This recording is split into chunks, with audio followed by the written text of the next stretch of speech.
TikTok is? TikTok is an app, a social media app.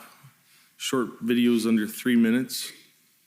My daughter got me into it about 3 or 4 years ago, approximately. I surpassed her in followers right away, so that made her quite anxious. And prior to getting involved in TikTok, were you using any other social media? Yeah, I was on Facebook. And you you noted that you attracted a lot of followers in January 2022. Do you know how many followers you had on TikTok? Prior to the convoy? Yes. I would have roughly guessed around 30,000 maybe. 30,000. And, by the time, in mid-February 2022, which we'll get to, but how did your followers grow at that point in time? Quite significantly. Okay. We're up, I don't know the numbers, over 170,000, somewhere in there. So again, prior to Ms. Belton contacting you, can you give us a sense of the sort of content you were posting on TikTok? A lot of trucking videos, hauling videos, I'm generally a smart guy on social media, a lot of humor. Were you posting at all about COVID-19 Yes. and public health measures? Yes. How would you describe the nature of those posts? Angry, very angry. Why were you angry? The mandates, the provincial mandates, the federal mandates, they just keep tossing more on. It seemed like it was just an overreach or they went too far on a regular basis, and it was very frustrating. How did the COVID-19 public health mandates affect you personally? We lost a lot of drivers. What freight I can't handle myself for my company, I share with other fellow drivers and other company owners. The government likes to say 10% of cross-border drivers. I didn't see that. I seen it more 35 to 40%. We lost a lot of drivers, like a tremendous amount of drivers, where freight was backed up both sides of the border and caused some significant trouble. When you say you lost a lot of drivers, what about, and I understand when we're talking about public health restrictions, we're talking at various levels of government, but what about those restrictions led to you losing drivers? The lack of the drivers getting the vaccination to be able to cross the border as of the 15th. And when you say as of the 15th, do you mean as of the 15th of January 2022? Yes, sir. Okay. And so what I understand you to be saying is that the government's decision to no longer exempt truckers from vaccination requirements, that was your concern projecting forward. Correct. Is that fair? Yes. Had you lost drivers prior to that in relation to COVID-19? No. Was there any other ways that again, doesn't matter the level of government for the purpose of the question, is there any other way that the public health restrictions relating to COVID-19 affected you personally? Personally, when the COVID vaccine passport came in, made things a little tricky. We weren't allowed to enter restaurants anymore. I trucked throughout the whole pandemic. I never stopped. I was eating in my truck. I had a coffee maker in my truck. The restaurants were closed, gas stations were closed, bathrooms were closed. It was really tricky. I remember about 2 weeks into the pandemic thinking this isn't worth it and going home. And then the customer demands kept climbing, so I stayed. Did you yourself get vaccinated? Yes, sir. Okay, why did you make that decision? I've spent the better part of 16 years running my company, keeping the big carriers away from my customer base, and I was at risk of losing all that hard work to not being able to cross the border anymore. When you say big carriers, it's my understanding that CB Trucking Limited is an independent trucking company. Is that correct? It's a small company, yes. Can you explain to the commission what it means to be an independent trucker as opposed to a big carrier?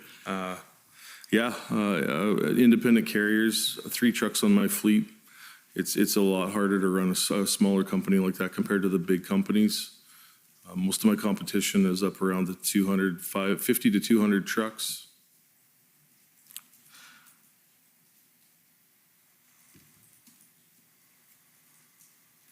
So you indicated in your earlier response that your TikTok following grew as you participated in the Freedom Convoy.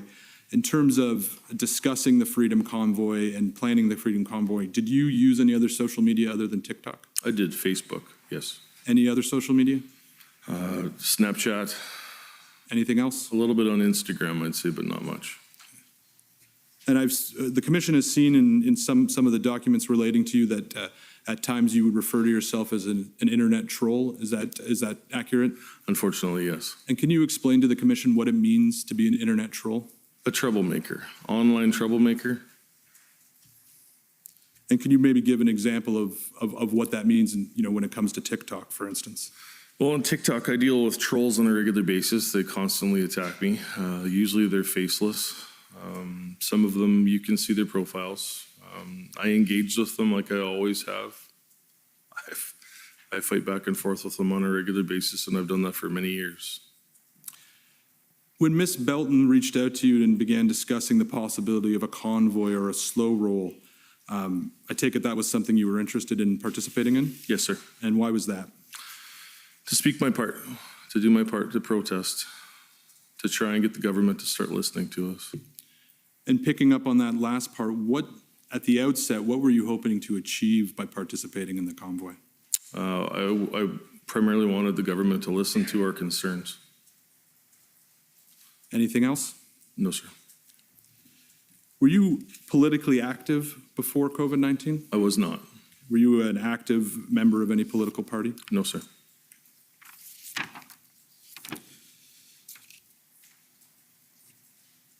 One final question about TikTok.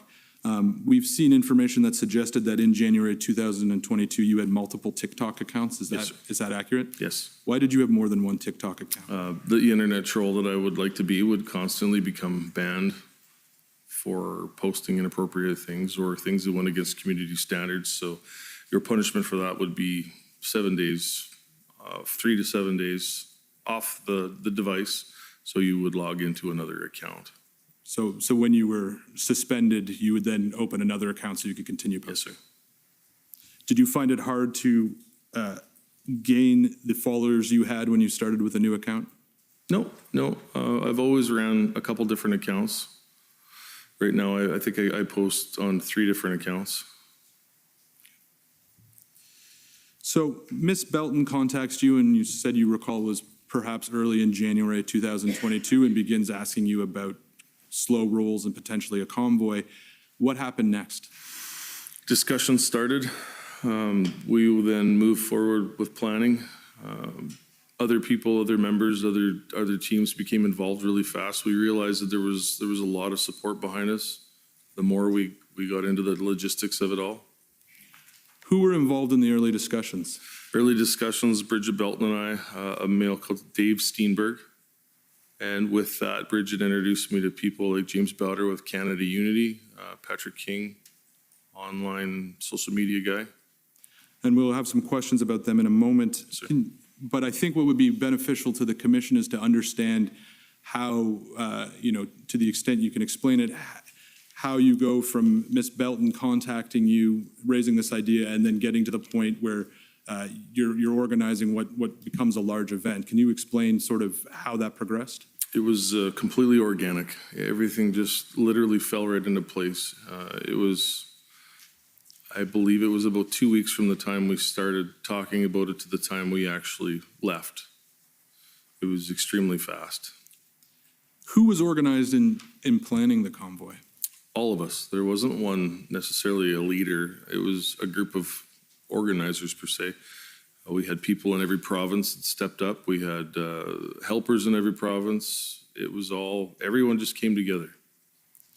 Was there people who were more involved in planning than others? Yes, sir. Yes. And who was that?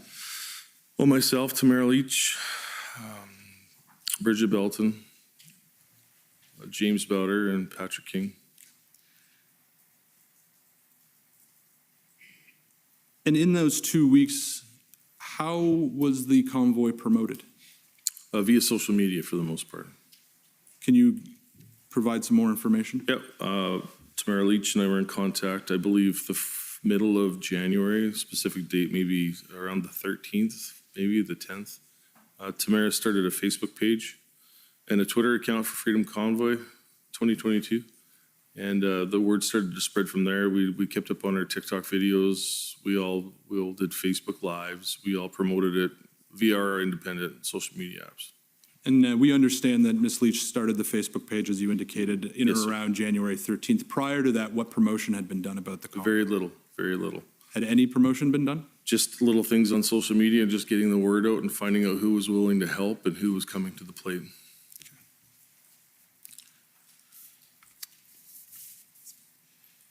It's the Commission's understanding that you participated in a Facebook Live event on January 13th, 2022. Do you know what I'm referring to? Correct, yes.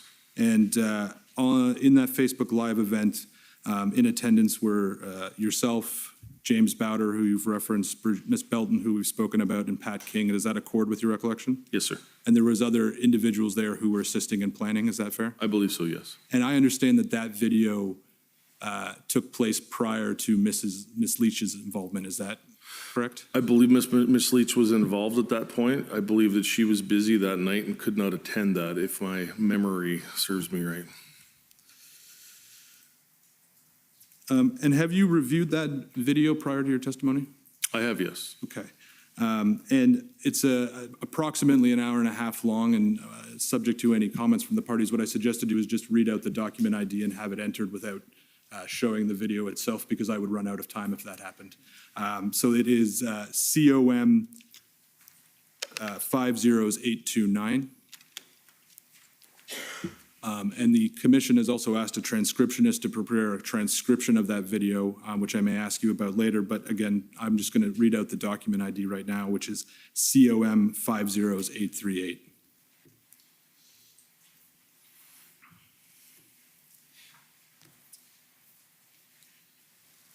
So, Mr. Barber, I can take you to portions of the transcript if it will assist, but in reviewing the video, it strikes the commission that at that point in time, both Mr. Bowder and Mr. King were already actively involved in planning routes and promoting the convoy to the people that they were already connected with. Is that a fair statement? Correct. Okay.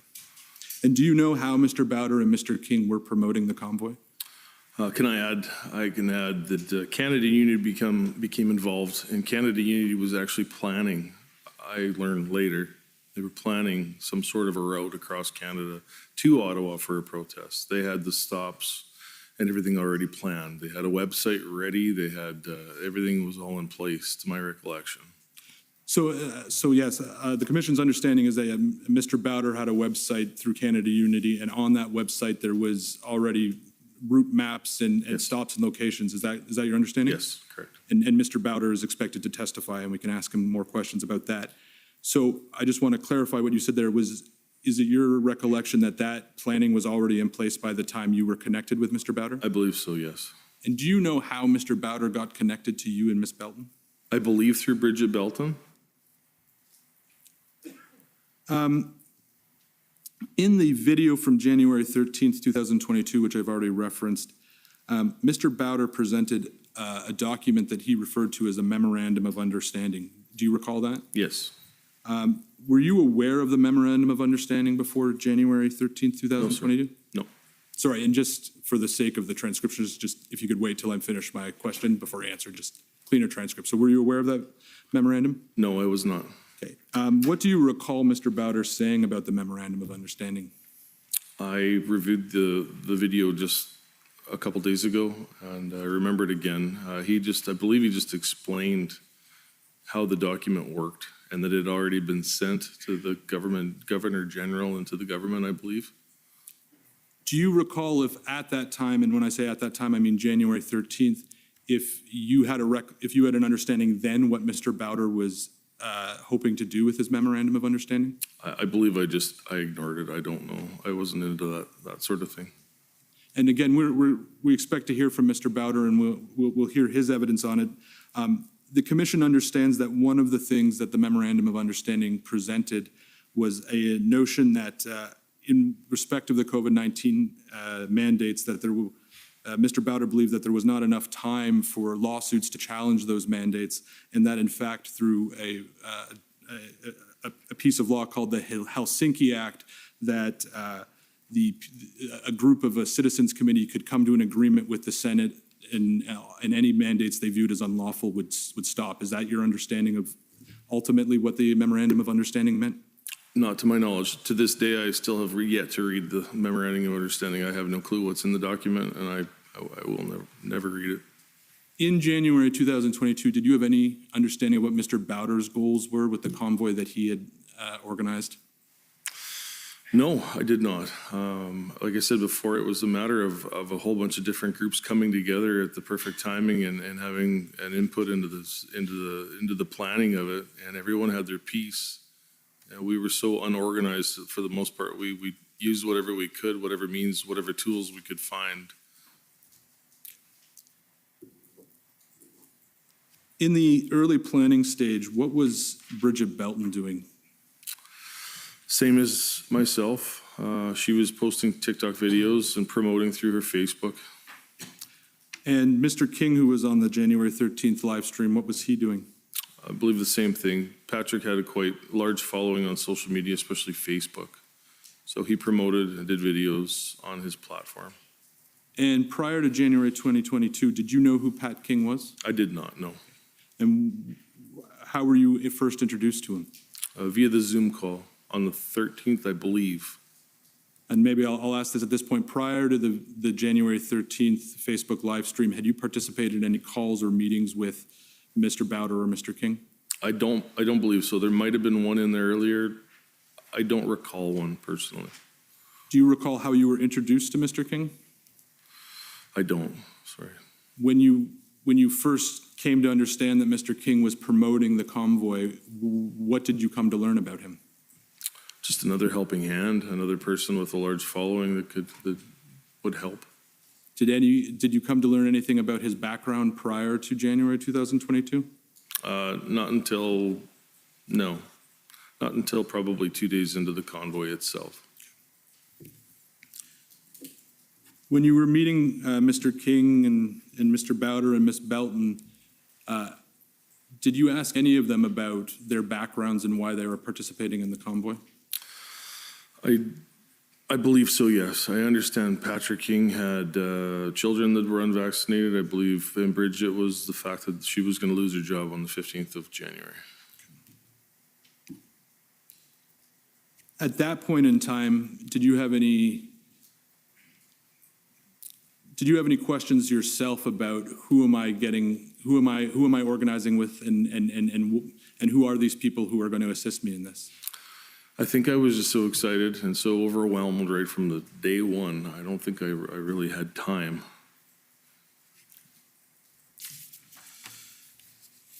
It was a very busy time.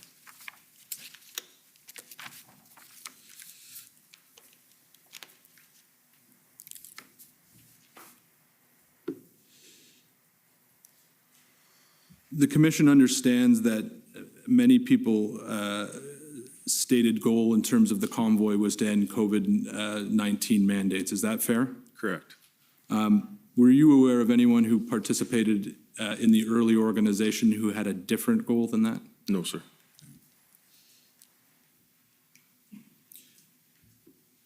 As the convoy began traveling to Ottawa and then after it arrived in Ottawa, do you believe there were people who participated who wanted something more than to end COVID-19 mandates? Yes.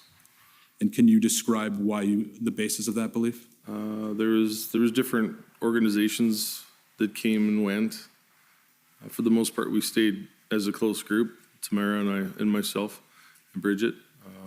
The core group of actual truckers stayed together. Organizations kind of came in, tried to set camp up, and we either found a way to keep it under control or keep in the. It was a power struggle a lot of the time. Can you provide some more details about that power struggle? What organizations, what they were trying to do, and what you did in response? Well, we had a little bit of conflict between Canada Unity. That was one. Not necessarily conflict, but taking back our freedoms was involved there. No conflict, but the war vets joined us. They were beside us the entire time. We had retired police officers, OPP. So Canada Unity, that's Mr. Bowder's organization, is that right? Correct. Can you explain to me what the conflict was with Canada Unity? Power and control, simple. What was Canada Unity doing that you didn't agree with? I didn't like the MOU, I believe, even though I still have yet to read it. So at some point, I take it you came to understand what Canada Unity was trying to achieve with the MOU. Is that fair? I still believe that they were after the same things we were. I believe it maybe was more mask mandates, more COVID restrictions in general. So you indicated that the conflict with Canada Unity was about the MOU, and I'm just trying to understand what about the MOU gave rise to conflict.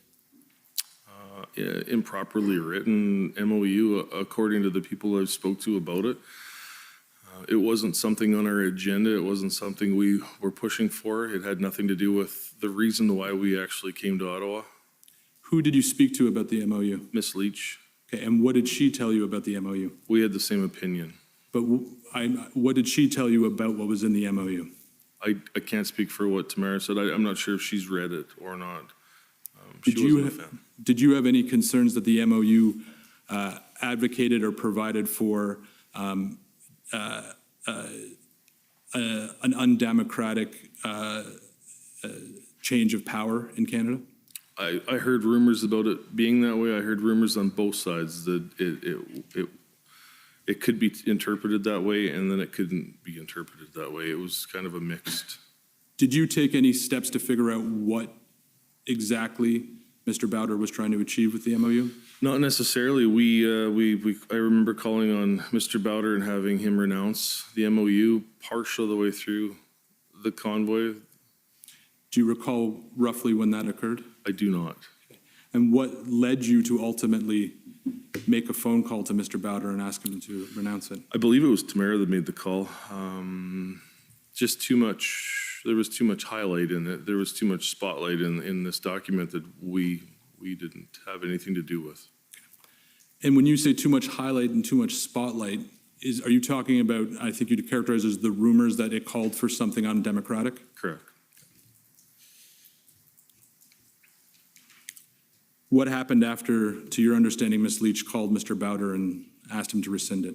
I believe it was rescind. I believe they removed it. Did you continue working with Mr. Bowder throughout the convoy? James was around, not necessarily worked with him. He was around. We've seen each other from time to time.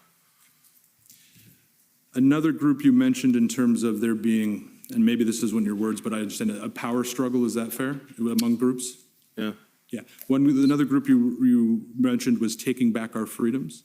Yes. Who is taking back our freedoms? I don't know names. I know Roy and James were the ones that came out. They tried to help us out, create structure inside the meetings and the day-to-day planning. Do you know what taking back our freedoms goals were with respect to the convoy? To this day, I do not. I believe mandate freedom. Government gone too far. And I think you described there was a level of friction with them. Is that fair? From times, yeah, there was, yes. And did you take any steps when you had this group that there was some friction or conflict with? Did you take any steps to figure out what their goals or what they were trying to do? I believe so, yes. And what did you do? I wasn't personally part of those. I found my role outside walking the streets a lot. So the inner meetings, I tended to skip out on quite a bit. And we've spoken already a little bit about Ms. Leach, who, as I understand it, your recollection is that she was likely involved around the time of the January 13th live stream. She just did not participate. Did I have that correctly? I believe so. How did Ms. Leach become involved in the Freedom Convoy? Miss Leach called me on my cell phone, I believe, like I said, somewhere before the 10th of January, and told me she had a little bit of experience in the Department of Protesting and Convoy. She was part of the 2019 United We Roll tour. We needed help, and I acknowledged that. It was just a phone call out of the blue. Tamara got my phone number and the friendship and continued. Did you ever find out how Ms. Leach got your phone number? She said the name before. I don't remember what the name was. She's a friend of a friend had my contact. And you mentioned that Ms. Leach had participated in the 2019 United We Roll convoy. Correct. When Ms. Leach phoned you, did you know what that was? Yes, I did. Okay, and could you explain to the commission what the 2019 United We Roll convoy was? Oil and gas. I believe they came from Alberta to Ottawa, protesting pipeline shutdowns or pipeline building, one of the two. And Ms. Leach, it was your understanding, was involved in that convoy? She was involved with some of the, And did you understand that Mr. King was also involved in that convoy? yes, afterwards. What about Mr. Bowder? I don't know about James. When Ms. Leach called you, had you heard of Tamara Leach before? No, I had not. And what did you come to know about Ms. Leach? She's a mother, she's a grandmother, she's a regular Albertan, good-hearted, strong person.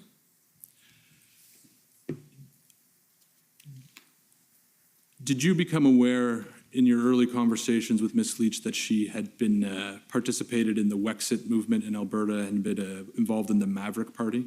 I believe I was told about that en route to Ottawa. And is it Ms. Leach who told you that, or did someone else tell you? Yes, it was Miss Leach, yes. Did you have any concerns that in participating in the convoys, Ms. Leach would be pursuing goals other than mass mandates and maybe pursuing political goals of either the Wexit movement or the Maverick Party? That was not no, I didn't feel that at all. Is that something you discussed with Ms. Leach? I don't know if I've discussed it, but it wasn't really an issue. We never discussed anything in detail. It was noted that she was part of that in the past. I believe she wasn't. I don't think she was, or she is now, but she was, and it was never an issue after that. We expect that there may be evidence that, whether it be Ms. Leach or other people who became involved in the convoy organization, that there was an attempt to use the convoy as an opportunity to pursue political goals that weren't just about ending the COVID-19 mandates, including political goals that may exist within the Maverick Party or within the Wexit movement. Is that a concern that you have now, looking back? No, it was never brought to my attention that they were a player in the situation, and that wasn't the reason why we came to Ottawa. I would have fought that. And why would you have thought that? That wasn't the reason why we came to Ottawa. We came to Ottawa for border mandates. Now I'm going to ask you some questions about the process of having trucks begin in British Columbia and drive across Canada and then arrive in Ottawa.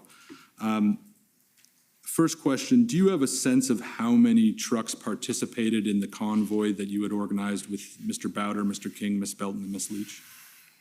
The tricky part was trying to get a solid number. There would be a certain amount of trucks, cars, buses, campers that would come into the convoy for a short period of time, let's say from Regina to Winnipeg, just to take part in it, and they would exit off. And at that same time, more people would come in from Winnipeg to go to Kenora.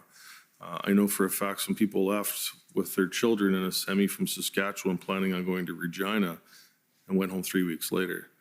It ranged anywhere from 500 to 2,500 vehicles is what I was told.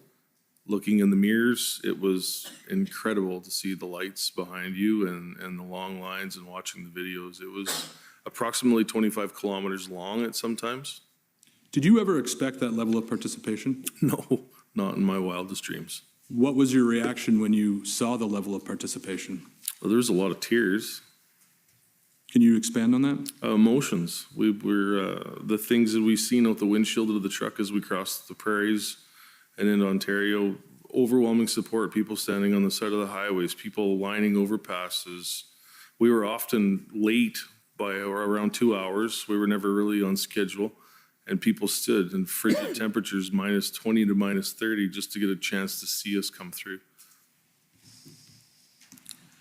Could you explain to the commission how the convoy organization was able to coordinate that movement of trucks to come to Ottawa? How did people know where they were supposed to be, where the convoy was, what was going to happen to them when they joined the convoy?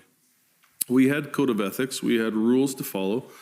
We had speeds to endure. We had constant communication on either VHF, FM radios. or CB radios, cell phone interaction with other people too.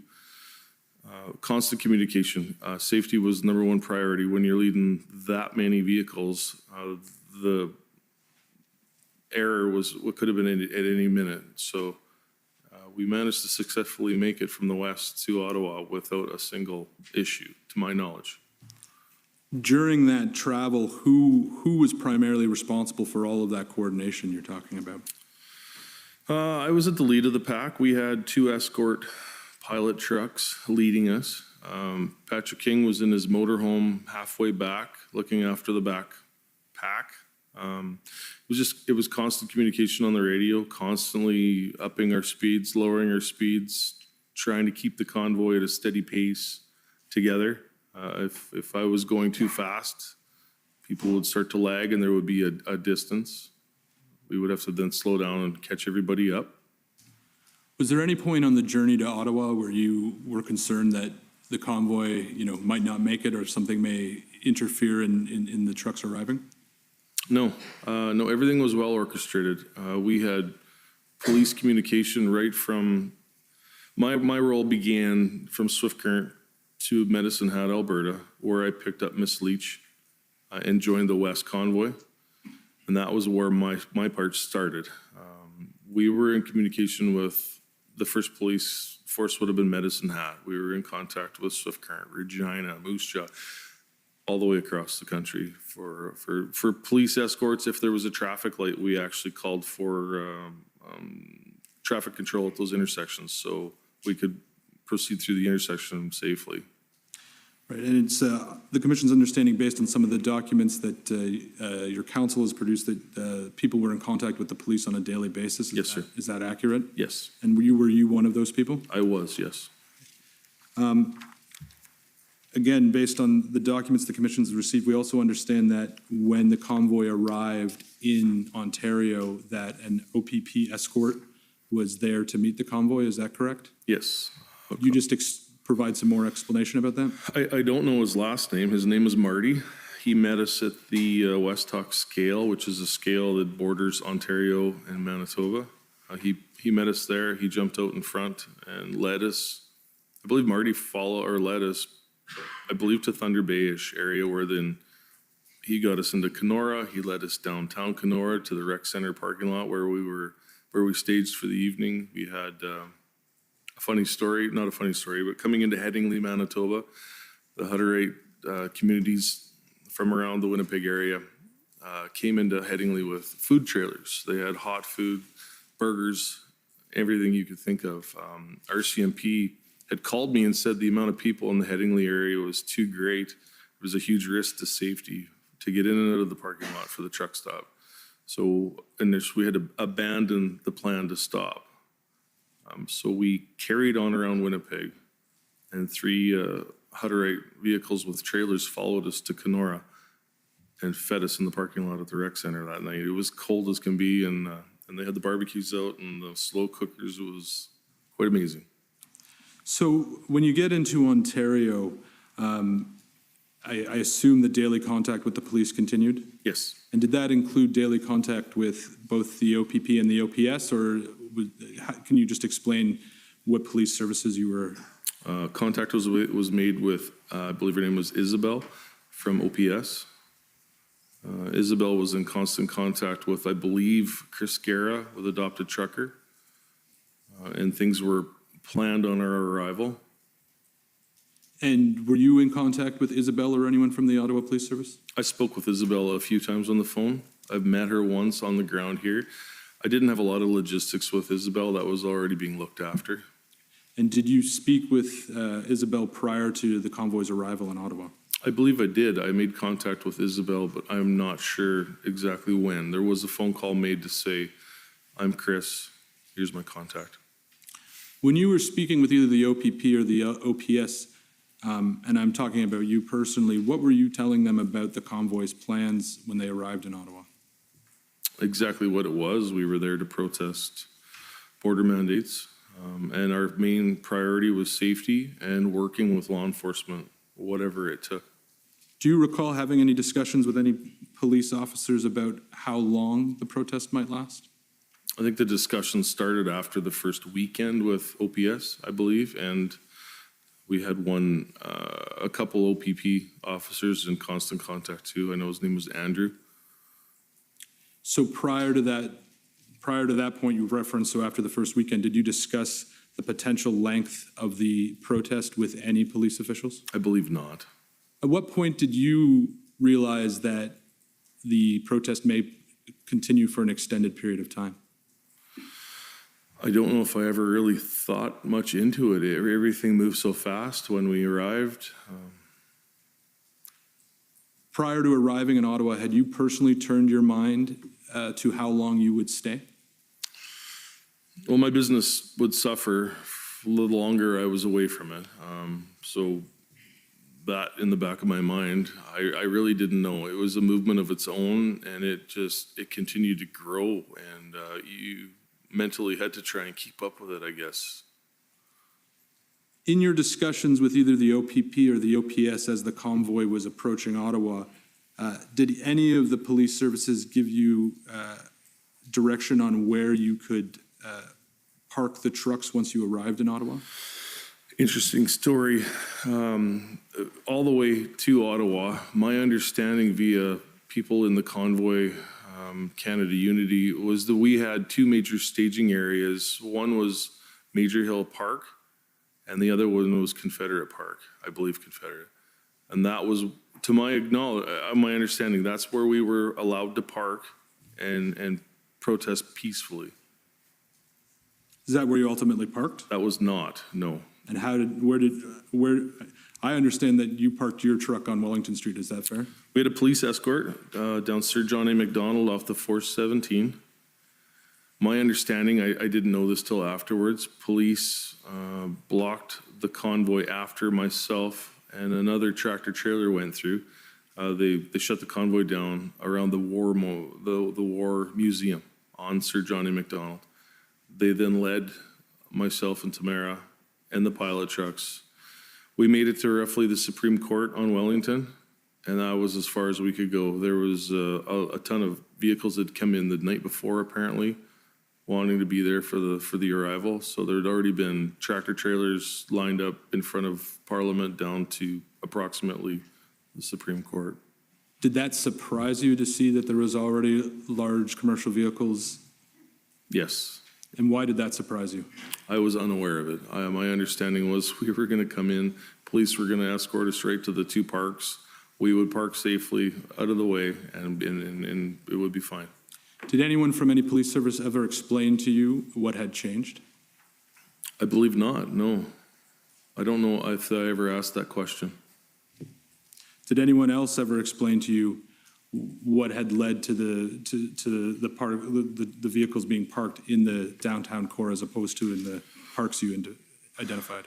Apparently, we caught them off guard. We overwhelmed them right off the bat with the trucks coming in the night before that we were unaware of. Our main convoy, as far as I know, had nothing to do with those prior arrivals. So, have you since learned who was the early arrivals?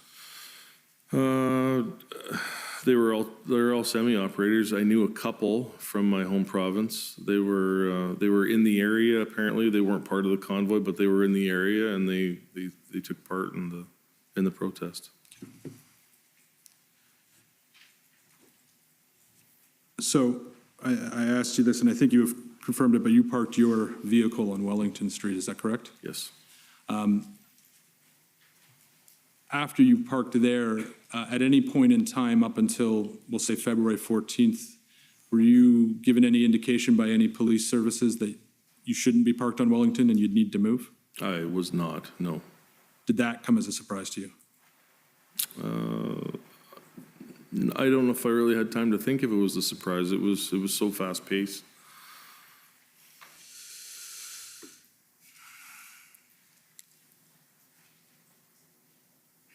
The commission has heard evidence from several police witnesses who have been asked questions essentially about whether more could have been done to limit or control the size and scope of the protest in Ottawa in the early days. I've heard your answers, but I'm just going to ask you one more time. Was the police response to the convoy what you were expecting or anticipating when you arrived? I guess a hard question to answer. I believe they did the best they could. The scope of the amount of vehicles that came in, I don't know how things went so wrong when we first arrived. They did what they could. They did the best they could. We were all 90% of the trucks were stuck out on Sir Johnny MacDonald, I believe, with pretty much abandoned. Nobody knew where to go. Nobody had direction. In retrospect, do you think it would have been better had the trucks parked where they were initially designated to park? Oh, absolutely. And why is that? Well, if it was staging areas we were allowed to take, Major Hills Park and Confederate Park, I understand now that that was never part of the deal, apparently, although I don't know. That was all I was told. And why would have that been better? We would have been off the main streets. Occupying or parking all over the city was never part of why we came.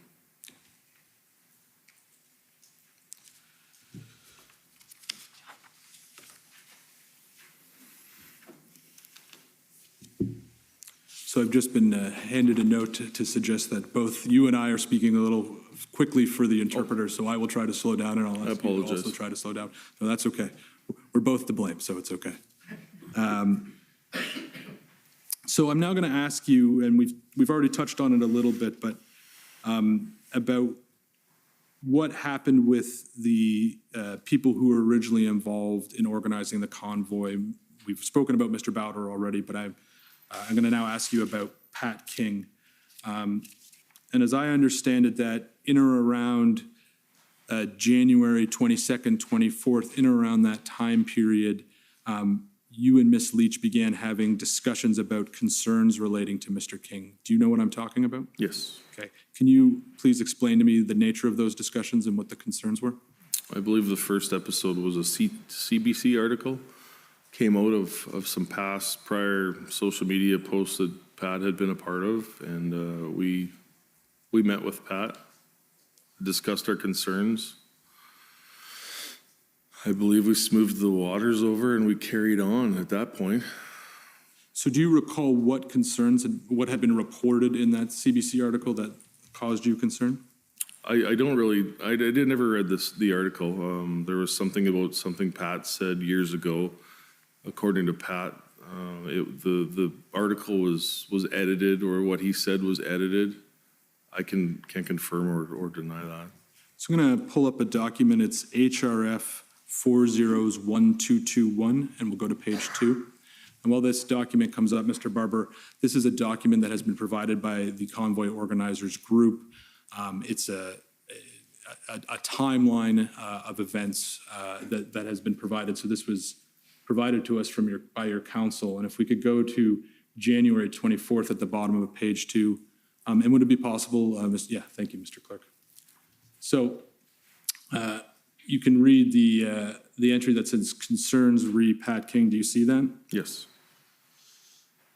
So this here says, Tamara and Chris discuss concerns about Pat King after viewing a tweet with a video making reference to bullets. Do you see that? Yes. Is this conversation being described here the same conversation we were just talking about? I believe so, yes. Does this refresh your memory at all about what the concerns were? Yes. Okay, can you please explain?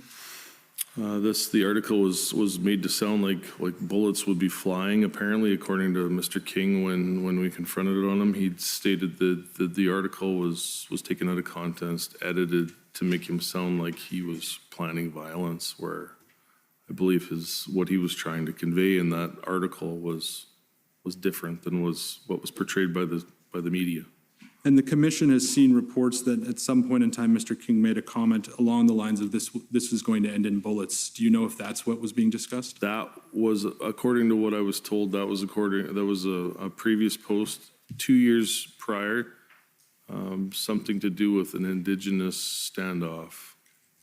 And during this conversation, were you also aware that there the media was reporting on a video that in which Mr. King had made a suggestion that that at some point Justin Trudeau may catch a bullet one day. Were you aware of I that? recall something about that, yes. Do you remember if that was something you knew about during this discussion, or after this discussion, did you learn more about what Mr. King had posted? I believe it might have been after.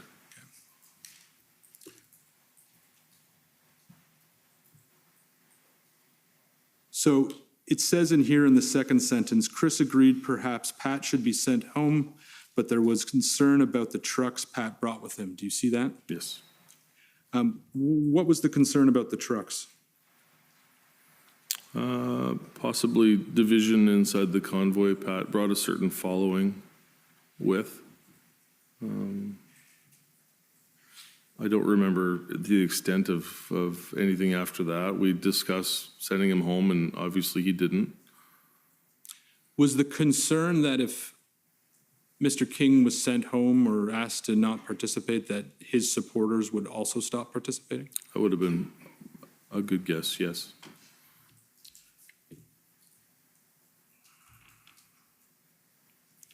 So if we can continue on, the next sentence talks about it says, talked to Pat about the tweet on the roadside. Do you see that? Yes, Was that the conversation you had already described to us? yes. Okay. And were you a part of that conversation? I believe so, yes. And then it says, following this, a captain's meeting was held in Kenora, and at the end of the day, where everyone expressed concern about Pat King's involvement. Slow Yeah. down thing. Yes, thank you. That's right. The decision was made that someone would talk to Pat within the coming days and request that he not attend in Ottawa. Do you see that? Yes. Okay. I'm going to ask you a question about these two sentences, but before I do that, can you just explain what a captain's meeting is? We had road captains involved in approximately 2 road captains per province to organize the trucks. Those were the people that the people from that province could go to with concerns or issues. So we had a number of road captains within the convoy. And it sounds in here like after your initial conversation with Mr. King that concerns continued to be raised by other members of the organization. Is that correct? Yes. Okay. And do you know if someone ultimately spoke with Mr. King and asked him not to attend in Ottawa? Possibly. I wasn't involved in that conversation. At any point, did you hear from Ms. Leach or anyone else about whether that conversation had occurred? Not to my recollection, I don't. And Mr. King continued on to Ottawa? Yes, he did. Were you aware of any resolution having been reached between the people who had concerns and Mr. King? I believe whatever happened, it worked itself out to the point where Pat stayed with the convoy. Were you personally concerned about what Mr. King had said previously on social media? I don't believe it was a concern. He explained to me that it was taken out of context and then edited to make him sound worse than it was. I took him for his word on it. So you accepted the explanation at the time? Yes. Do you today still believe that, do you still accept that explanation? I believe Pat had all the right reasons and a good heart. So I'm going to pull up another document. This is COM 50902.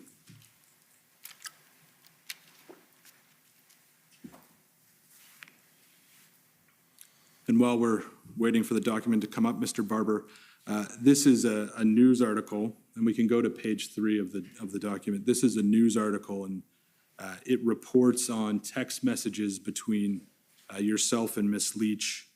And as I understand it, and we will get to this later, when you were arrested, the police seized your phone and you no longer have access to the messages on your phone. Is that correct? Yes. And I also understand that we expect to hear from Ms. Leach that she also no longer has access to her text messages. You don't need to comment on that. We can ask Ms. Leach about it.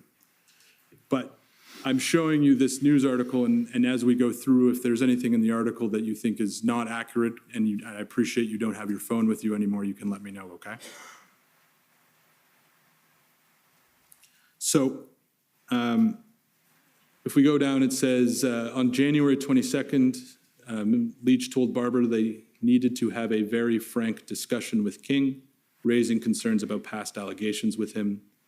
Despite these concerns, Leach also said he was needed by the movement, in an apparent contrast to later statements in which the convoy tried to distance itself from King. We need him, and I don't care about his past, but it only takes one, she said. We have to control his rhetoric, not even threatening to throw snowballs at the Parliament. Do you see that? Yes. Okay. Do you recall if this is something that Ms. Leach text messaged you? My phone was very busy. I'm assuming it's here, so it had to be. No reason to No. say this was not a message she sent you. Right. When Ms. Leach said the movement needed Mr. King, do you know what she meant by that? I can't. I'm not sure. Do you agree that the movement needed Mr. King? The best thing about the movement was it was inclusive to everyone, regardless of any beliefs, I guess. Everyone had a place, everybody had a spot. It was just managing how. So I take it from your answers, and I just want to make sure I'm fair here, is that you, from what you had learned about what Mr. King had maybe said in the past, the content of those statements didn't concern you because of the explanation Mr. King provided. Is that fair? I guess Pat and I had a power struggle between each other. That was pretty evident right from day one. It was a power struggle back and forth over control. It wasn't anything that couldn't have been managed.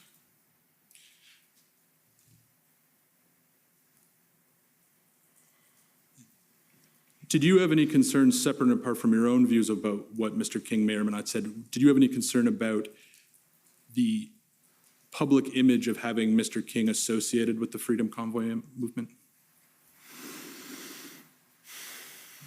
I guess there would have been some concerns at times, I guess. The bad media posts and releases on a regular basis definitely caused some concern.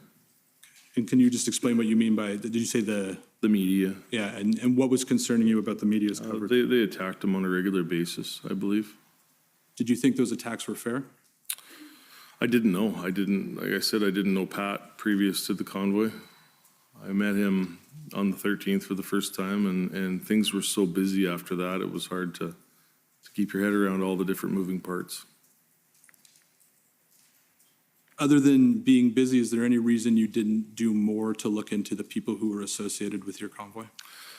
My primary goal was to get those trucks to Ottawa safely. So phone conversations and that were hard to have. Everything that we did was logistics. It was myself on the mic, on the CB mic or the FM radio mic all day long, making sure the trucks were safe. I kind of left that up to other people in the organization. You say, this media report says that you texted to Ms. Leach, I know he's had issues, I've got skeletons in the closet too. Do you see that? Yes. Do you recall texting that to Ms. Leach? Yes. Okay. What were the skeletons in your closet? Well, like I've said before, I've been an internet troll for many years. At this point in time, was there anything in particular that concerned you about what you had done on the internet? Nothing that was related to the convoy. What about things that were unrelated to the convoy? Yes. What concerned you? I used to post nasty, distasteful memes via share memes or just posting online in a negative way. And it's the Commission's understanding that some members of the media identified certain Facebook posts that you had made and had reported on them or tweeted about them. Is that something you were aware of at the time? Yep, they've been circulated for quite some time. Okay. And these include Facebook posts that contained racist and anti-Muslim comments. Is that a fair characterization? Yes. Okay. And I expect you may be asked questions about those by some of the parties, and I wanted to give you an opportunity now, if you wanted it, to speak to some of the racist or anti-Muslim things you posted.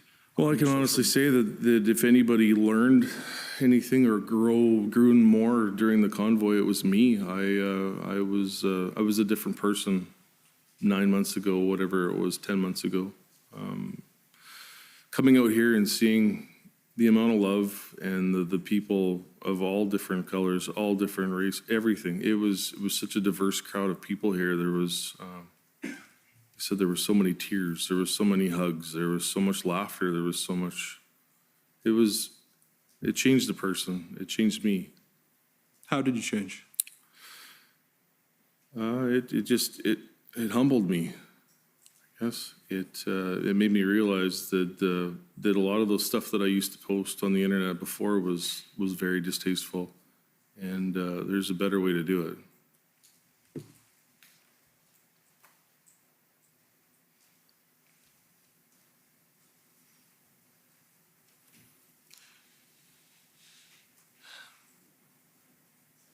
One of the things that the media reported on during the convoy was that you had a Confederate flag in your shop in Swift Current. Do you know what I'm talking about? Yes. Okay. And you posted at least one or two TikToks addressing that issue. Do you recall? I did, yes. And in one of those TikToks, you said that the Confederate flag was, you explained that I believe you purchased it in the United States. Do I have that correct? Yes. And then you described it as a piece of cloth and get over yourself. Yes. Is that a sentiment you continue to have? I believe there's two different contexts to look at the Confederate flag. I've got a good friend that lives outside of Atlanta, Georgia. She's an African-American lady. I had an in-depth conversation with her many times on this occasion. She's explained it to me quite well. She said the way the two different contexts is how you look at the flag was the area of the General Lee and the Dukes of Hazzard via like Kid Rock, Leonard Skinner music. When we grew up in our hometown, we called it a rebel flag or a Dixie flag. We didn't really call it a Confederate flag. It was on license plates. It was on back windows. It was everywhere. And at that time, it was more accepted, apparently. So in my travels in the Deep South years ago, I'd come across a flag store. I seen the Dixie flag there. I purchased it. I hung it up on the wall of my shop, not thinking anything of it. My African-American lady friend in Georgia explained to me that if you wore that flag over your shoulders to a Confederate battlefield, I would probably call you a lot of names. But she said, being the way you're displaying it now, and the fact that you loved your childhood watching the Dukes of Hazzard and seeing that flag on the roof of the General Lee, it's a different context. Do you still have the flag in your shop? What I did with the flags in the shop was I zip tied them. So they were hanging on the wall of the shop. I went up on a ladder and I zip tied them together. They're still there, but they're not displayed in the correct manner. Out of respect for. And when you talk about how you've changed, is that an example of something you're doing differently? That would be, yes. We've spoken about Mr. King a bit. Once you arrived in Ottawa, did you did you continue to work with Mr. Bowder in terms of the protest activity that was going on in Ottawa? No, I hardly seen James the time I was here. Okay. And we've spoken a bit about Miss Belton. Once you arrived in Ottawa, what was Miss Belton's role in the convoy? Same as myself. She was more centralized around the hotel area where we had our daily meetings, making sure things were looked after. My job morphed into more of a outside walking the streets, making sure the trucks were well looked after, making sure the concerns were well, working with law enforcement on a day-to-day basis, making sure that we had emergency lanes open wherever the trucks were parked. We had a couple different hotspots, not hotspots, but places in the city that we'd lost. We couldn't get the emergency lanes open, and they weren't, looking back now, they weren't the trucks that came with us from the west. The one issue was Rideau and Sussex. We spent many days down trying to get an emergency lane open with law enforcement, OPP, and OPS. And then we're going to have some questions about Rideau, Sussex in a moment. We expect that Ms. Belton may indicate that there's been a falling out between you and her. Is that true? Yes. And what's the nature of that falling out? Just difference of opinions. What are the different opinions? Just difference of opinion, different direction.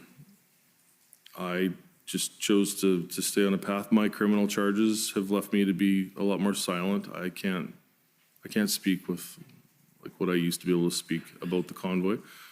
I've had to remain silent. So I've, instead of fight with anybody there, I've said my piece and went my different ways. If we could pull up a video, HRF 146.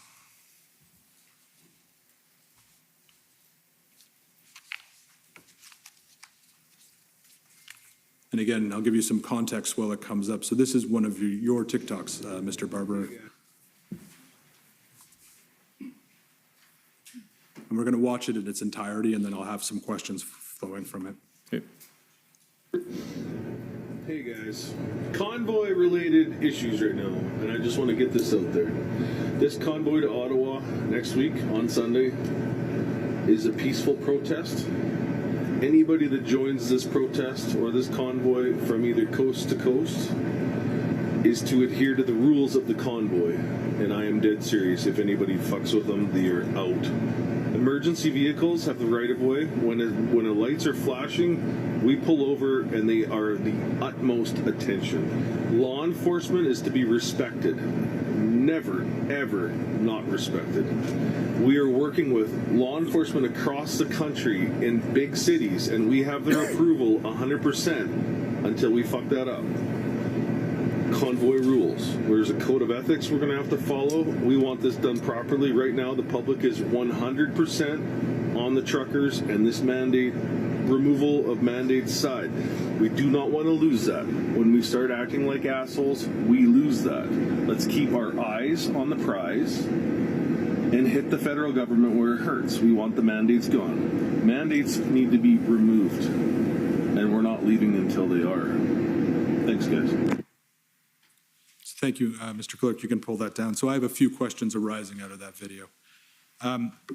One of the things you say early on is that you want a peaceful protest. And the commission has seen many instances, and we don't have the time to take you to them all, of where you insist on the protest being peaceful, and to the extent there's any sort of suggestion of violence, you immediately step in and say, this needs to be peaceful. Why was that important to you? We had the public on our support. That was, and I'll apologize for the language there, Commissioner. That was another thing that I've worked on in the last number of months. I've heard worse. Don't. That's good. You can take the trucker out of the truck, but yeah. That was the utmost importance. We had, the world was watching us. We had, there were so many people, and safety was utmost. And we were told by the lawyers flew out, I believe it was the end of the month, the first part of February, something like that. And we were told by the lawyers on a daily basis that we were a legitimate protest. We were allowed to be there. We were doing the right things. And the last thing I wanted to do was wreck that for the people that we were trying to represent. And there was a ton of support all across all over the world, really. And to put that video into a bit of context, you say that this is a message for the convoy that's coming next week, or arriving. And so we understand that video was taken probably sometime in the week of January 23rd. Does that sound right? I believe so, yes. So that would have been before the lawyers had gotten involved and Yes. beginning to get direction from them. Is that correct? Yes. So at that point in time, when you're emphasizing the importance of a peaceful protest, did you have a concern that the people who were participating in the convoy might not be peaceful?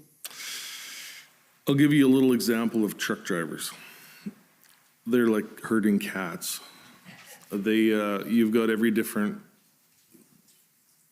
style of driver, and I've always said you put 200 truck drivers in a room and somebody's going to get a black eye and a broken nose. Knowing that going into it, I was worried about that because of the differences of opinion with all truck drivers. I can honestly say that was something that surprised me. There was none of that. The drivers were what I seen, they were extremely well behaved. They listened to the rules of the road. I didn't have a single incident to my recollection, that went bad. So they listened to the rules of the road. I assume you mean on the way to Ottawa. Is that fair? Yes. Once you got into Ottawa, was your observation that the protest was peaceful? I believe it was loud, but it was peaceful. Did you see any acts of violence? I did not, no. And we'll get to the noise in a moment. Yeah. In another TikTok video you posted, and this would have been during the protests in in Ottawa, you say that the last thing we need is a January 6th style insurrection, and that was one of your biggest concerns. Do you recall saying that? Yes. Why was that one of your biggest concerns? I believe the federal government was backed into a corner, not wanting to speak to us. And I personally believe that was the only way, I guess, out of it for them to demonize us to the point where they could say insurrection when that wasn't the case. And so I pushed that message constantly, daily: peace, love, unity. Like I said, it changed me as a person listening to myself daily saying that. When you were saying that, what sort of activity were you contemplating that might give rise, either correctly or incorrectly, to the impression that this was going to be some form of insurrection? The police buildup. We had daily meetings with police, whether it be OPP or OPS, and everything was positive.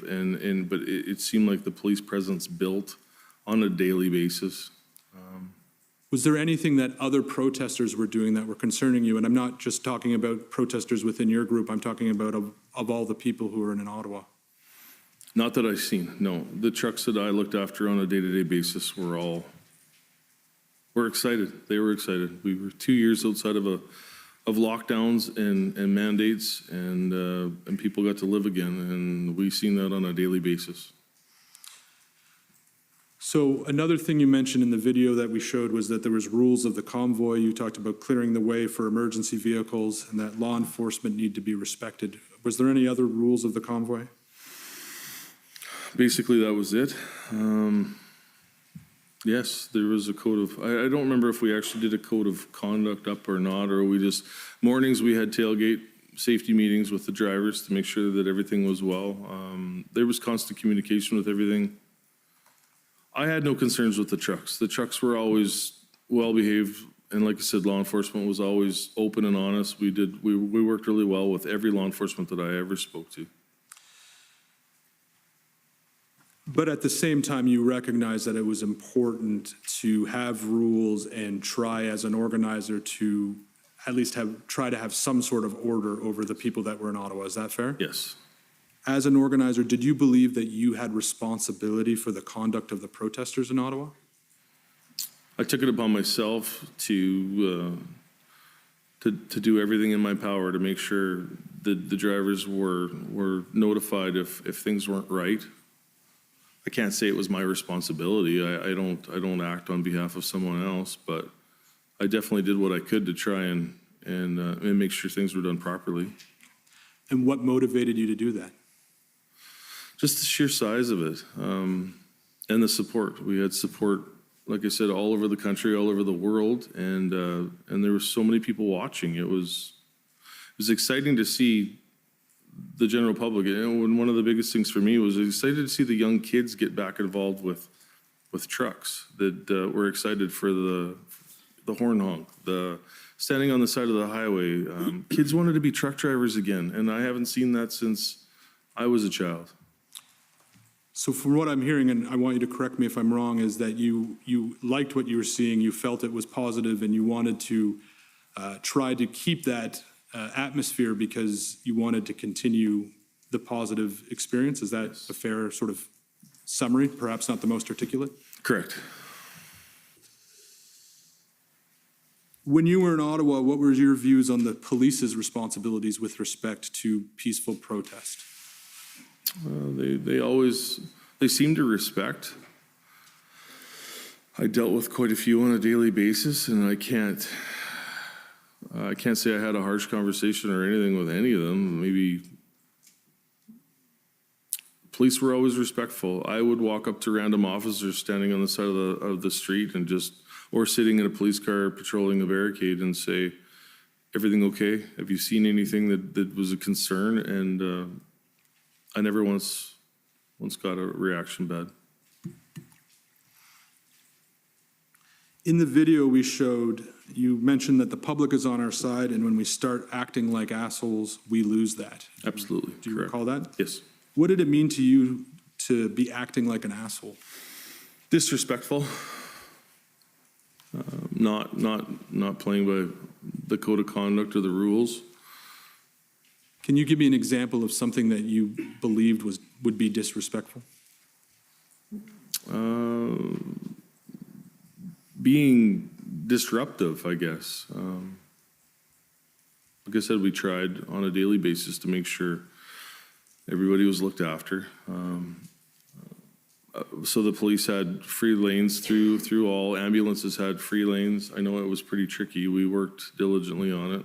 I lost about 20 pounds in the matter of 3 weeks with the amount of walking I did, working with law enforcement. I had a vehicle here, but it was hard to get around with a vehicle. So a lot of times it was walking, and it was frigid. It was 20 to 30 below. I had 2 T-shirts on, 2 hoodies on, and long underwear and 3 pairs of socks at times. I won't ask you if you put the weight back on, so, because I wouldn't want anyone asking me that question. So, you say acting like an asshole included conduct that was disrespectful or disruptive. Did you see anything that was disrespectful or disruptive when you were in Ottawa? Personally, I didn't know. And when I say that, I appreciate that not everyone in Ottawa was necessarily someone who had come with your group or who might listen to you. Is that fair? That's fair. So with that in mind, at any point, did you see anything in Ottawa that, that might not be the person who came with you, but you wish they weren't doing it? Like I said, I never seen anything that really concerned me. If somebody was there that wasn't part of the original group that I brought in, I would try really hard to negotiate with them or work with them to open that lane if they were parked in a spot that wasn't where it should have been.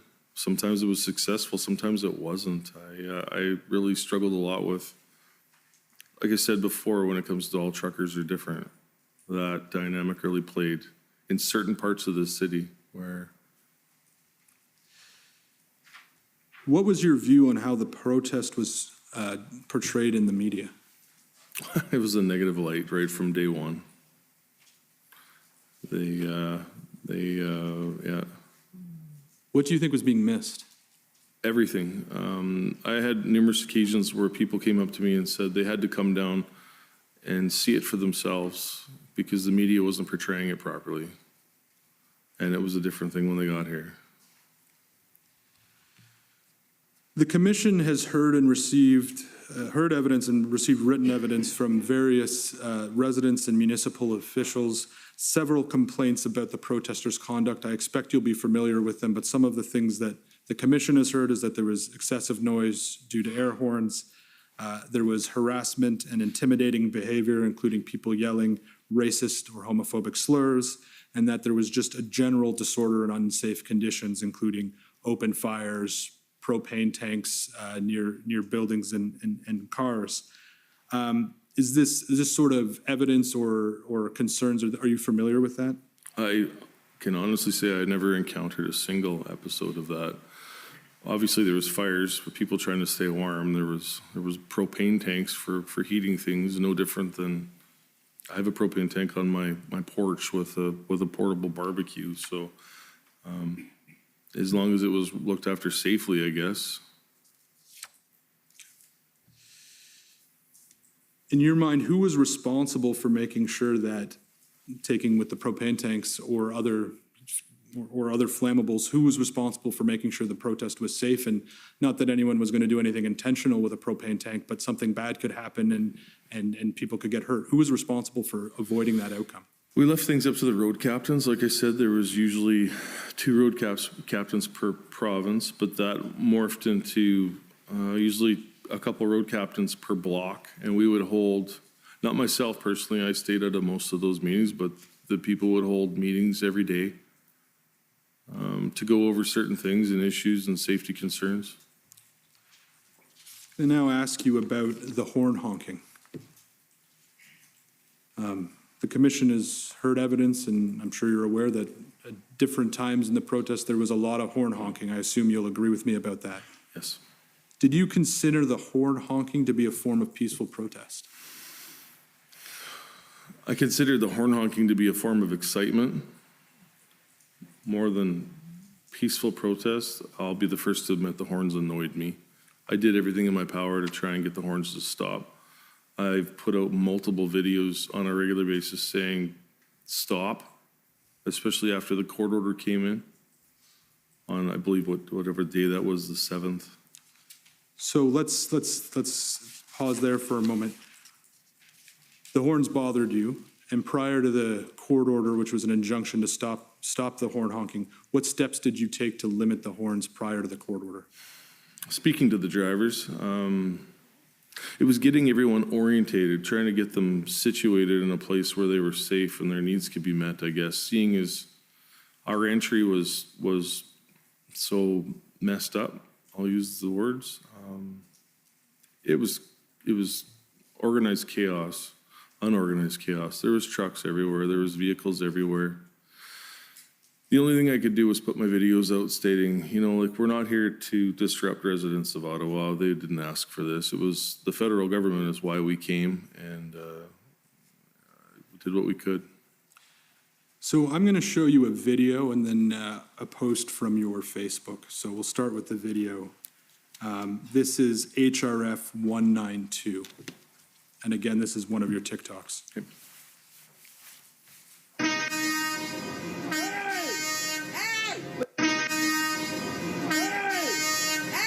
They've already filed a $4 million civil lawsuit against us for horns.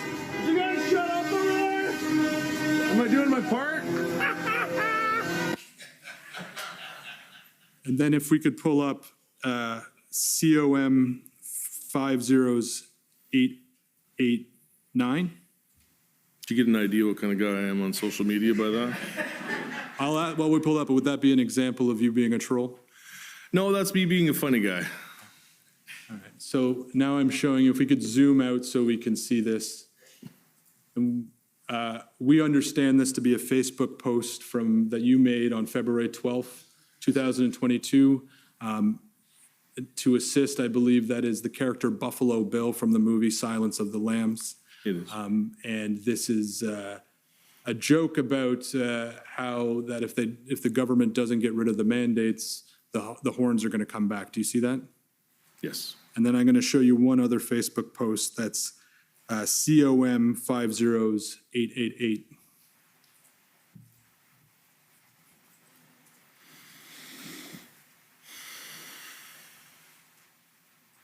And so in this one, this appears that you're sharing on February 13th a photo.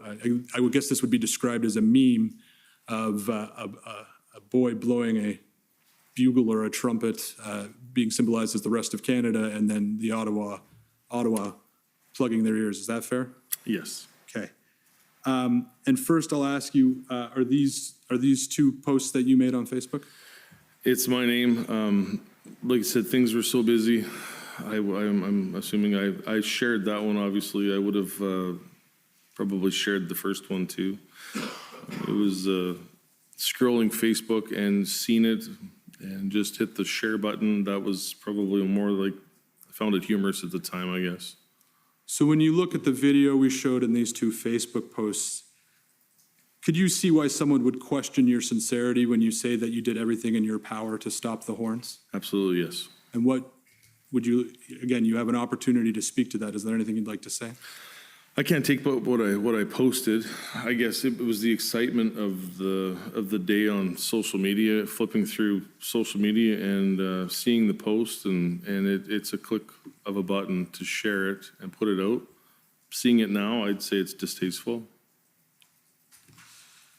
We can take that down. Briefly, I'm going to ask you some questions about efforts to move trucks onto Wellington Street, and I understand there was a few different attempts, and we're going to hear more evidence about it this week, but I have some questions for you. So we've heard the evidence that on February 14th, after an agreement was reached with the mayor, you were involved in moving 4 large trucks up to Wellington Street. Is that correct? It was more than 4, yes. Sorry, I said 40. 40, yes. Okay, yeah. sorry. Yeah, sorry. And prior to that, we understand that the Freedom Convoy group had made an effort to have the trucks on the Rideau and Sussex intersection moved onto Wellington Street. Do I have that correct? We made an attempt, yes. Okay, and can you tell me what happened with that attempt? I was successful with one truck. There was, there was a load safe. It was a tractor trailer. He was parked near, right by the War Memorial. I remember the story on it. He was parked sideways across the complete intersection, and law enforcement had tried to get him to straighten his truck out for quite some time and failed at it miserably. I remember you're causing us some grief. Could you just back it up against the curb, please, and you'll save us all a lot of trouble? And he literally put the truck in gear and backed it up against the OPP, and the OPS officers were amazed it was that easy. Were you able to move the other trucks on Rito Sussex? Was not, no. Those were a different group there. It was harder to talk to them. And what was your understanding at the time of who was in the Rito and Sussex intersection? I remember there being a language barrier. There was a lot of Quebecers in that corner, right in the Rito Sussex corner. So that, yeah, I didn't have much interaction. I remember being there maybe twice to try and work something out to get some lanes open as for OPS and OPP asking. I was unsuccessful every time. So I just want to make sure I understand this correctly. In your conversations with the OPS and OPP, you were trying to get a lane open for emergency vehicles, is that correct? Correct. And you made an effort with the people at Rito Sussex, it was unsuccessful? Yes. And other than the language barrier, was there any other reasons that was unsuccessful to your mind? They were there, and they just refused to move. So I did what I could. I worked with law enforcement. I said maybe it was twice. Miss Leach and I were there with OPS one day, and I believe I was there by myself with OPS another separate time. So probably twice I was there. And did you have prior at the time? Were you familiar with the name the Farfadas? I was not. No. Do you know when the first time you heard the term Farfadas? About a week ago, under a week ago. In the context of this commission? Yes. I understand it means leprechaun in French, or in English, apparently, according to... Well, we'll have a witness testifying later today who I'm sure can shed more light on the Farfadas. More than me, yes.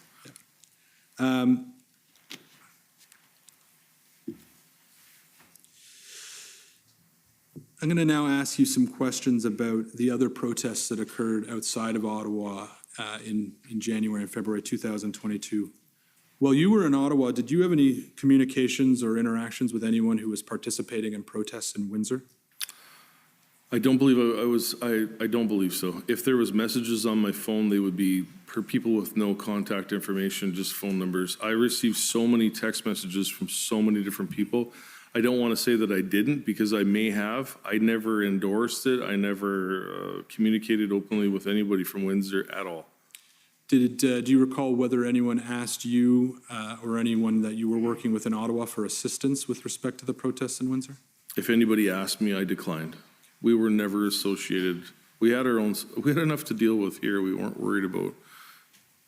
Did you have any interactions or communications with anyone participating in any of the other protests anywhere else in Canada? And I can give you examples if it helps, but I'm going to ask you generally to start. I got text messages from some friends at Coots. Never any, just saying how things were going. Never any advice or never asked any questions to my recollection.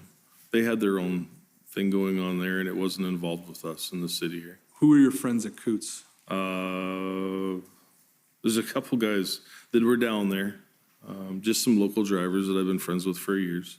Who were they? One man, his name was Dan Somerville. He was off and on. He was never an active participant. He went down just to check it out and come back. There was another guy. I don't know his name. I'd have to look at my phone. I know what truck he drives. I know what he hauls. Okay. And do you know this individual whose name you don't recall? Do you know if he was participating in the organization of the Coots protests or if he was a participant? I think he was just a participant, yeah. I don't know the organizers at Coots or Windsor. So. Did you have any communications with anyone who was protesting in Emerson or Surrey? I would imagine text messages on my phone, but not people that I'm familiar with. Did you ever interact with Jeremy McKenzie while you were in Ottawa? I did not, no. Did you know who Mr. McKenzie was during the protests? I became aware of Mr. McKenzie during the protest.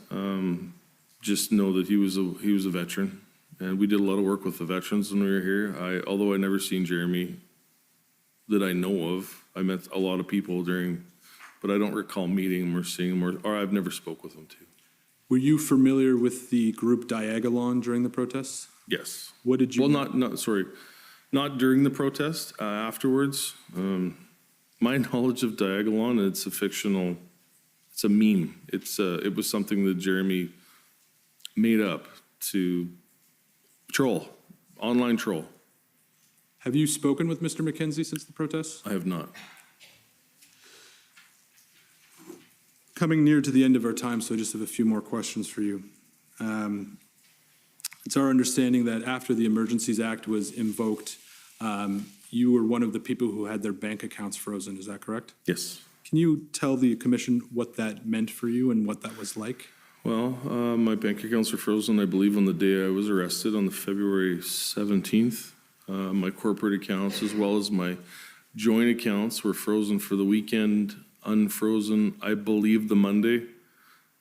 My Toronto Dominion bank account was frozen for upwards of 3.5 months. And how did that impact you? I learned how to use cash again. And you mentioned already that you were arrested on February 17th. Is I that was, correct? yes. Okay. How has the arrest affected your life? I guess they kind of caught us off guard. They were really professional and really good to work with. I can't say a bad thing about anyone. I was walking with my son and 3 other of the road captains. So if you Google my name in the arrest, you'll see a photo of me grinning. My son was there. He was 18 years old at the time, and I looked over at him and seen him. That look he had as a 6-year-old or 7-year-old kid, where the tears were welling up. He was scared, and so I simply just said, "Hey, bud, you're good," and grinned like that. And they caught me on camera, of course, and everything's been good since. It's changed quite a bit. What's changed? Well, I've got criminal charges now, and I've never had criminal charges. I've never been in trouble with the law before. And one final question for you. Is there anything that you think it's important for the commission to hear that we haven't touched on? I think we've touched all the bases. The truth is here, I have nothing to hide. As far as I know, we were doing everything within the law, according to legal counsel. And that was my main primary goals. Thank you. Those are my questions. Thank you.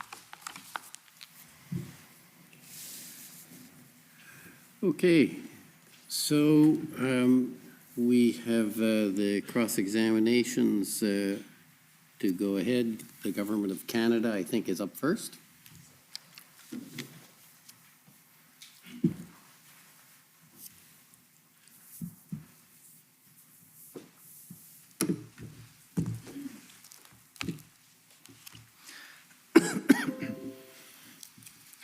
This applies to all of us, I assume.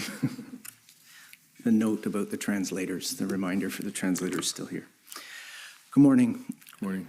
My name is Andrew Gibbs, and I'm part of the council team for the Government of Canada. Mr. Gibbs. So we've heard a fair bit of testimony this morning about the start of the convoy and the general organization and the factions or divisions within the groups that preceded. Is that fair? Correct. So the spark, as I understand it, was you and Ms. Belton Yes. meeting over TikTok. Yes. And you eventually organized with others to come to Ottawa to drop the border mandates. Yes. And that was your sole objective. That was my personal sole objective, yes. So to be clear then, the others that eventually joined or started participating may have had other goals and objectives. Quite possibly, yes. And you're aware of some of those goals and objectives? There was a lot going on, but yes, for the most part. For example, Canada Unity was seeking to sign the MOU that Commission Council spoke to you about. Yes. And others were seeking to, I'll say overthrow, but replace the Government of Canada. My understanding when it comes to the MOU, and I think that was the only thing that ever came up, was the fact that there was something in the MOU that said and not necessarily overthrow, but hold the government accountable, apparently. And like I said before, I've never read the MOU. That was never anything that we came to Ottawa for. That was not even on the cards, and if anybody came to me stating that, I would have promptly told them to go home. I think you had mentioned you attended a Facebook Live interview, Yes, and Pat King was hosting it, yes, and I believe the MOU was presented during that. yes, correct. And do you recall Pat King saying that the objective was to tell the government who's in control You could have, yes, and to give them pink slips? possibly. And a pink slip you would understand as removing them from their jobs, firing them essentially. I can't speak for Mr. King, but possibly. Okay. Now, as the groups started joining you, I think we saw one TikTok video where you mentioned that this is, and I believe your testimony as well today was that never expected this level of participation in your wildest dreams. No, So many people joined this protest. yes, And in fact, it became a multi-purpose protest. I guess so. I stayed with my original beliefs of the border mandates. That was the one that affected me the most. That was the reason why I got involved. All the other mandates in place that I had issues were provincial mandates, so really had no relevance here in Ottawa.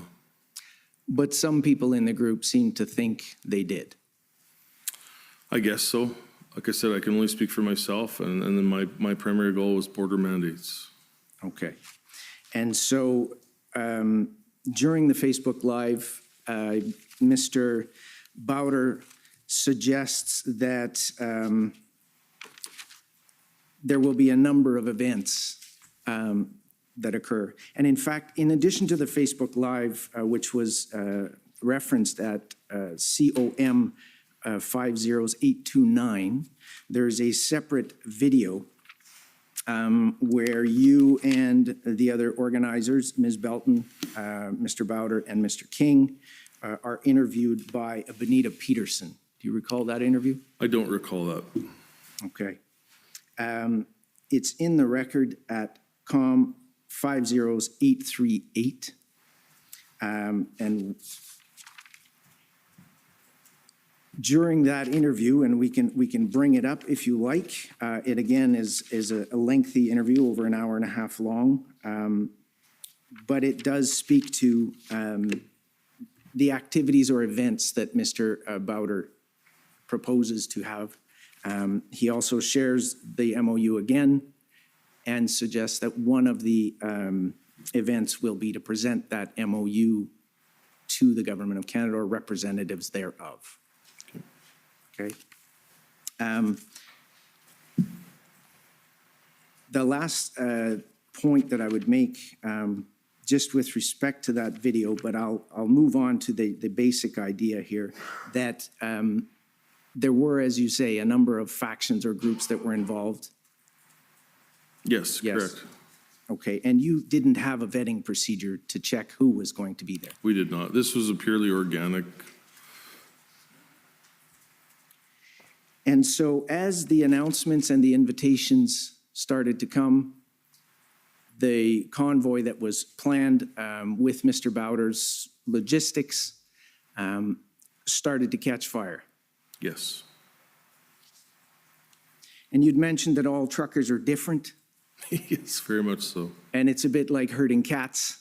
Yes, And if you put 200 in the room, somebody's going to get a black eye or a broken nose. primarily, yes. How many did you bring to Ottawa? Oh, many. Like I said, there would have been 2,500 vehicles in the west convoy. There was convoys from the east, convoys from the south. There was convoys. I don't know the numbers on how many people were here. It was a lot. On the weekends, it was very, very busy. It was very busy. And is it fair to say that you couldn't control them all? Absolutely, I could not control them all. Is it also not correct that you had a large flag on the back of your truck? It was a billboard sign, I believe. And what did it say? I don't remember. It's hanging on the wall in my shop right now, but it's something about mandates, I would imagine. I don't remember. If you could refresh my memory if you have it. Well, I believe that perhaps you'll agree with me that there were many flags around town with the message F Trudeau. Yes. I didn't have on the back of the bunk of the truck, I have a decal there that says that. I did not have a flag on my tractor that had that on it. Okay, so there was a decal on your truck with that slogan. Yeah, a smaller decal up on the back of the bunk. And would you agree that that became a bit of a rallying cry? I was surprised to see how many it was. There was a lot all the way across the country, yes. And were there other messages against the Liberals? I think it was just that, as far as I remember. Okay. I seen a better rendition of it the other day. By the way, my thoughts have kind of changed on that a little bit. I seen a young kid a couple days ago that said hi to me, and he had a Truck Trudeau shirt on. Same underlying message? But probably a little more politically correct, I'd say. Right, but understood by Yes. the crowd as being the same message I would assume. and encouraging children to share that message. It was a child that had it, so. Okay.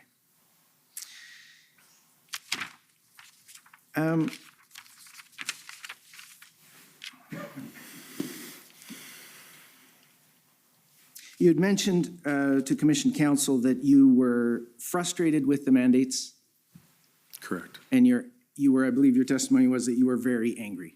Yes.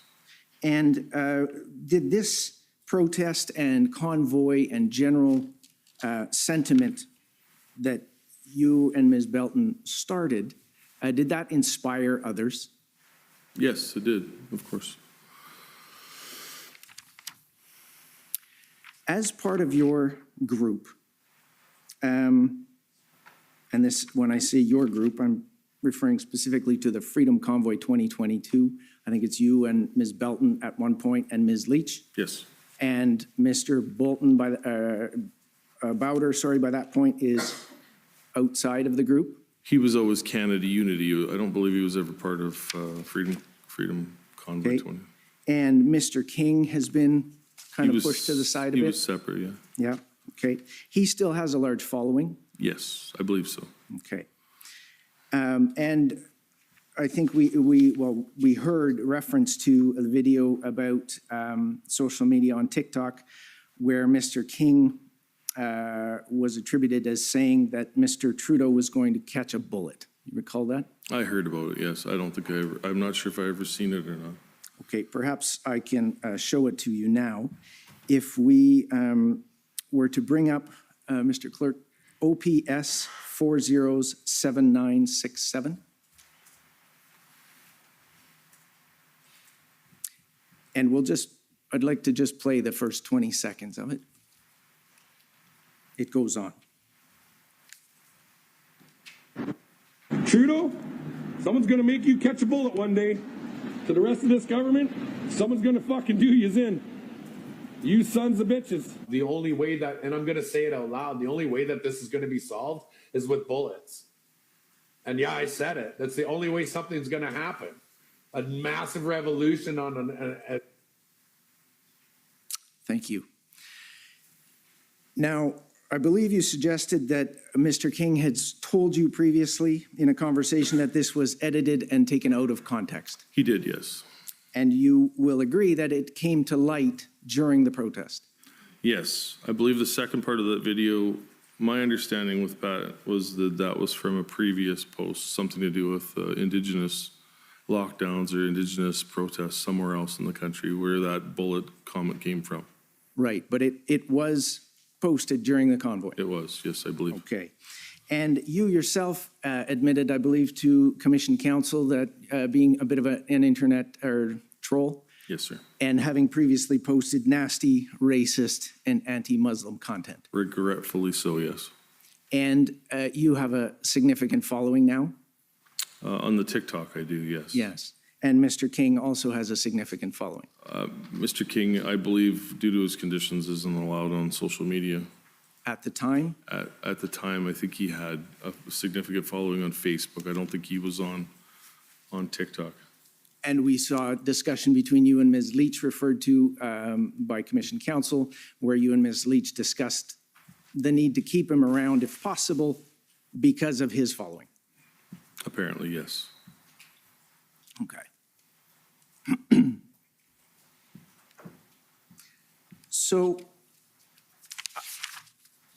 you're aware that the Freedom Convoy group, this would be your group, put out daily briefings. Yes. And these daily briefings, did you have input into them? Not very often, no.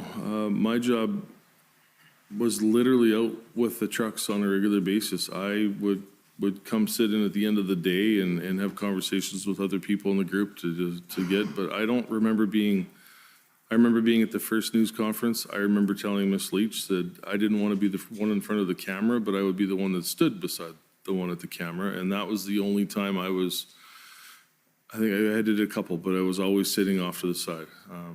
My job was truck safety, truck issues, making sure everybody was looked after. Looked after in terms of fuel and mechanics and food? Yeah, fuel mechanics, if any issues arose, working with the police. That was my main job, was working with law enforcement. Okay. And would you agree that the daily updates, the purpose of those was to inform the participants in your group of the daily events? I believe so, yes. And it was circulated each day? I believe so, yes. And it would be circulated in the morning, presumably? That I With can't the weather tell. for the day? Yeah. Okay. So if we can turn to HRF 709, and this should be dated January 28th, if I'm not mistaken.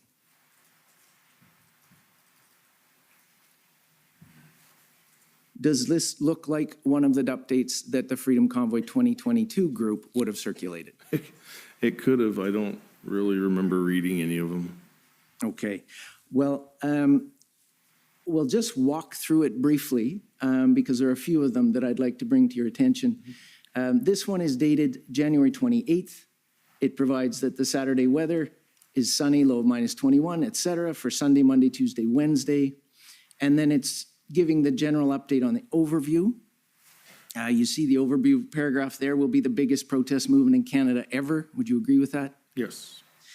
And if you scroll to item 8, I just want to bring this to your attention because I believe you said earlier that the only purpose of this, your group, Freedom Convoy 2022, was to end the border mandate. I noted that was my personal mandate. That was Okay. myself. I don't speak for everyone on the group. So I didn't have anything to do with these drafts on a daily basis. I was purely here for the mandates. Okay, so is there somebody we should be speaking to with respect to these daily updates? I'm not even sure who produced these on a daily basis. I can't speak to that. Like I said, I was out. I literally got out of bed at 7 o'clock in the morning every morning, if not earlier. Was out with the trucks Slow down, please. the entire day. I was on the ground the entire time. At the end of the day, if something urgent arose, I didn't take part in any of these updates. So you'd agree that you were one of the faces of the Freedom Convoy 2022 Agreed, yes. with the largest social media presence That could be contested. I'm not sure. Yeah, by others in the power struggle, presumably. could have been, yes. Okay. So item 8 states, of note, Deputy Prime Minister and Finance Minister Chrystia Freeland is on the Board of Trustees for the World Economic Forum. She is a key figure there, along with President Xi of China, Bill Gates, and other globalists. It was the Global Economic Forum that started. It is 2030. You will own nothing, that stated, it is 2030, you will own nothing and you will be happy. Had you heard this message before? I've seen it on social media before. I didn't, like I said, I never read this document, so I don't know what would be in it. Okay. There are a series of these daily briefings, often making reference to the World Economic Forum. And there is one at HRF 5029 on February 8th.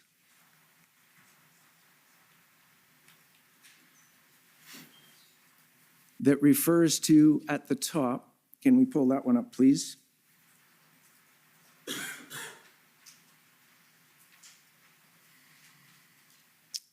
Again, this is February 8th, and there's an image of the COVID-19, the Great Reset, is from the World Economic Forum. Deputy Prime Minister Freeland is on the board of trustees of the WEF. Again, had you heard of the Great Reset before? Via social media posts, more so in the last 6 months. I don't recall seeing that or even hearing about it at the time. And what is the nature of your understanding of this book, The Great Reset? I have never read it. Okay. If you'll scroll to the bottom of this, there's a reference, a section that deals with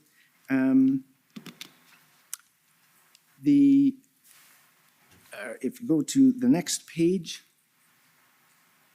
tow trucks refusing service. You see that section? Yes.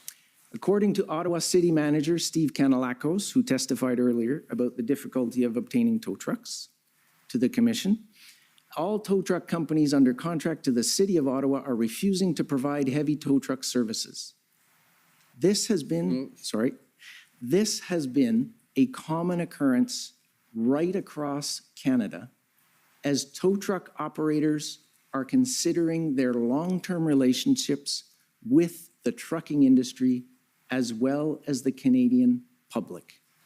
Is that consistent with your understanding? I believe so, yes. Thank you.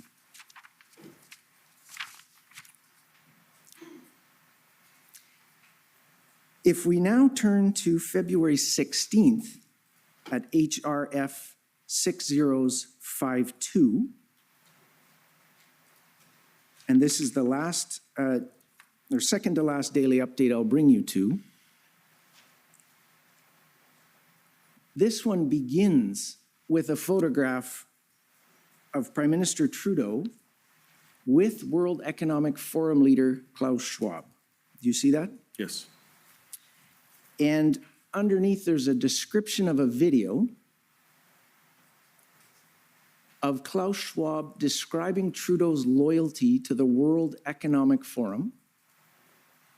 A video has emerged, World Economic Forum leader Klaus Schwab describing Trudeau's loyalty to this globalist organization. The video appears to have been taken in 2016, just after Trudeau became the Prime Minister. Do you see that? Yes. And if we scroll to the bottom, there's a Twitter link there with the number one waffler. If we scroll to the bottom, it ends with a photo of Deputy Prime Minister Chrystia Freeland. Yes. Do you see that photo? I do, yes. And the caption reads, Finance Minister Freeland, seen here at a World Economic Forum event, says the government can arbitrarily seize bank accounts, crowdfunding, money, and cryptocurrencies. Now, this is issued on February 16th, this newsletter, to your group, the faction of Freedom Convoy 2022, correct? Yes. Now, on February 17th, another post is issued, HRF 6083, which is a special notice issued by the group.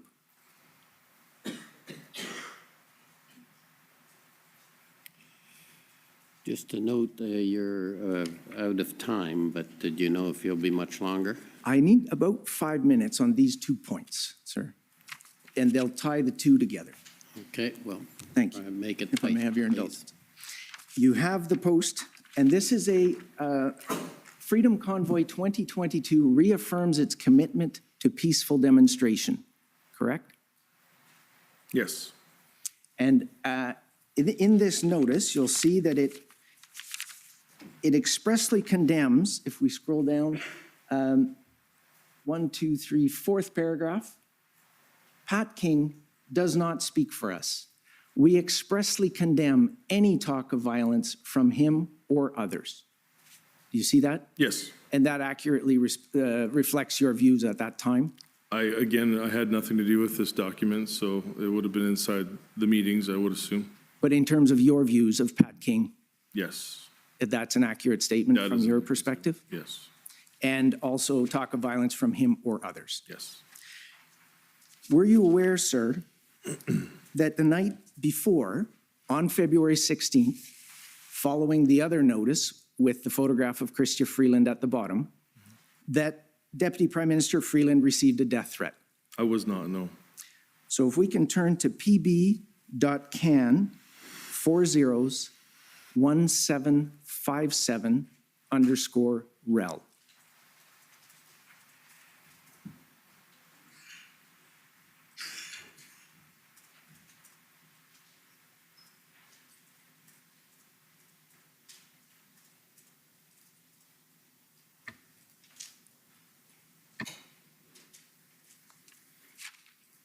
And again, you had said earlier, your testimony here today is that you had no control over the people who had come to the protest in response to your open invitation. Correct.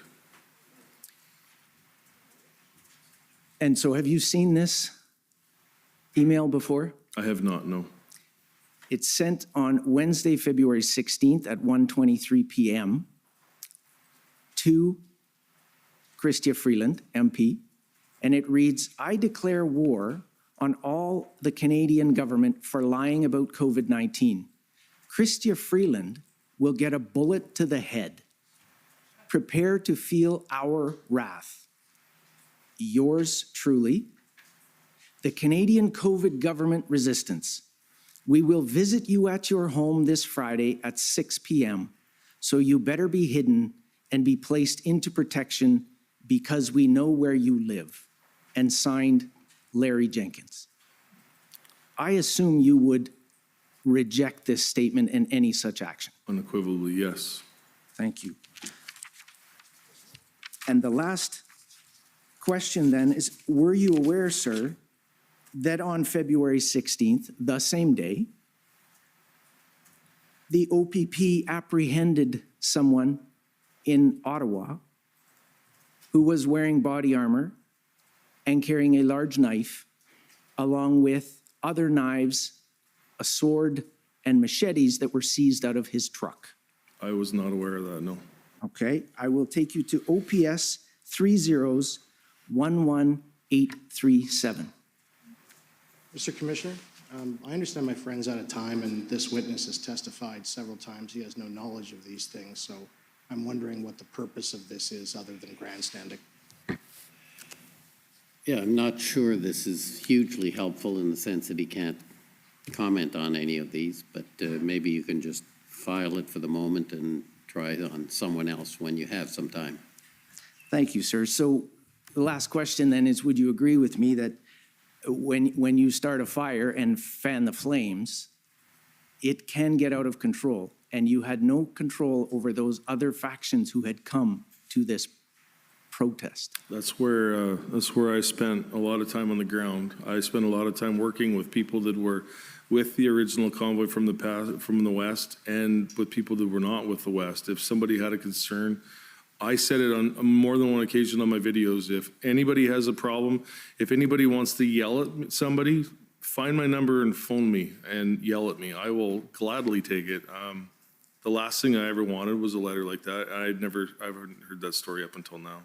Understood. And I believe, sir, that you'd also confirmed that you were not always successful in your efforts to convince the participants to agree with you or to follow you. Agreed, yes. Thank you. Those are my questions.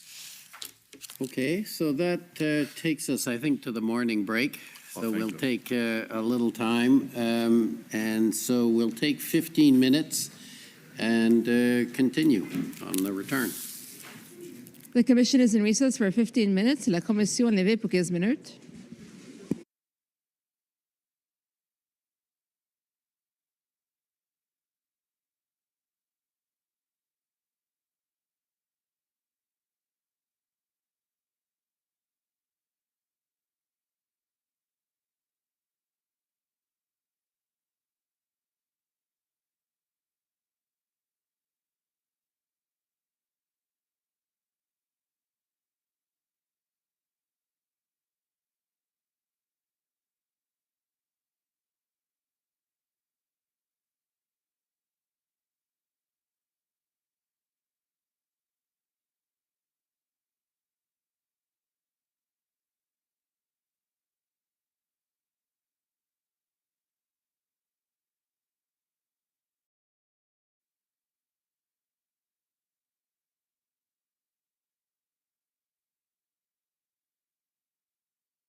This is wrong. You know what's wrong in your heart. You guys are good people. You guys don't deserve this. We stand together. We love you. Come on. Don't do this. We're taking orders from above. You have no right to push us around. The men who took my dad hostage in Bosnia were taking orders from above. Do not follow these orders. Come on. They come from unholy sources.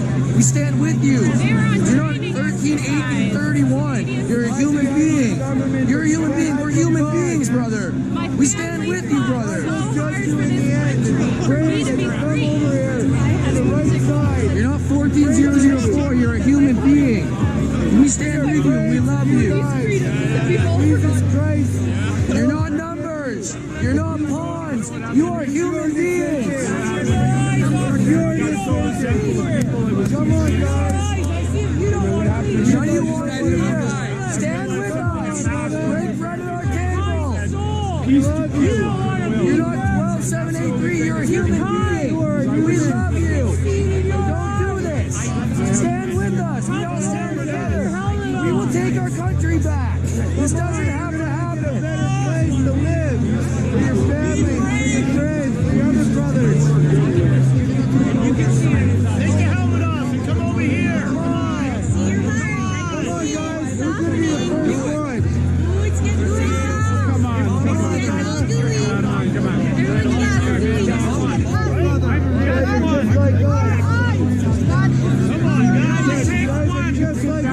We're human. We stand together. We love you.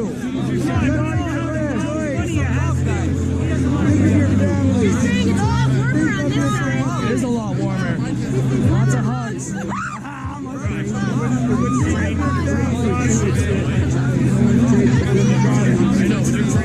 There's some pretty cool synchronicities on this side too. Come on, you guys. We stand with you. You're not going to be 806. You're a human being, brother. We stand with you, brother. This easy, guys. This easy, guys. It is this easy. Stand with us. Please stand with us. We do this for the future. The little kids. We do this for everyone. We love you. We do. We take care of each other. That's all we've ever done. We want to save the children. We're family. It's children. Come on, kids. They're getting hurt. Turn the other way. Turn the other way on children. You're not 13831. You're a human being, brother. You don't need to do this. You have emotion. We love you. Stand with us. You want to be on that side of the line? Fine. We're giving you the option. That's it. That's it. That's all.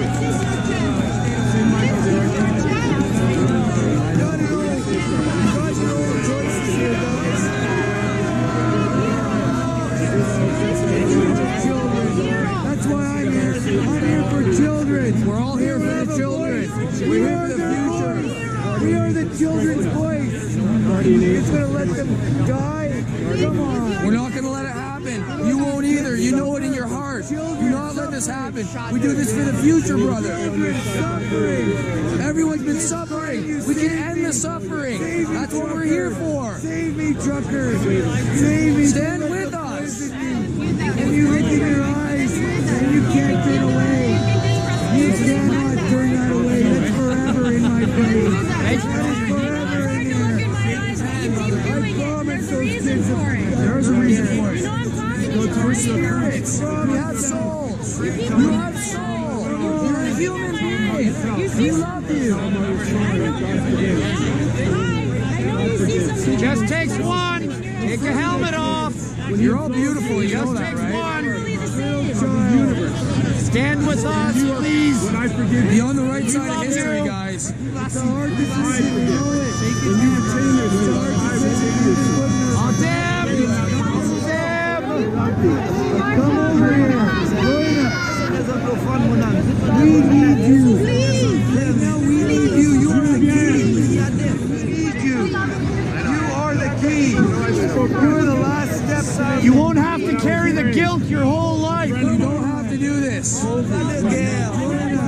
are family. We are family. We do this for humanity. Stand with us. We care about you a lot. If you know the government is lying, you have to stand with us. Peace. We can all have peace.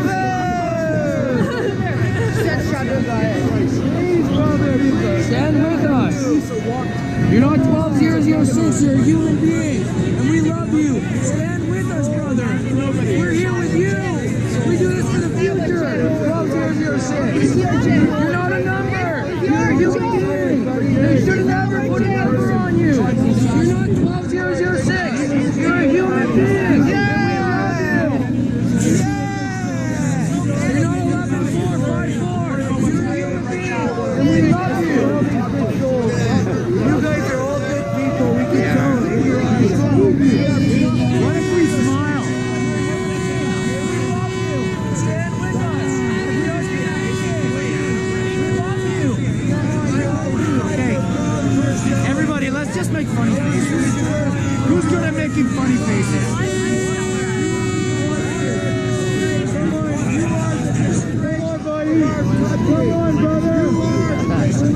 Maybe we'll, freak him out with that. I mean, it's all you got. At the end of the day. All we have is our bases. Yeah, and they try to remove it. They try to make love illegal. They do. They try to make dancing If illegal. you can't hug or kiss, that's making love illegal. Right? Take your helmet off and join us. We're here for the peace.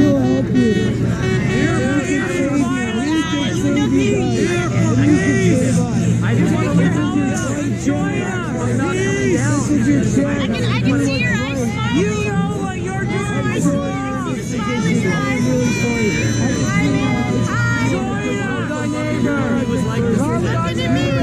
You looked at me. You looked away because you're like, oh no, it's not to me. Love thy neighbor. I see a smile. Are you a mother? Do you have kids? Oh, you're all We're here for your a children. little bit. I see your heart. Are you a mother? You have children. So do we. We love your kids. Over here. I don't care. You're probably a father that I really care about you, Dad. I really care about you. I need you to realize that. All right. If you're happy and you know it, show your face. If you're happy and you know it, show your face. If you're happy and you know it and you really want to show it. If you're happy and you know it, show your face. If you're happy and you know it, show your face. If you're happy and you know it, show your face. If you're happy and you know it and you really want to show it. If you're happy and you know it, show your face. Yes, sir. Come on, guys. We love you. We are not Canadian. Big hug. We are Canadian. We are the crazy Canucks. Yes, we are. Whenever they can liberate a country, they send us in. We are the crazy Canucks. Yeah, we're crazy. Stand with us. Come on, brother. Do it. Love you guys. Do it, son. It's Please. about loving you. I Please, don't think anybody's come crazy. here. Leave in love after love. He's gonna start saying inside your head. I really don't think you're strong enough, no. To believe in love after love, after love, after love, after feel so big inside. I don't usually wear masks, but Really I'm don't showing think you what you're you look strong like right enough, now. no. Cheers. As I mess with you.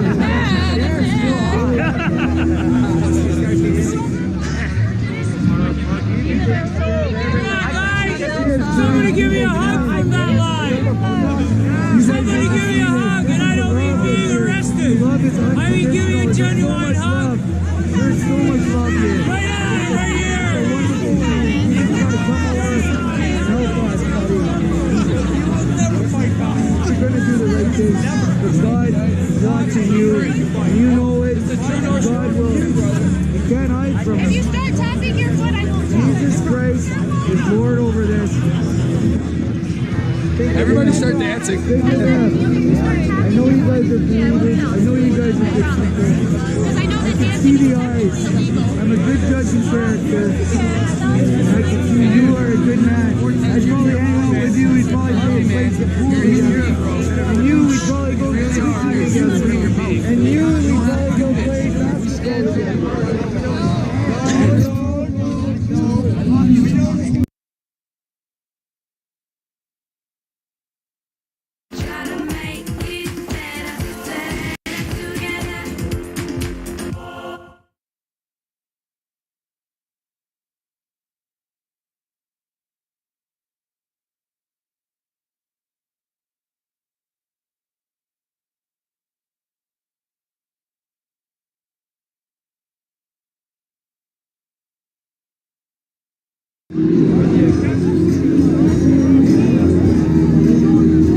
They're pushing us, guys.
My name's Delicia, okay? Delicia's my name.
Prost, Prost, à bon sortir.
order à l'autre.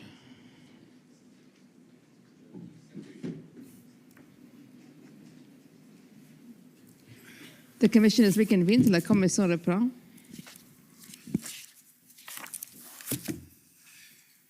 Okay, next, I understand it's the city of Ottawa wants to go next? Okay, I think it's more a request from the coalition to go later, but I Okay. said we're happy to go anytime. okay, well, and let's start with the city of Ottawa.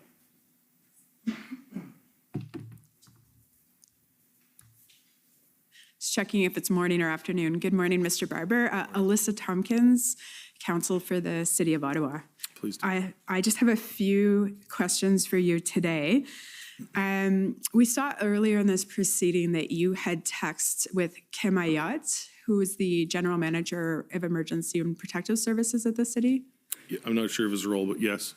I'm just going to put them on the screen to assist you in that regard. So if we could bring up document OTT, I think it's 30057.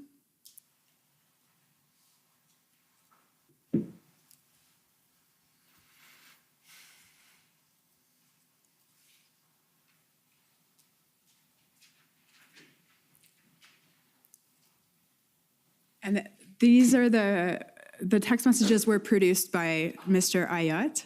So I believe Chris, protester, is you. I'm assuming so, yes. It looks like, yeah. Yeah, so if we could just scroll down to the third page. And I just want to talk to you a little bit about your role in moving the trucks and how far it got. So if we get to here, starting at this exchange, we're now February 15th, which I believe is the Tuesday at 8:30.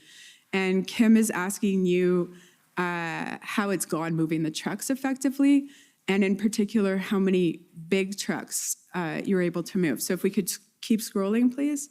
Just the large trucks and not the pickups or cars. And then I believe this is your response. If we keep scrolling. Yeah, can you confirm that you provided this information to Mr. Ayat, that it's accurate, and any elaboration that you see fit? So to my recollection, we moved approximately 100 vehicles out of the downtown core on that February 15th, 40 of which were tractors, semi-units, and apparently approximately 23 were moved up onto Wellington in one block. Okay, now when you say 23, what happened to the rest of the 40? They moved out of town. They would have went to we called it exit 88, Armoire, or Antrim. Empire? Antrim? Yeah, Antrim Truck Antrim? Stop. Yeah. Antrim, or there's two different ones, and I always got confused with which one it was. It was the one on the east side of town anyway, so. Okay, that was my next question, was about the trucks leaving downtown. Now, after this, if we keep scrolling, it refers, I note, in passing, to you tiring yourself out. So again, your weight loss. Sorry, if you could scroll up, Mr. Clerk, apologies. So then Kim writes to you about running into trouble with any trucks. And then if we can scroll down to your response. I think keep scrolling. Yeah, so if you can just confirm that you wrote this to Mr. Ayat, and then just provide a little more context for the commissioner. Absolutely. So February 14th, we had a meeting at City Hall with Kim and Drummond, and I believe Steve, if I'm not correct. Steve Kanolakos? I believe so, yes. We left that meeting excited, ready to go out. We had an agreement that we were going to move as many trucks as we could out of the residential area up onto Wellington. Myself and 3 other road captains that were close with me went out and started speaking with the drivers, trying to figure out who was ready to move.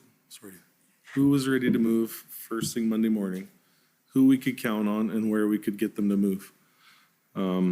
So 7 o'clock in the morning rolled around Monday morning, February 15th, and we struggled with communication between police, city, and ourselves as to who allowed the move.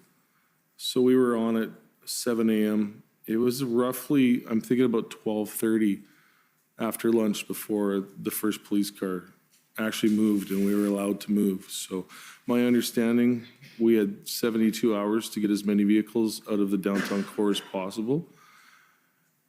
Something broke down and was out of my control. We got as many trucks as we could that day. And you remember it was cold. And at the end of the day, I was wore out. I was done. It was a lot of walking. It was a tremendous amount of walking. Something happened at the end of the day. There was a breakdown. I believe Chief Slowly resigned. Something happened where the deal was off the table and we were done. So I did everything in our power. We had so many more places on Wellington. We could have put more trucks. We mapped everything out. We had guys that were ready to move. We ran at a time in the day on the Monday and then planned to continue moving on the Tuesday. And like I said, something fell apart. We were done. Okay, when you say something fell apart, you have no further evidence on that for the commissioner? My communication was with Nicole with OPS, and she had explained to me that we'd had our chance. I don't remember how. My text messages are at the police station. That we had our chance, and we didn't accomplish what we agreed to do, and the deal was off the table. Okay. That was different from what my understanding of what the day was. Where things fell apart, I still yet to understand. Okay, those are all my questions. Thank you very much, Thank Mr. you. Barber.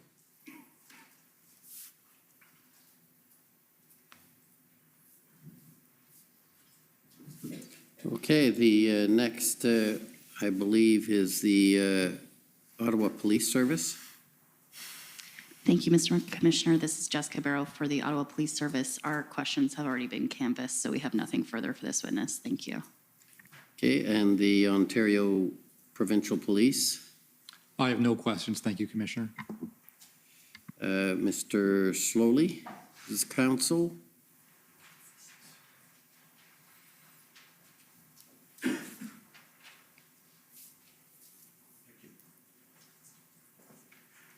Morning. Morning. I'm Tom Curry for former Chief Slowly.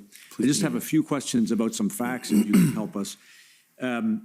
The trucks, first of all, I appreciate you don't have a good, accurate count of how many vehicles were in the aggregate of the convoy, or even, I suppose, the Western convoy. Would that be right? Yes. Can you tell the commissioner, though, whether the trucks that came with you in the part of the convoy that you had initiated, were those independent operators? Yes. A lot of the major companies didn't want the advertisements from their business names on the doors for company drivers. So I would say 95, 98% of the tractor trailer units were independent operators that would be affected by the border mandates. Right. And that probably relates, doesn't it, to your inability to have all of them follow a particular single set of instructions. Independent operator is more likely to be an independent thinker and Yes, generally, yes. And were those independent operators who came from the West operating tractors that had sleeping compartments? There was a mix. I'm not sure of the numbers. A very small, what we consider called day cabs, where it's just the cab and no sleeper unit. A very small amount. I remember seeing a handful. Yes, there was a few there. And a day cab operator is not, by definition, that's a person who's not operating a vehicle on a long haul unless they've got accommodation someplace else, which they wouldn't normally have. Right. And so for the drivers and operators who were in tractors with sleeper units, did they remain in their sleeper units during the period of the convoy? I'd say there'd be a mixed bag. What I kind of realized, the community really came together. So there would be, the trucks would have to run a lot because it was so frigid. What one guy would do would rent a hotel room and then cycle through drivers to get cleaned up and showered and looked after. The majority of the guys slept in their trucks in the night. And they'd need fuel to keep running for the reasons that you've given, to keep the unit warm. Yes, for heat.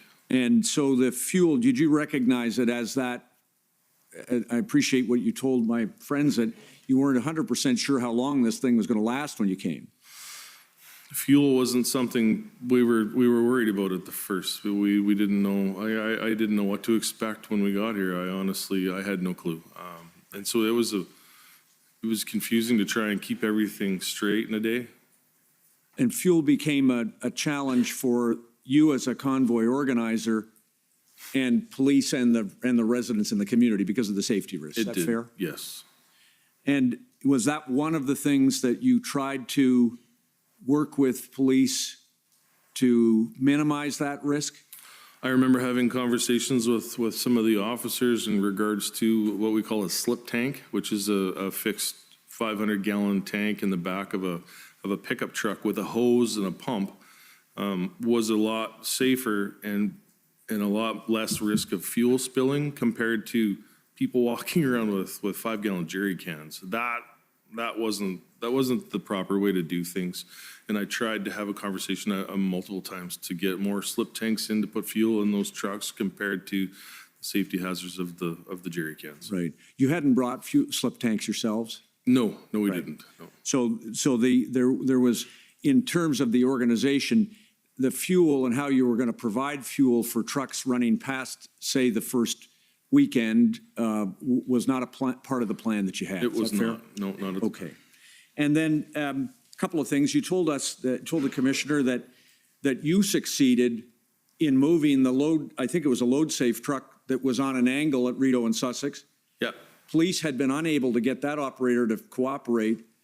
And even then, when you turned to the rest of the Rideau and Sussex operators, no luck at all. I tried multiple times with Rideau and Sussex, and good guys, really good guys, and they had a point, and they were protesting, and yeah, we just had a difference. I did what I could, but. A couple of other things, and finally, if I could, Mr. Barber, you told us, and I don't want to know what the legal advice was, but early on in this effort, is it right that you turned your minds to what lawful protest looked like and what unlawful protest would look like? We were very fortunate that we had lawyers fly in. I believe it was the first week, and we had guidance there. We had somebody that we could have, would tell us what our rights were, because, being truck drivers, we're not all really good at litigating. So we had lawyers, we had people that could give us advice. There was a ton of advice there, and it was very much appreciated. Weren't able necessarily, or maybe at all, to put that legal advice into action across the whole spectrum of the convoys, though? No.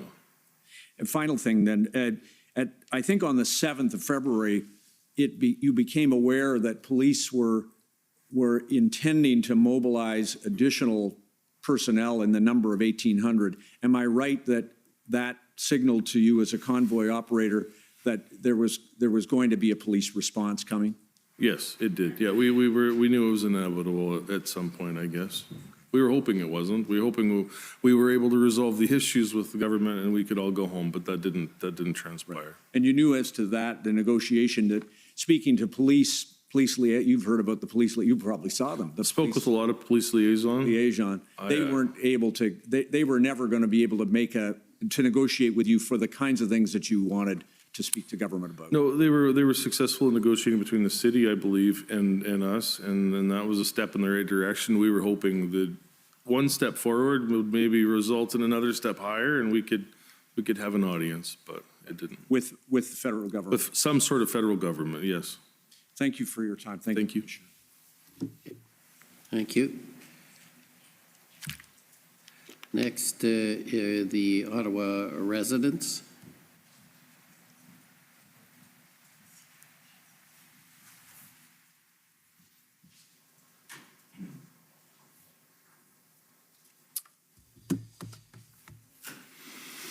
Thank you, Commissioner. Mr. Barber, my name is Paul Champ. I'm a lawyer for the Ottawa Coalition for Residents and Businesses. And good morning, Mr. Champ. I have some questions for you. Sure. I think you may already be aware of this. I'm from Saskatchewan as well, so we have. Oh, I wasn't aware of that. Okay. Good. We're both from God's land. Whereabouts, may I ask? Regina. Ah, good. But I've been in your area many, many times. It is God's country. So, Mr. Barber, I'd just like to start about the reasons why you were coming to Ottawa. It was about mandates generally, or was it just the trucker mandates, the mandate or the border restriction that truckers could no longer enter or pass through if they? I can only speak for myself, but for me personally, it was the border mandates. That was the last straw per se in the government going too far and wanting. I needed my voice to be heard. Right. In government going too far, it was everything. It was the restrictions, the restrictions from going into restaurants, from schools were shut down, all of those sorts of things. It just built up, and that was the last straw for you.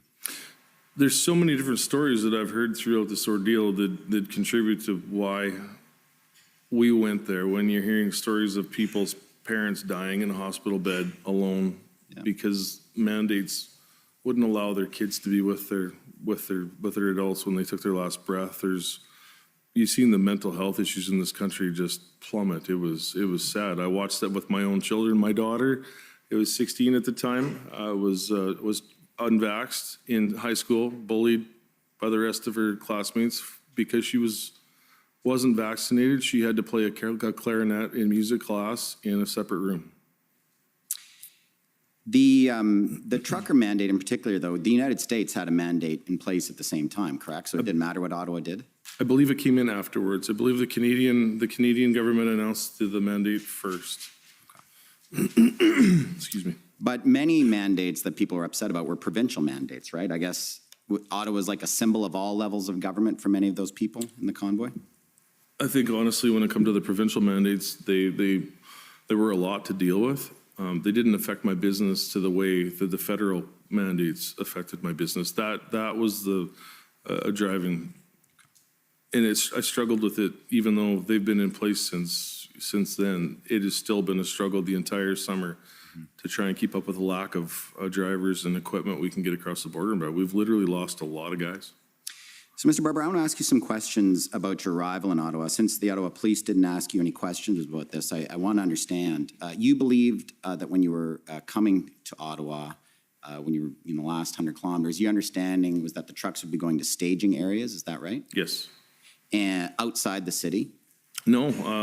And to this day, I've never been to these parks, but my understanding coming across Canada was two staging areas, Major Hills Park and Confederate Park, were the two places that the OPP, now whether that message got mixed up somewhere along the lines, that is what I was told, and that is what I understood coming across Canada. We had places to stay, staging areas in these two parks. We had porta potties set up, ready to go. They were prepared for us when we got there, and that turned out to be not true. And when did that change? Like, who informed you that you could just go to downtown Ottawa instead, and when? Well, OPS led myself and another truck before the convoy was cut off at the War Museum there.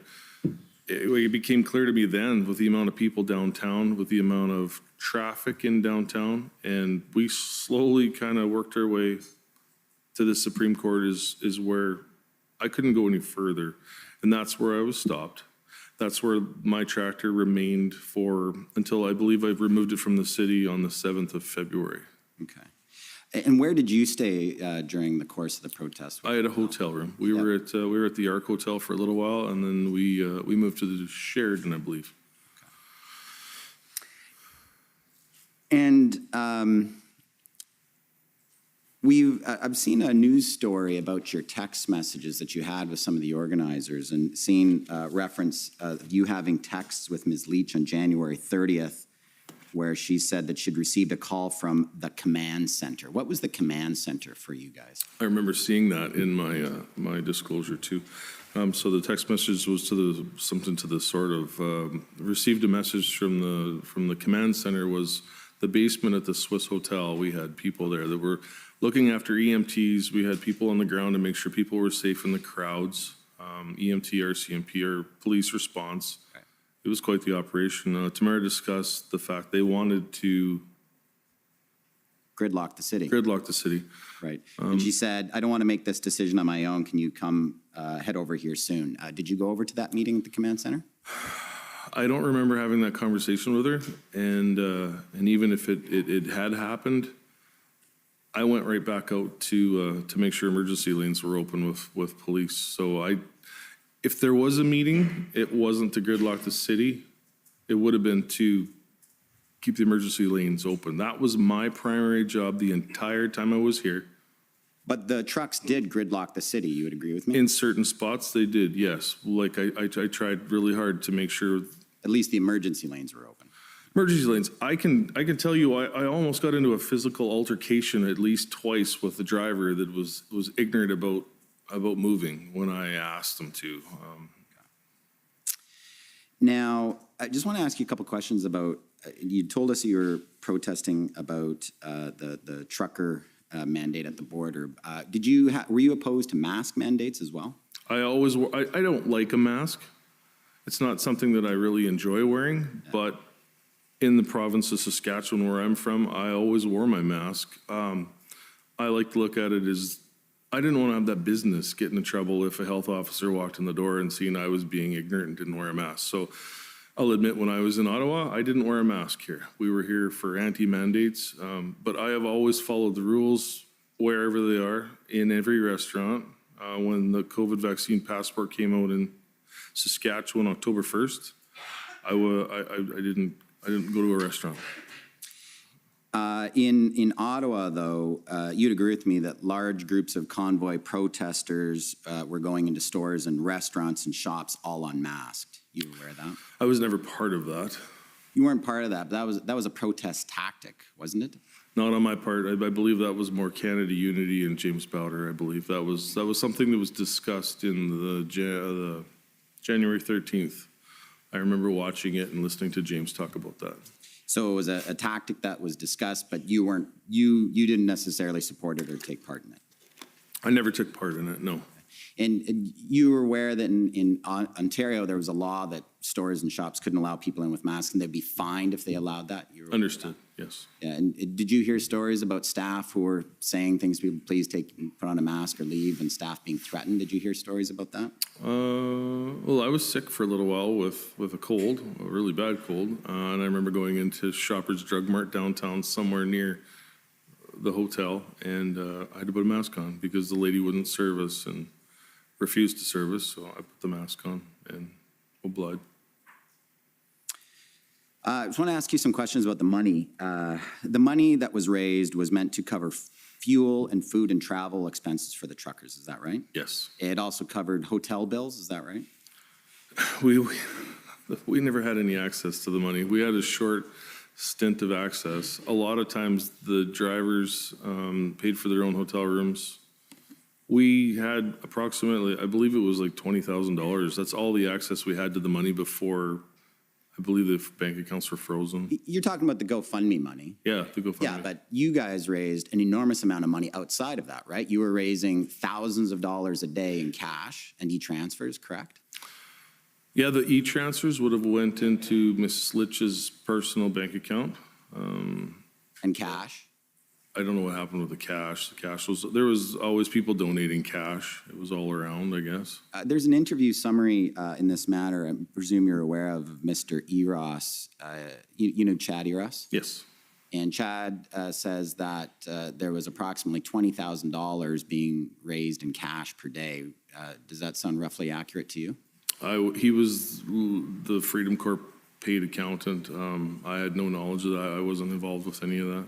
He also speaks about how that occasionally to get rid of all this cash on hand, they were putting it in envelopes, putting numbers on it, and were giving it out to truckers. You were aware of that? Yes, I took part in that spot, You took part in that. So you were aware there was large amounts of cash. I didn't get to count the cash. I was given envelopes, and I would go then see what drivers were in need of some cash and deposit or give them the cash. Right. So you were handing out, it's my understanding those envelopes was between $500 and $2,000 per envelope? $500.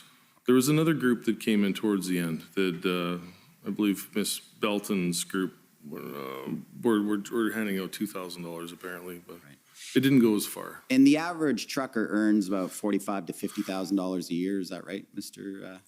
Barber? I would say probably more. I'm not sure, 70.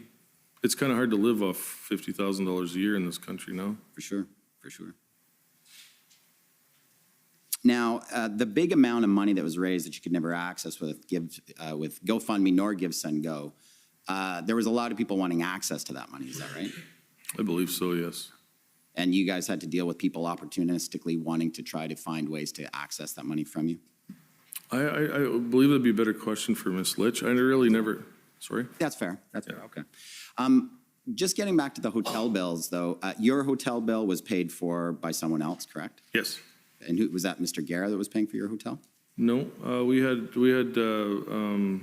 there was a businessman that helped us out along the way, Mr. Burgo, Joseph Burgo. I believe he was fitting the bills for some of our hotel rooms and then mentoring us and helping us out with.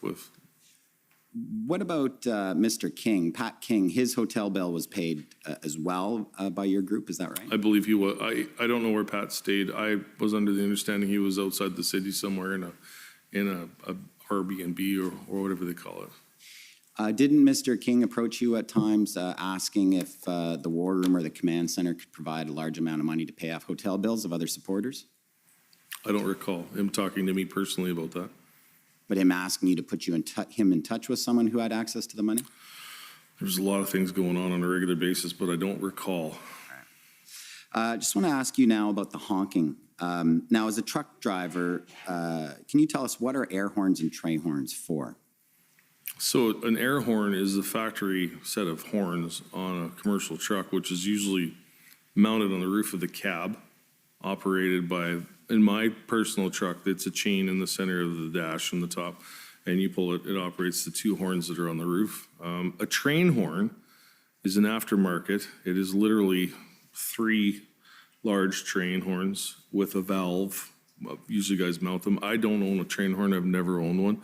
It's mounted on the floor and it's got a valve where you put more air to it to make a louder noise, I guess. They're obnoxious. And the purpose is because the trucks are so large to warn people from very, very, very far away that a truck is coming, correct? Now, the purpose, in my opinion, personal opinion on a train horn is just... Well, air horns or train horns, same. Yeah, no, it's used for 2 primary reasons. One's for excitement. I always like to go back to the kids sitting on the side of the road, or when you have a vehicle pass you with kids in the back seat and they're doing the arm pump. That's the excitement part of an air horn. Then the other part of the air horn is the danger. Right. And you're trained for your commercial license that air horns, even in themselves, can be dangerously loud, correct? Yes. Yeah. But in this case, horns became a bit of a symbol for the truckers coming to Ottawa, is that right? I guess so, yes. And a symbol for the protest. My truck was parked in front of the Supreme Court from February 29th when we arrived until I removed it from downtown on February 7th. So I don't believe I personally pulled an air horn after the... That wasn't my question. My question was that the horns became a bit of a symbol for the protest. Yeah, they were everywhere, yes. And once the truckers parked, you didn't, I get that, but many of the trucks were honking all day and night, correct? For the first little while, yes. And those that wouldn't listen, we tried to reason with and get them... I tried to reason with to try and get them under control. And they were honking on a schedule of some type, correct? Like it would be like 10 minutes straight for every 30 minutes or something like that? I don't recall that. There was something to do with that. There was a couple guys in front of Parliament that were obnoxiously blowing their horn, we'll say. Well, the block captains were coordinating with each other about how and when to blow the horns, were they not? That was never part of my dealings. I involved myself in a couple of the block captain meetings, but for the most part, I don't remember hearing anything about that. I remember there being a curfew, what was it, 7 to 7 or something like that somebody negotiated in the first week. My memory fails me on exactly what it was. And you've told us, you testified that you put out several videos asking the truckers to stop honking and respect their residents. Is that right? Yes. But isn't it true, Mr. Barber, that your videos were just telling them not to blow the horns in the middle of the night? I don't recall that. I remember, no, the videos when I would yell, there's multiple videos out there of me yelling stop, and then there was daylight hours, so I was sleeping at night, and to be honest with you, where I was in the hotel room, I don't remember the train or the horns actually waking me or having a hard time sleeping. there's a HR, I'm not going to ask to put it up because we don't have time. HRF 183 is a video of February 1st on TikTok where you tell guys to stop honking and stop laying on the horns at 3 a.m. And the guys have stopped, which is nice. So you were asking guys not to lay on horns in the middle of the night? I'd have to see the video again to see that. I don't recall that video. I'm not saying it's not there, but or later that day? It might have been in the evening, I would say. I remember, yeah. I remember doing a video. I've seen it in my evidence here last night where I showed the street in front of my hotel room with the trucks, and it was in the evening, and it was perfectly quiet. You did put out a TikTok video on February 9th, though, did you not? Saying that if the police tried to come to a truck, they should, notwithstanding the injunction, they should pull on their horns, correct? So in regards to that video there, in consultation with legal teams, we were instructed that the bunk of your truck was considered a residence, and the police needed to have a warrant to breach the residence of your truck. And we were also instructed by legal counsel that in a case of something like that, what they were telling me, I've never been involved with something like this before, so I have no idea what happens when police kettle, but my understanding was if the police come and there are mass arrests happening, we were allowed to try and warn the other drivers. So yes, there was a video. It's in evidence, I believe. That's HRF 000217 for the record. And Mr. Barber, Mr. Wilson has put in an interview summary, and we're going to hear from him tomorrow, where he says that you were asking truckers to implement a quiet hours and to only honk between 8 a.m. and 8 p.m. Is that correct? Apparently there was some sort of a deal in the first week or so. We were allowed to honk during the days, apparently. So yeah, I'm trying to play by the rules. If I... a deal with whom? I think with the city. I was never involved with the inner workings of the deals with the city other than when we did the truck move or the court injunction or something to that effect. There was a deal out there, and I don't remember exactly. Well, I think we heard a little bit of evidence that Mr. Wilson and Ms. Chipiak were trying to negotiate with the city, saying if the truckers agreed to not oppose the renewal of the injunction and to only keep honking between 8 a.m. and 8 p.m. So they're trying to get a deal like that. Is that Could be possible. They worked behind the scenes relentless. They were honestly godsends. They were right there with us for help. Right. Because the truck horns were all day. Even all day was quite. They were annoying. I remember a Sunday service in front of the stage, and we were trying to listen to the pastor do a sermon, and he couldn't. It was kind of like, quit. But that was in front of Wellington, and that was, I believe, in the first week. So, just the last couple of questions, Mr. Barber. Have you ever met or communicated with Tyler Russell? I don't know that name. Or Derek Harrison? I don't know that name either. Have you ever met or communicated with Alex Vriend? No. And have you ever, you've already been asked about Mr. McKenzie. Okay. If I had, like I said, my phone was extremely busy. There's a ton of numbers on that phone that if there would be no contact name with it, there might have been somebody contact me, but not to my knowledge, I should say, right? I understand. All right, thank you, Mr. Barber. Those are all the questions. Thank you, Mr. Chairman. Thank you, Mr. Commissioner. Okay, next call on the CCLA.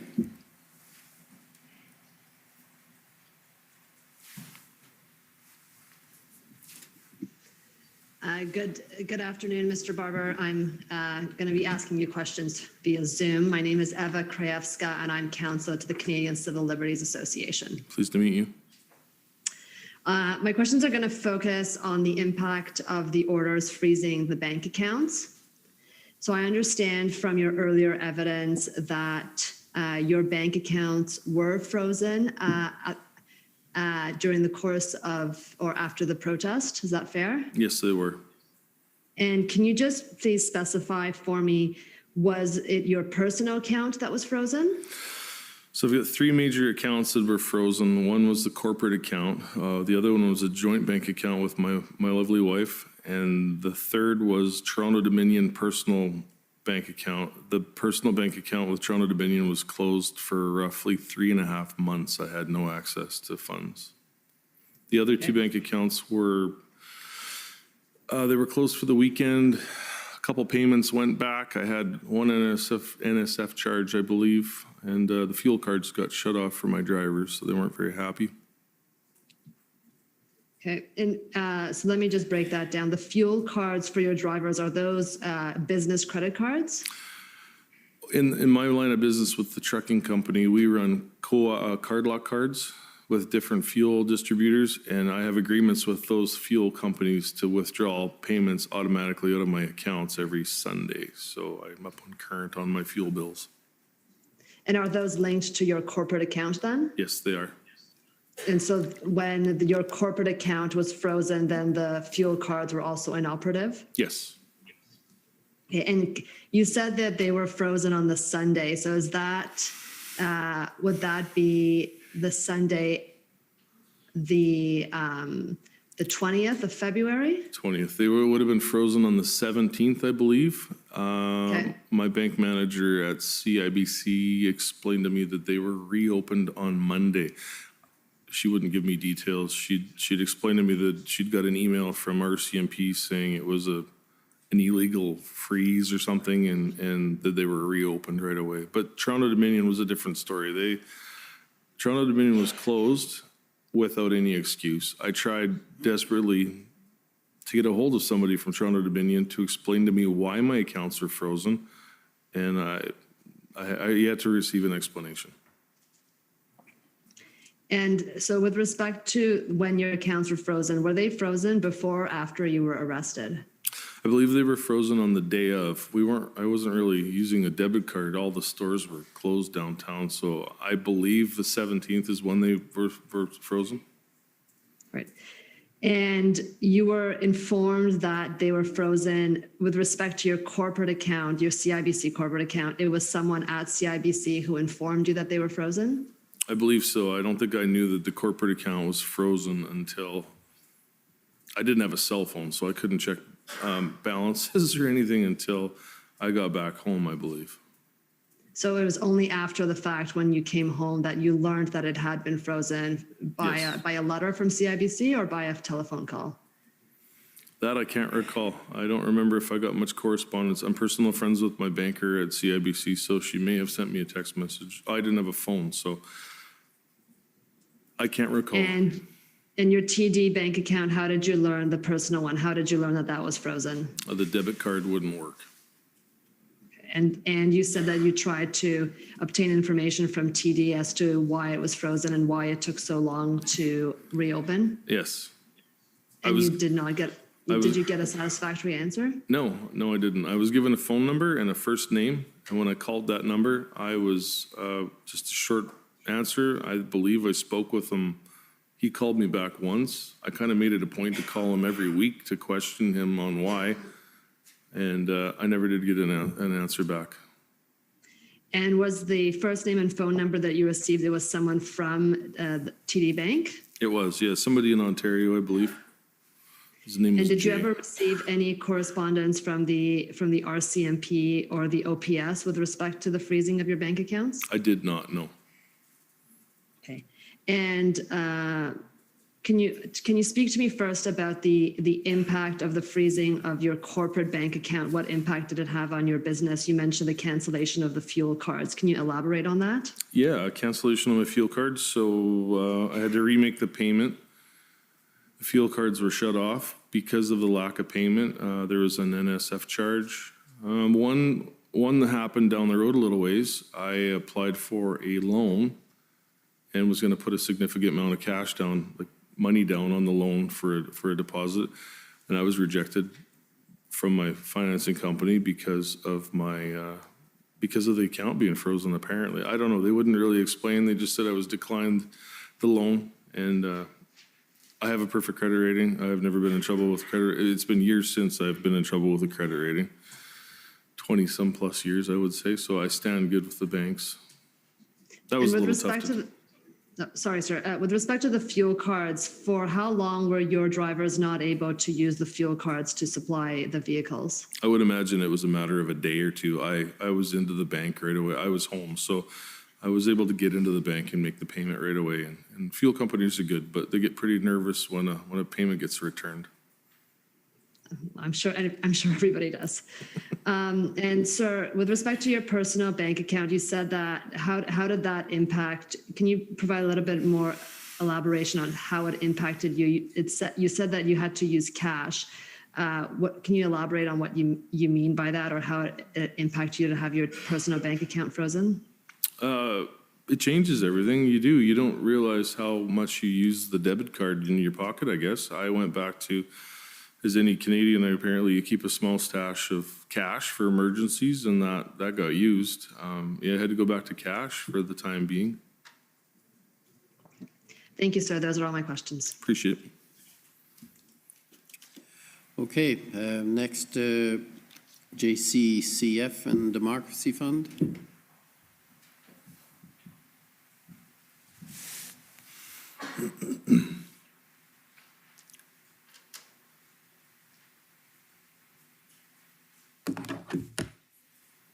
Good afternoon, Mr. Commissioner, Mr. Barber. Afternoon. My name is Antoine Dailly. I'm counsel to Citizens for Freedom, representing the peaceful protesters in Windsor. Appreciate it. Mr. Barber, you indicated that you led a convoy of trucks from out west to Ottawa and that you were a point of contact with local police forces along the way. Have you ever had any contact with the Windsor Police Service? I don't believe so, no. And you indicated that while you were traveling across the country, that one of your primary responsibilities was dealing with logistics, listening to the radio chatter. Do you ever recall receiving or responding to any requests for support from the demonstrators in Windsor, whether it's, requests for trucks or other logistical support? I don't believe so, no. It was a busy phone. Yeah, I may have missed something, but I don't remember or recall ever receiving any contact. Perfect. And if you did receive this type of request, is this something that you would have brought up with your internal leadership team? No, we were busy here enough. We weren't worried about Windsor, Coots, or anywhere else. Perfect. And so the convoy that you were leading across the country to Ottawa, that did not pass through or anywhere near Windsor, Ontario. Is that correct? It did not, no. And were any of the road captains or other trucks that were part of your convoy, were any of them, to your knowledge, dispatched to Windsor? Not to my knowledge, no. Now, earlier this morning, you were showing a TikTok video where you're talking about let's hit them, presuming the federal government, where it hurts. And I'd like to obtain some clarity from you on that statement. So in this case, when you say let us hit them, us in this case, you're referring to the convoy and its supporters. Is that correct? Yes, against the mandates. And in terms of where it hurts, was one of those places you were referencing the Ambassador Bridge, or were you focused exclusively on attending a protest in Ottawa? Exclusively attending the protest in Ottawa. Perfect. And so, to the best of your knowledge, did any of the core organizers of the Freedom Convoy attempt to establish any kind of slow roll or any type of blockade in Windsor for the purposes of impeding border traffic? No, not to my knowledge. So is it then fair to say that from your perspective, blocking ports of entry or impeding traffic at any port of entry, whether that's in Windsor or in Sarnia, was not an objective of the convoy organizers? Yeah, we had nothing to do with Windsor. That was, as far as I know, they had more issues at those border crossings from what I watched on social media lives. It wasn't the same thing as what we were doing here. Okay. And when were you first made aware that the demonstration at the Ambassador Bridge had been cleared by police? I don't recall when. I don't know the story there. I didn't pay enough. Like I said, it was so busy here, I didn't have time to pay attention to anywhere else. Fair enough. Okay. Thank you very much. Those are my questions. Appreciate your time. Thank you. And for the convoy organizers?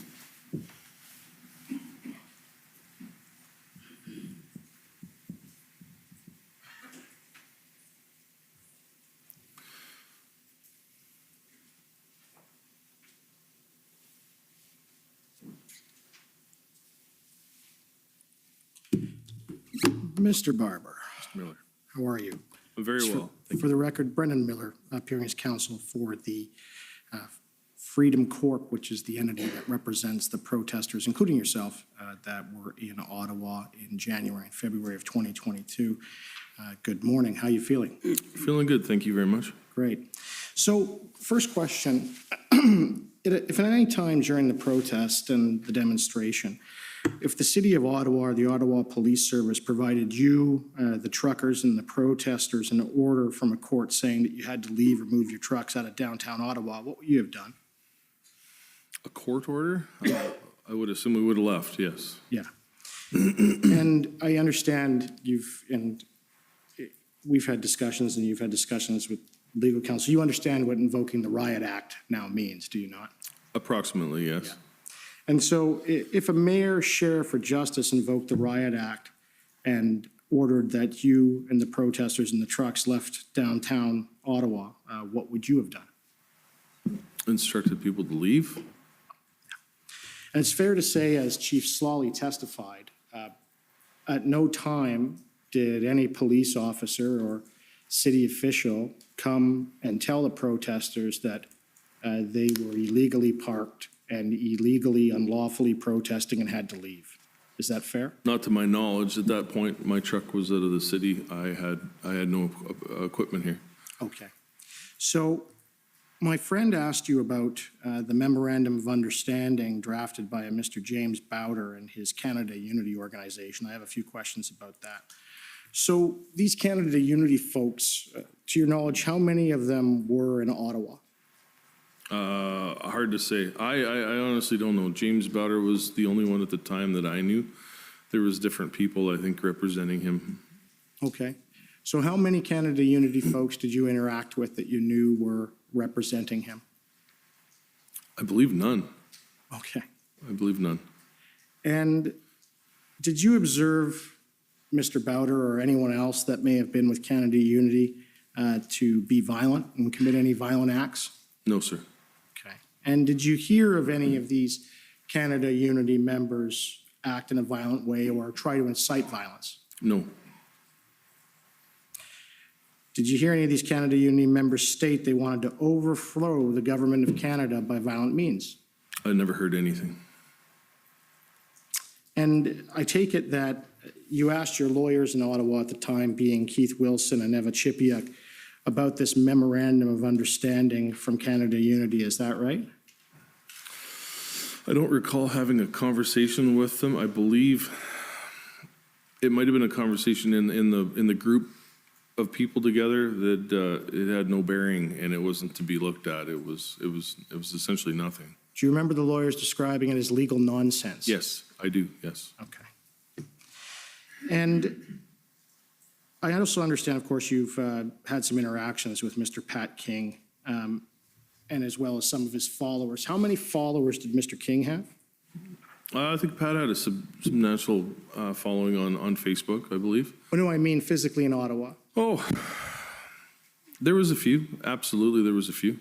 How would you use a bit of a weasel word? Do you mind if you can clarify? What number would you estimate? There is so many people here. So many people with every different background. I don't even know if I could guess, Mr. Miller. Okay. And did you observe Pat King or any of his followers carry out any acts of violence? I did not know. And did you hear Pat King or any of his followers incite protesters in Ottawa to commit acts of violence? No. Did Pat King or any of his followers ever state to you that they're going to physically and violently overthrow the government of Canada? Never, no. And what about this Jeremy McKenzie fella? Did you ever hear of him seeking that protesters act violently or incite people to commit violent acts? No. Did Jeremy McKenzie or any of his followers or veterans that you know of say that they were going to physically and violently overthrow the government of Canada? None. All right. And lastly, of course, Ms. Tamara Leach. How's your relationship with Ms. Leach? Definitely strained over the last however many months it's been with a court order against us contacting each other. So yeah, I met her. I spent approximately a month with her, got to know her quite well. She's a genuine, a good person. And then I only get to see her now through legal counsel. So someday maybe we'll fix that. Now I take it, how tall is Ms. Leach? Pretty close to midget height. Like, Yeah, she's about a midget. I'm And, not even going to look at her right now. but I take it she's still a very scary lady, is she not? It's the short ones you really have to worry about. Well, yeah, to be honest with like Napoleon. you. Absolutely. Absolutely. So she's the Napoleon of truckers, is that fair? All right. Now, did the Napoleon of truckers, Ms. Leach, did she ever say to you that she intended to carry out an act of violence while she was in Ottawa? I don't think she'd harm a butterfly. No, she would never say that. Right, and I take it she also, you never saw her assault anyone or commit any violent acts? Absolutely not. And I take it she never said to you that she was here in Ottawa to violently take over the government of Canada? Absolutely not. Thank you. Now, my friends asked you some questions about what I would refer to as collusion with some of the other protests that were outside of Ottawa, right? So you had the big ones, you had Coots, Windsor, as well as the ones in Manitoba and another one in Surrey. To your knowledge, did any of the truckers or protesters at all, in all of Ottawa, to your knowledge, have any coordination in whatsoever in setting up these other protests outside of Ottawa? No, they were all, as far as I understand, they were all organic movements. Right. And you heard the evidence from Chief Slully as well as Commissioner Carrerick. They speculated that it was possible that the one protest in Windsor was coordinated with Ottawa just based on the geographical distance between the two and the splitting of resources. Do you have any comment on that? I don't agree with that assumption. I can't see being how organic the movement was. Honestly, I'd say we weren't smart enough to come up with that idea. Okay. Well, that's a fine admission. Now, if Mr. Register, if you wouldn't mind putting up document HRF 00000052. It's the one that Canada, for the Attorney General, put to my client earlier.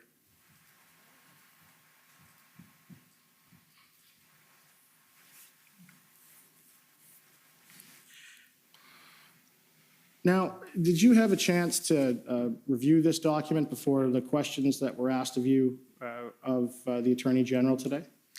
I don't believe I did. Can we just give you a quick moment to do that? And so if, Mr. Register, if you could scroll down there. So there, and just for summary for the folks at home, you have a heading with Ottawa weather, inspirational thoughts for the day, a video of Klaus Schwab describing Trudeau's loyalty to the World Economic Forum, a CTV poll on the Emergencies Act, which states that 81% of people disapprove of it, financial supporters, scrolling down, Quebec drops mandates, Feds scrap pre-arrival PCR tests, British Columbia drops capacity limits, bank run, crypto bank, the picture of Madam Deputy Prime Minister, another Albertan, and Daily Humor. Yes. Do you see anything invoking violence in that document? I don't know. Do you know of any of the documents that are like that, the daily briefings that asked for violence or sought violence? I can't speak. I don't think I read any of them, but I would say no. There was never any talk of it. Okay. Now, I'd like to bring up, if I may, Mr. Registrar, the other document that Canada put up, which is HRF 00000083.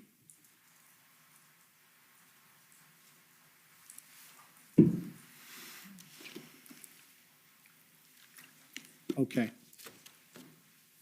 And you were, it was put to you, the video of Mr. King, Pat King was put to you with respect to the Bullets comments. And this was the media release, I take it, that was released in response to that?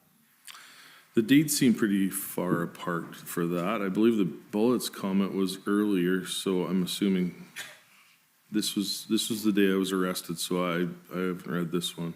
Okay. Do you want to have a read? Yes. Yeah, I didn't review it at the time, but I've seen it now since. And I take it, do you agree with those statements therein? I do, yes. Okay, thank you. And I also understand that with respect to the daily security briefings, the one that we looked at earlier, you weren't involved in drafting any of these? I was not, no. And I take it you didn't review any of them before they were sent out? No, sir. All right. Now, with respect to the mandates, and I just want to touch on that briefly, can you tell the commission about how the mandates impacted your children, other than what you already have with respect to your daughter's clarinet story? Well, I've got a 19-year-old son, Jonathan. He was 18 at the time. He's refused to get the vaccine. He's been around people with COVID multiple times, and he's yet to catch it for some reason. So he's going off his natural immunity. He's a very strong-willed guy. I don't know where he gets that from. He refuses to get it, and I stand behind him on that. Okay. And what else? Anything else other than what you've already said? My parents, my father received his second dose of his, and it could be together or not, his gallbladder quit working on him. And I watched my father deteriorate quite badly. He's fine now, but still, you lose that body mass. You don't seem to get it back at 70 years old. So, Okay. Now, I want to move on from that and talk about some of the moving of the trucks. I understand at some point in the protest in Ottawa, you moved your trucks from Wellington, or your truck, out of the city to a remote camp. yes, When was that? February 7th is my best recollection. Okay. And is it true that when you were trying to leave downtown Ottawa, that the police roadblocks made it very hard for you to leave? It was very tricky, yes. There was roadblocks everywhere. So can you describe for the commission your initial moving your truck and trying to get out of downtown Ottawa, and just sort of walk us through in a timeline?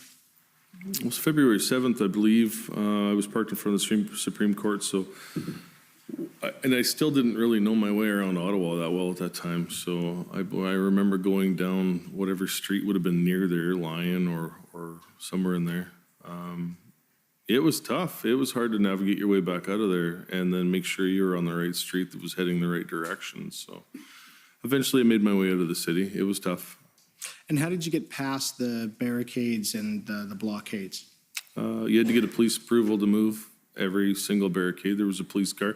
There was, when we first arrived in Ottawa, the city officials used payloaders, graders, and trucks to blockade the streets for safety concerns or whatever it was they did. And then when the snowfall came, the first snowfall came, I remember they removed all that and they replaced them with concrete barriers. And then a police car would sit at each barrier in the center and would be able to move to allow traffic to go through. So, And to your knowledge, was there any incidents of any of the truckers and protesters trying to leave but could not? No. If somebody needed to leave, we would facilitate that no matter what. And what I mean is with respect to moving the police barricades. Oh, no, it was a job to get somebody out of the city, but nobody ever had troubles. It wasn't forced to stay, if you're meaning that. Sounds good. And with respect to you walking the streets during the protest, what did you see? Life-changing. Yeah, it was amazing. There was so much grown men crying on your shoulder, women crying on your shoulder, grandmas, grandpas, you name it, kids. It was really, and it was an experience, unforgettable. Is there anything notable that you remember of who you spoke to? Who I didn't speak to.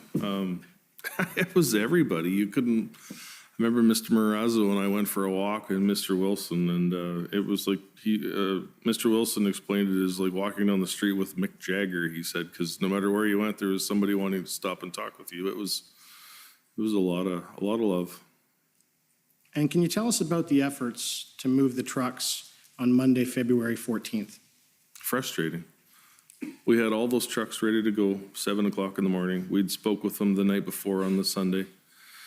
We had the streets lined up. We had everybody all placed. We had organized trucks to come. I don't remember the block. It was right in front of Parliament on pretty much on West Block.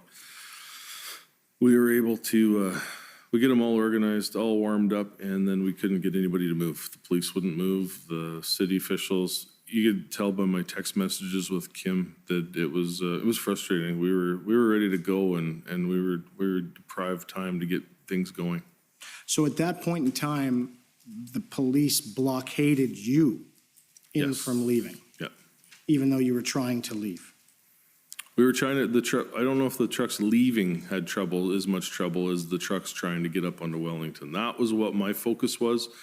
My focus was only getting the trucks on the Wellington. Other guys looked after the ones that wanted to leave the city. So from where the trucks were parked, did the police move the barricades to allow you out? I'm assuming so. I didn't take part in the actual leaving. Like I said, my focus was the trucks on the Wellington. Okay, so you were up at Wellington at that time and you weren't down where the trucks were trying to get out of? Yes. And I understand during that time that you were able to get approximately 100 trucks and protest vehicles to leave downtown residential areas, which included 40 semi-trucks, of which 23 went up to Wellington. Is that fair? Yes. And you were aware that the vehicles that left downtown and did not go up to Wellington, they were either went home or they went out to a base camp in Arnprior or Enbrun. Is that fair? Yes. And so you had cleared out 2 blocks on Albert Street and from some other streets. Is that about right? In the time we were allotted, we cleared out the 2 blocks. We had plans to clear out more. You just hold on a minute, yes? It's David Mijakowski for the record. I did not object initially, but I do understand that the rules of the commission do not allow counsel for the parties to cross-examine, and my friend has been cross-examining on several occasions. This is a matter of some contention, so I would just ask that his questions be phrased in a non-leading fashion. So that's not a problem. So can you tell me about then how many trucks do you believe were moved in total? I was told 100 vehicles, approximately 40 trucks, 23 of which we moved up onto Wellington. Okay. And while you were involved in the protest and in Ottawa, did you attend any businesses in downtown Ottawa? Oh, many. Frequented the Tim Hortons for meals. We frequented any restaurants that were open. Any business that I was in, the Iconic Cafe was another one, shawarma, any business that we were in flourished. They did really well. Then they said a lot of the businesses said they hadn't profited so much in the last 2 years as they did in that 3 weeks. And during that, just adding to it, what was your relationship like with those business establishments, their staff and owners during the protest? You want to tell me a little bit about it? I remember the Tim Hortons on one of the corners there. Truckers were mopping the floor because the staff was overrun, and guys had the mop pail out and they were cleaning the floors. Of course, it's winter time, sloshy and disgusting floors. I was pretty proud to see that. And did any of the business owners approach you before the end of the protest about anything they wanted to say to you? Not that I recall, no. And I take it you've seen throughout this proceeding witnesses discuss views on assaultive or threatening behavior and what that means. You've seen that? Apparently, yes. Now, I understand that you heard a statement from the Prime Minister where he called unvaccinated Canadians racist, misogynist, and asked, should we tolerate these people? Do you remember hearing that? I remember hearing that, yeah.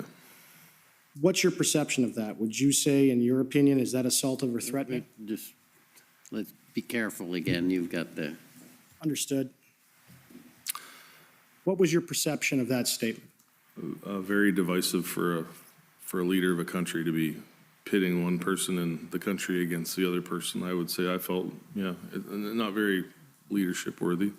And have you experienced assaultive and threatening words and behavior from other politicians or others? I've seen some in the news reports, I guess. Yeah, there's a few. Not that I can recall, not that I can recall the names of the ministers, but there's been a few. Okay. Well, thank you. Those are my questions. Thank you.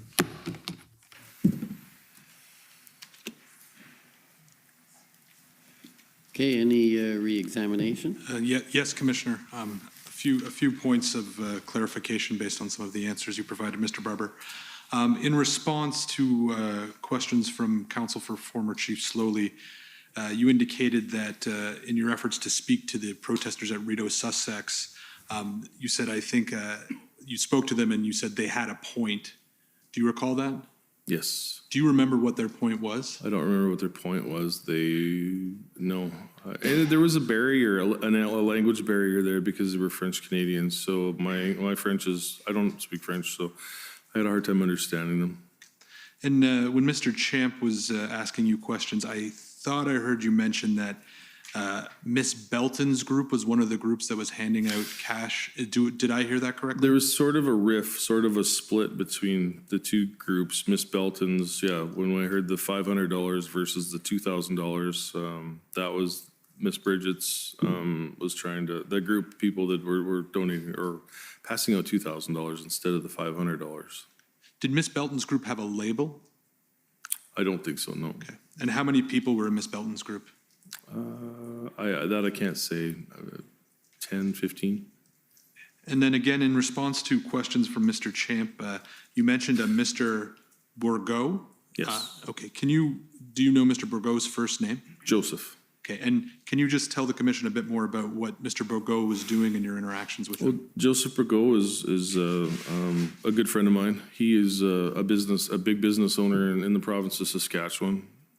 Well-respected man, and he offered his services to mentor. He spoke to me on a regular basis, just on protocol and advice, and a really good guy. And was he providing some financial support to the protesters? Well, I think at first our bank accounts were all, like we had no money coming in, Give, Send, Go or GoFundMe wouldn't release any funds to us. So we were financially strapped for the amount of hotels. So hopefully someday we can pay that back. And sorry, I don't think I got the answer there. Did Mr. Bourgault provide financial assistance? He did, yes. Okay. And how did he provide financial assistance? With hotel rooms. Miss Krajewska from the CCLA was asking you about bank accounts that were being frozen, and as I understood the TD account you spoke about, you said it had been frozen for 3.5 months? Yes, sir. Do you know why it was frozen for that long? To this day, I still don't know. I would imagine it had something to do, Miss Litch added my name to her Toronto Dominion Bank where the funds, the GoFundMe funds went into for the GoFundMe, the 1 million, and then the e-transfer. For transparency, she added myself to her bank account. So everything was out in the open. There was two sets of eyes looking at it. The biggest worry for her was that somebody would accuse her of misusing funds, which wasn't the case. So the TD bank account you're referring to, that was an account that originally was opened by Miss Leach? I had a personal Toronto Dominion, so all she did was merge the two savings accounts, so I could physically see her savings account on my card. That's the only thing that I assume had to do with why my bank account was frozen for 3.5 months. So you had a pre-existing TD account, Yes, and then Miss Leach added you to the account that she had created for the purposes of getting the GoFundMe funds? Yeah, for the purposes of transparency, so that there was more eyes on that account than just hers. And then my final area to examine is we've heard a little bit more about Confederation Park and Major Hills Park. Did you ever see Confederation Park or Major Hills Park? I'm hoping I can this week. I've never seen it. I've only heard about it, so that'll be on my list to do after this inquiry. Do you know what use is made of that park I have normally? no idea. Okay, those are my questions. Thank you. Okay, I just have a couple of questions. They're probably just general in the sense of what would be the cost of the fuel to have driven here from Saskatchewan? So today's fuel prices, roughly about $3,000 probably in fuel to come out here from Saskatchewan. It was quite the feat. Okay, and just one thing I wanted to follow up on was you were, one of your main functions, or certainly what you were doing, was to try and keep the emergency lanes open. Yes, sir. And you said there were some that you just couldn't keep open, and I think you mentioned Rideau, is that? Rideau was the hard one. There was, Rideau was the one that we tried multiple times. The other one was somewhere on Kent, I believe. Okay. We tried really hard to keep Kent open. I remember the first time we visited Kent, we worked all day. We got that lane wide open, and we were so proud of ourselves. We came back the next morning and it was completely plugged again. We kept working on them, but. Okay. So those are two areas where the lanes just couldn't be kept open? Yes, sir. Were there other areas that you found either you couldn't keep open or were regularly problematic? To my recollection, everything was well looked after other than those two areas. Those were the only two areas of concern that I felt that I had troubles with personally and the group of people that I was with. And would that be because they were not, among other things, they weren't part of your group? Is that, or were they part of your group, some of them? Yeah, the Rideau Sussex was not part of our original group. They were there a day or so before we arrived. Kent may have been. I didn't recognize all the trucks. There was some in Kent that was part of the original West group. I can confirm that, yes. Okay, and those are my questions. So thank you very much for coming. Thank you very much, Commissioner. We will adjourn for the lunch break. We'll take an hour for lunch and come back with another witness. The commission is in recess for 1 hour. La commission est levée pour 1 heure.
Order à l'ordre.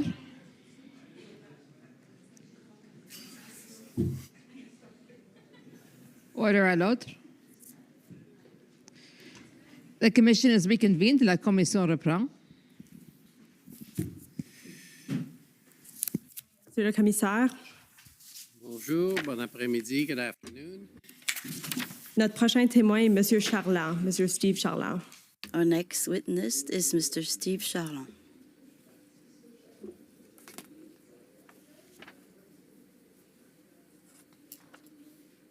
Allez-y. Go ahead.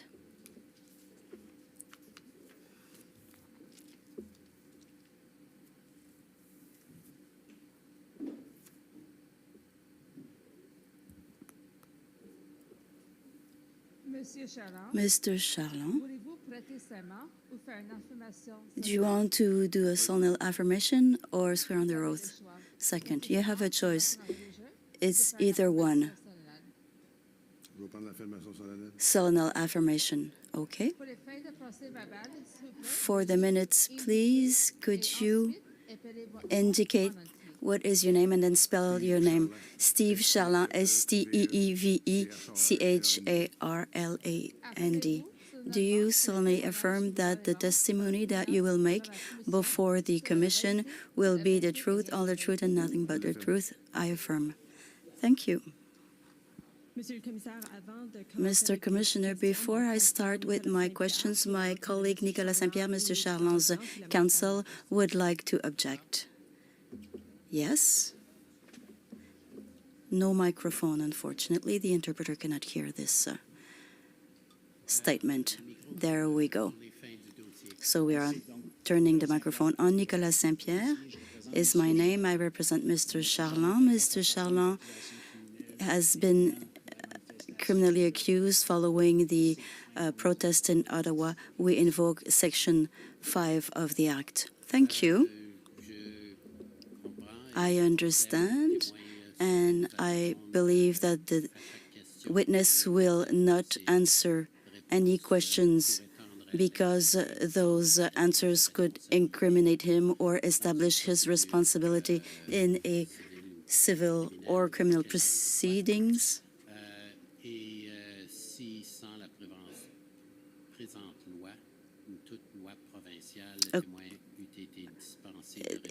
The witness would not have been obliged to respond to the questions. Given the provincial act or any other act, he is obliged to answer. He is under summation. His responses cannot be admissible in evidence against him under an instruction or penal criminal proceedings against him, except if there's a accusation of perjury when he makes this testimony or contradictory testimony.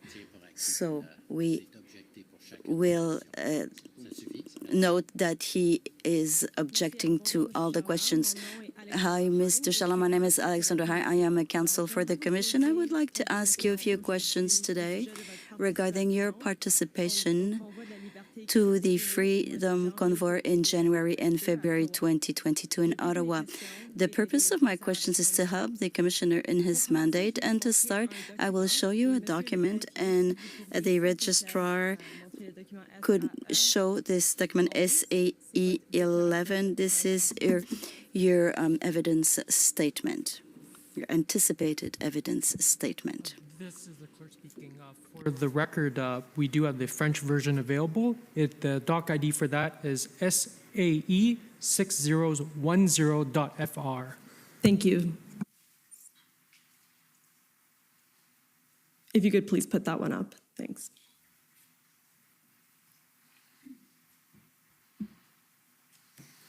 Alors, Monsieur Charland, Mr. Charland, is this the anticipated evidence statement that you were sent? Yes. Did you have the opportunity to review it? Answer, yes. Question, do you agree with the content, or would you like to make some corrections? Answer, the corrections were already made. Question, so you live near Grenville-sur-le-Rouge in Quebec? Answer, yes. Where is this? Answer, between Montebello and La Chute. Question, and you are a freelance worker in heating wood, in a wood business. Could you explain to us what it entails? Answer, well, I haven't been working in this field a lot over the past year, given what is happening in my life. Apart from this, I'm also a writer, speaker, and blogger.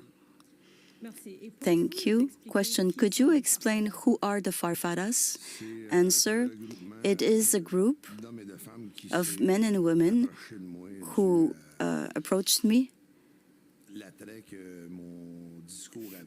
because of my statements, because of what I said, and we became a protest movement. We want to speak up for justice and take care of those who have been forgotten. Question, who were those? Answer, those who were forgotten by the system, especially during the crisis, those who cannot eat. We did some grocery, we fed some homeless people, we bought clothes, and over the past years, we've been doing a lot for the people who could not take care of themselves.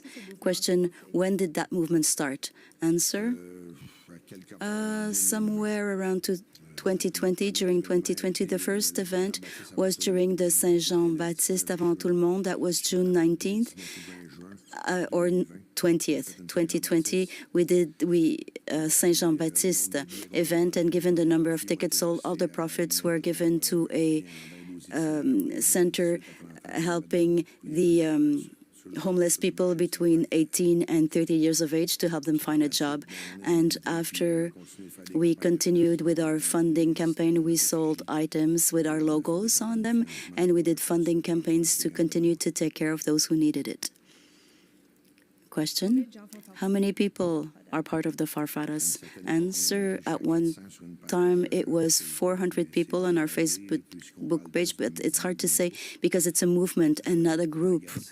In Gatineau, we realized that the movement was bigger than we thought because we got the support of thousands of Canadians who helped us indirectly without being directly linked to the actions with us. So 400 members on a Facebook page, but thousands of supporters. Question, it is a pan-Canadian movement, not just a Quebecois movement. Answer, at one time there were even members in Florida and in Texas.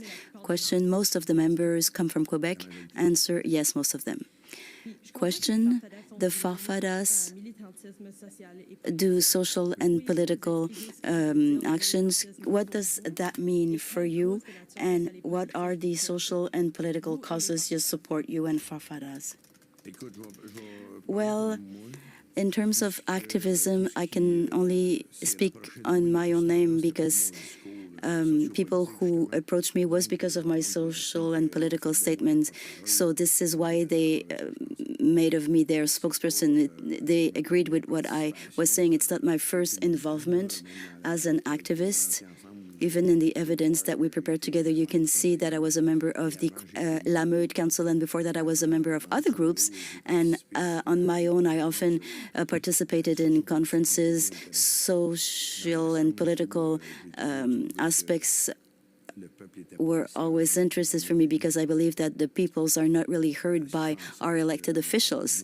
This is why our elected officials can do what they want, more or less, outside of the electoral campaigns. We have electoral campaigns that last 1 month, and during that month, our elected officials tell us what they want to say so that they can be elected. And for the following 4 years, they do not fulfill their mandate, and the people from the grassroots are not heard. We are not heard to the point that we have to protest to be heard, and even so, we're not heard. I believe that politics is very far from its people. We're part of two different types of societies, two classes of citizens. That's not normal. We all build this country together, and we would like to get involved in the decisions. We want more democracy. My fight was always to unite the people so that we are not divided through races, religions, beliefs, whatever they are, sexual orientation. We do not care. Language, it really is a question of the peoples who are not heard by the elected officials. People are poorer and poorer. Personally, I've always asked for a more imperative mandate, imperative more rather than representative, which means that the elected officials should fulfill their electoral promises. Otherwise, there would be legal means to hold them up to their words. And because of the system that we have, they can tell us very legally anything that they want so that they will be elected. And then they send their representatives at the National Assembly or provincial parliament, and then they vote whatever they want without our consent. And over the past years, we saw a lot of acts that we did not agree with, but nobody asked us for advice. At one point, we have to shout louder. Why are you members of those groups? Well, we don't have the same opinion all the time. With Lameute, we had worked a great deal for democratic representation, but there was a group of people who went on working for Lameute Incorporated, which means they keep the profits. And this is one thing we didn't agree with. And the Democrats in the group didn't like that at all. And that means we weren't listening to citizens at all. So we went out of the group. So was there any commitment on the part of the government for transparency? And you're saying your voice is not being heard. Is that it? Indeed. The workers in Quebec and in Canada, I talk about Quebec because that's where I come from. I think the workers are not really being heard in Canada. And in 2022, there are 3 jobs for 2 people, for a couple. And we have a hard time spending our money, or keeping our money, because we have to spend too much. And the government spends billions of dollars in the meantime for issues that are not really essential or important. It will have to change. Thank you. I'd like to ask you a few questions about the fight for freedom, le combat de la liberté. When did you hear about it? I've heard it from people who were seeing things on social networks.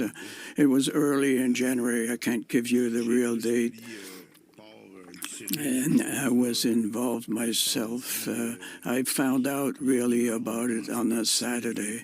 We started to participate on the 29th. It was a week before. On the 22nd, we had a meeting and we talked about it a great deal to figure out whether or not we should participate. And what I could see is that workers who were trying to get working permits and to be able to work. And so I wasn't truly concerned about this. If truckers were just driving up to get a permit, it didn't really affect me until we heard some more reports in Quebec on Quebec radio stations. I don't recall exactly what TV or radio station. And that means you arrived on the 29th. So you came for Quebec. Yes, I did. And how did you regroup your people? I posted on my own page, public page, saying that on the 29th we would start a convoy in La Chute and we would go all the way to Gatineau to reach Ottawa. How many people and vehicles were involved? What kind of vehicles were in that convoy? We had our convoy 107 kilometers long, and when I got to Gatineau, I got a call from a guy I knew who came from Beauce with 1,500 cars, and they were advised to take another road because we were already on Highway 50. All kinds of vehicles, Winnebagos vehicles, pickup trucks, and everything. It was all kinds of vehicles. When you talk about trucks, you talk about heavy vehicles. No, I'm not talking about heavy trucks. I'm talking about cars and pickup trucks, Winnebagos at most, but it was truly a convoy of citizens. And I didn't ask, you should be shown this document, but you had an interview with a reporter from Le Droit on January 30th. Is that it? Yes, it's possible. Yes, on the 30th. And he asks you why you decide to join the convoy in Ottawa rather than going to the Provincial Assembly of Quebec. And you said you took advantage of bad weather and government are not truly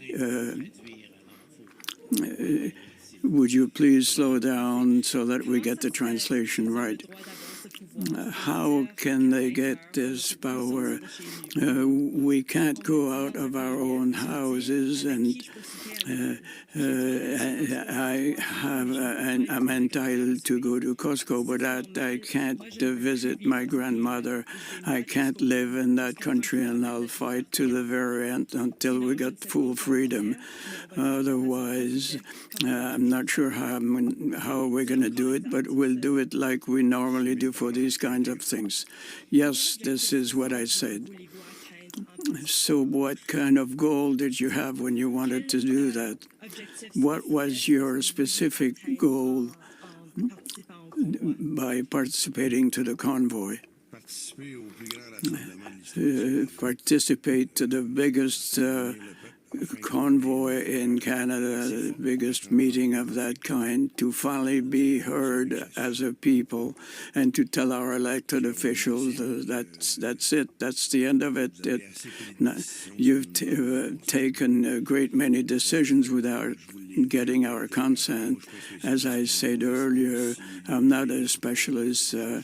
I'm not sure really what the risks were. I have no opinion on that.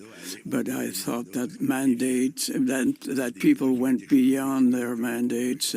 There were legislations changed that had nothing to do with health or welfare. They even advised us in Quebec to get a few things that didn't work out. We were asked not to get our grandmother for dinner when we could go and ship all over the place without a mask. It wasn't right, all of that. And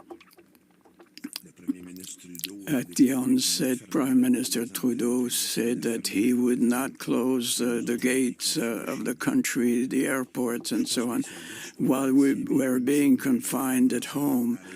I think we had to stop the virus coming from abroad, but we were locked up ourselves.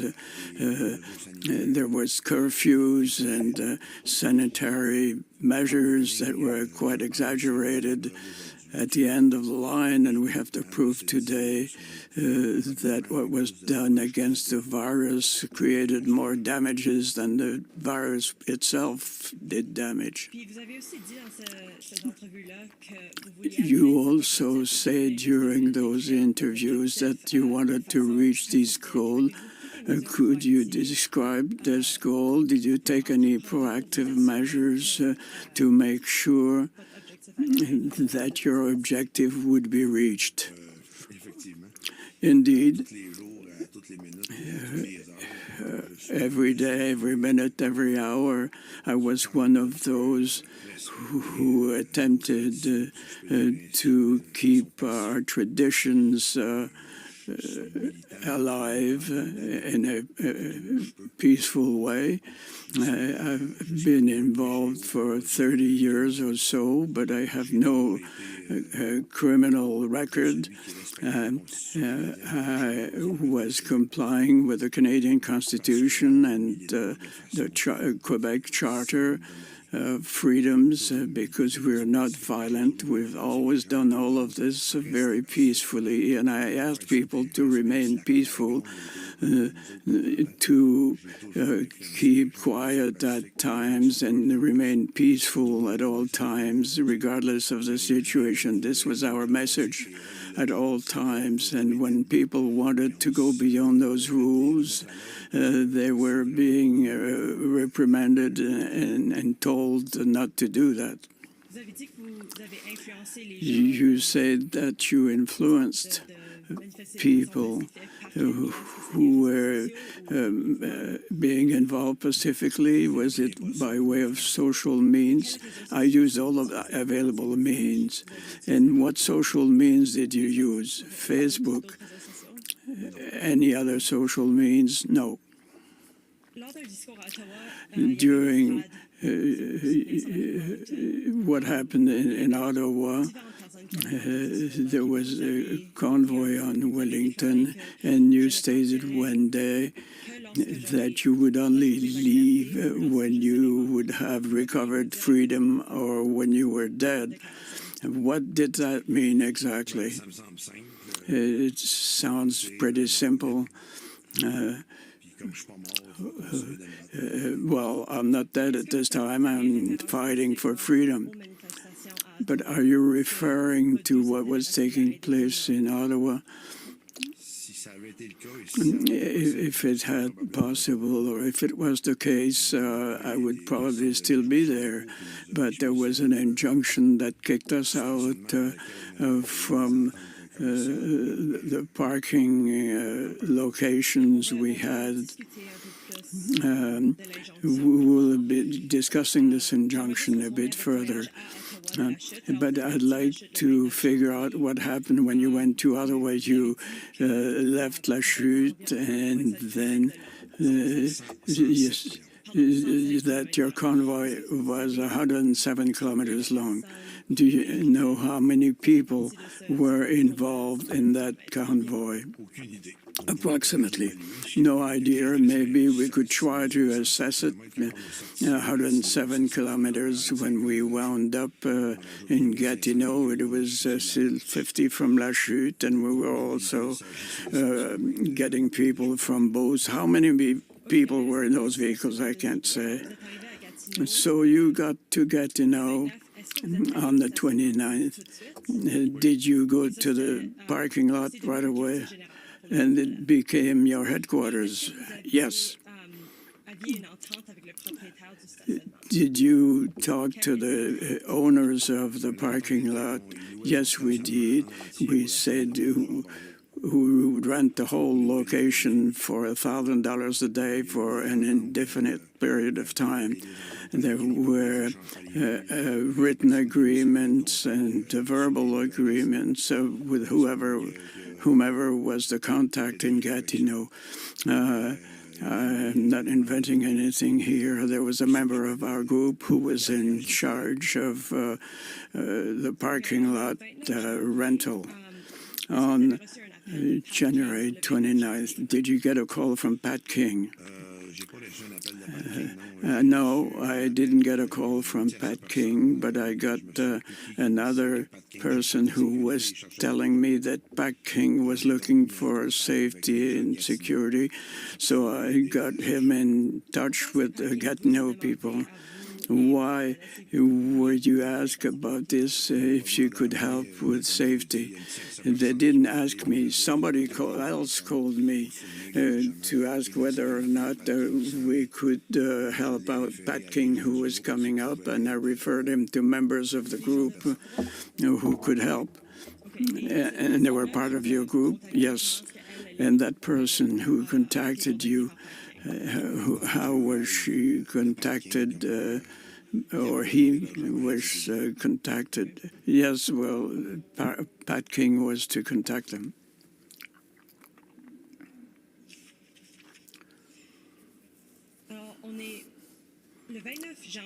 On January 29th, you attempted to go through the McCarthy Bridge reach the trucks that were on Wellington Street. But that police didn't let you go through. Is that it? It was on a Sunday, on the 30th of January. Yes, indeed. There were heavy trucks and normal vehicles who wanted to cross over to Ottawa, and our mandate was to defend our Constitution and to use the Portage Bridge, and we had to negotiate with the police services that were around to get to an agreement by midday that would go to the McDonald Bridge, and we escorted people through that bridge. Those negotiations that you mentioned, was that with the RCMP? On that particular case, I dealt with the Gatineau Police, Sûreté du Québec, and RCMP. Whom did you bargain with, municipal services or RCMP? It was essentially with the Gatineau police, and I told them that they're out of their jurisdiction, and it was to be the RCMP who was in charge, and which is what happened. And the RCMP let you go through. They escorted us to the McDonald Bridge. We wanted us to go to Portage, but we went through McDonald. So you went on Maisonneuve up to McDonald Cartier, and the RCMP took you south on McDonald Cartier till close to Parliament. We have a video available. We're not going to listen to it because it's an hour long, but it shows that several vehicles and trailers went through the Bay Market, and on Rideau Street they turned left to Parliament. Is that the way they went? Well, listen, if I recall correctly, we stopped on Rideau. And that's the only thing I could change in what you said. We had to stop on Rideau because we had trucks against truck, and we couldn't go any further. Do you recall where you stopped on Rideau? Well, I don't live in Ottawa, so I don't recall exactly. Was it close to a shopping center? Could you see the Parliament? No. And Chateau Laurier? No.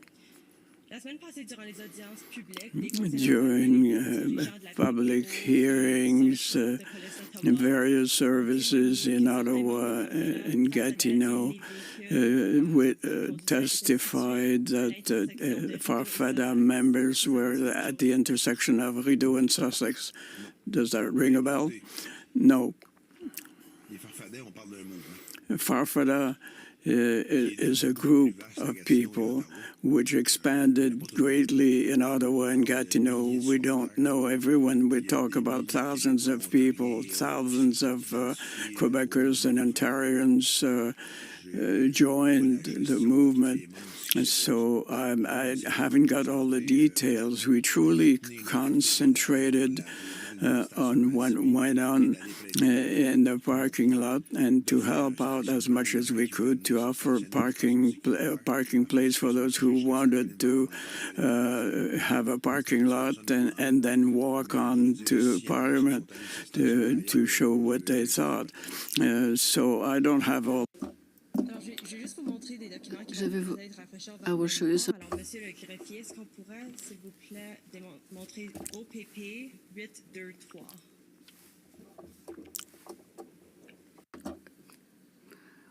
Could we show this document? I forgot, I didn't get the ZB, the ZIBI, which is the ZB parking.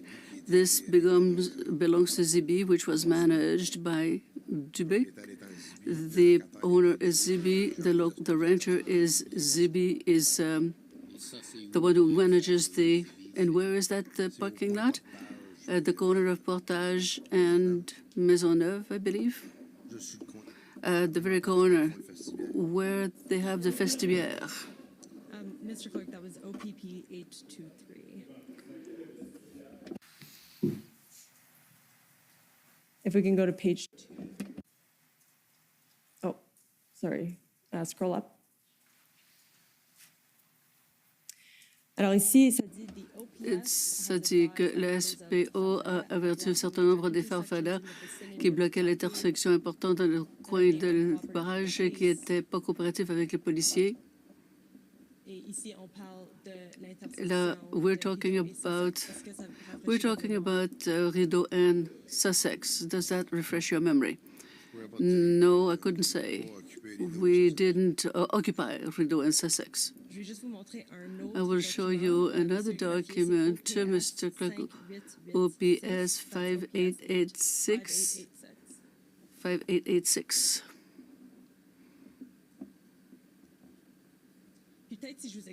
Perhaps if I were to explain where Rideau and Sussex is, it's where we want the War Memorial in front of Chateau Laurier. There is a statue, a monument for the unknown soldier. This is that intersection close to the Rideau Shopping Center. Well, as I was saying, we don't have any control on everybody that identifies with our movement. If I'd known that there was a blockade, yes, but I can't answer you now. Mr. Clerk, maybe we can actually bring up, oh no, this is the right document. Thank you. Alors si if we scroll down. This is approximately 200 people scattered throughout the location. Point of demonstrator. S'il vous plaît. Merci. Focal point of demonstrator activity at Sussex and Rideau, where a group known as Farfadet from Quebec has completely blocked intersection to vehicular traffic. Farfadet group was uncooperative with police throughout the day. Organizer of the group indicated that they would open the intersection if permitted to move further up on Wellington towards Parliament Hill. Information passed on to PLT for further contact. Quand ils font référence à l'organisateur du groupe, est-ce que c'est possible? When we refer to the group, is it possible that it was you, the group? Are we talking about the same event, Rideau Sussex? Well, you said I'm not answering what you want to hear, but I did not know personally that some of the Farfadet members were blocking Rideau and Sussex.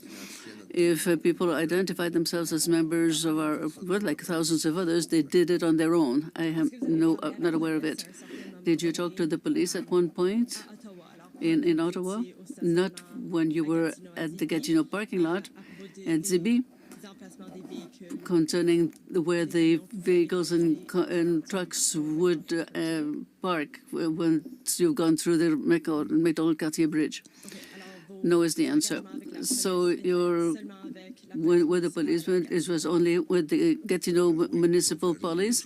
Yes, until the day we brought the trucks back in. We went as far as we could go, and then the others were independently to decide where to go. I have no idea what happened after that. We negotiated mainly with the Gatineau Municipal Police.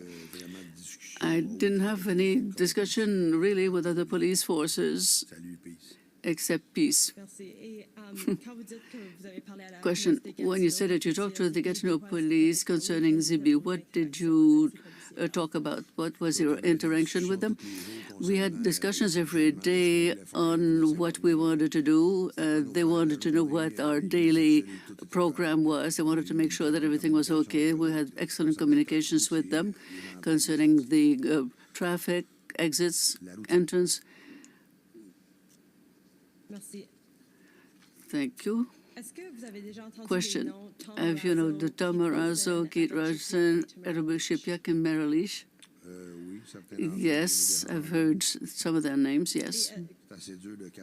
Well, it's been difficult to hide Tamara Lynch. Do you know them personally? No is the answer. Have you been in touch with them during this convoy? No. Question.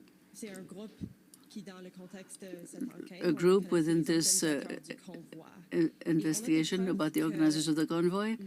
We proved that on February 8, Tom Morazzo and Shipiak went to talk to the Quebec demonstrators, protesters who at the Rideau and Sussex to ask them to move their vehicles. Do you remember that event? Answer, no. I was not there. The Farfada movement is very good, but we're not responsible for all Quebecers. On the same day, you put the video online. This is February 8, and you said, could you be nice enough to help those 42 truckers parked in front of the Parliament? If they leave, we're in danger. What event are you talking about here? The 42 truckers from Quebec asked for our help. They had problems accessing financing from the Western truckers. So they asked us if we could do something, since there was a lot of enthusiasm about our movement, so we did help them. So that video had nothing to do with the Tom Morazzo and Chipiac. Answer, no. Those 42 truckers, where did they come from? From Quebec is the answer. You know from which region? No. How did you get in touch with them? Someone asked me to go and meet with them. One of the truckers was ahead of the group, and quite a few others. There was a group of 5 or 6 truckers at the same time, so I talked to the leader of each group and asking them what we could do to help them. Financing-wise. Yes, finance, gas, food. Question, so you had access to some financing. Was it through gifts by the members or other Canadians? Could you explain a bit where that money came from?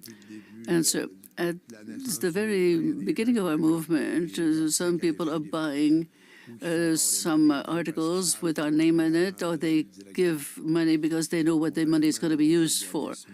Contrary to organizations who are so-called officially recognized, where you have to put 10% in the street. I'm saying 10%, but I haven't read any documents recently, but the nonprofit have you can spend 90% for administration purposes and 10% in the street. We committed ourselves to giving 95% that we get to the street, and 5% is to pay for gas or people who are helping us, which means that we are trusted.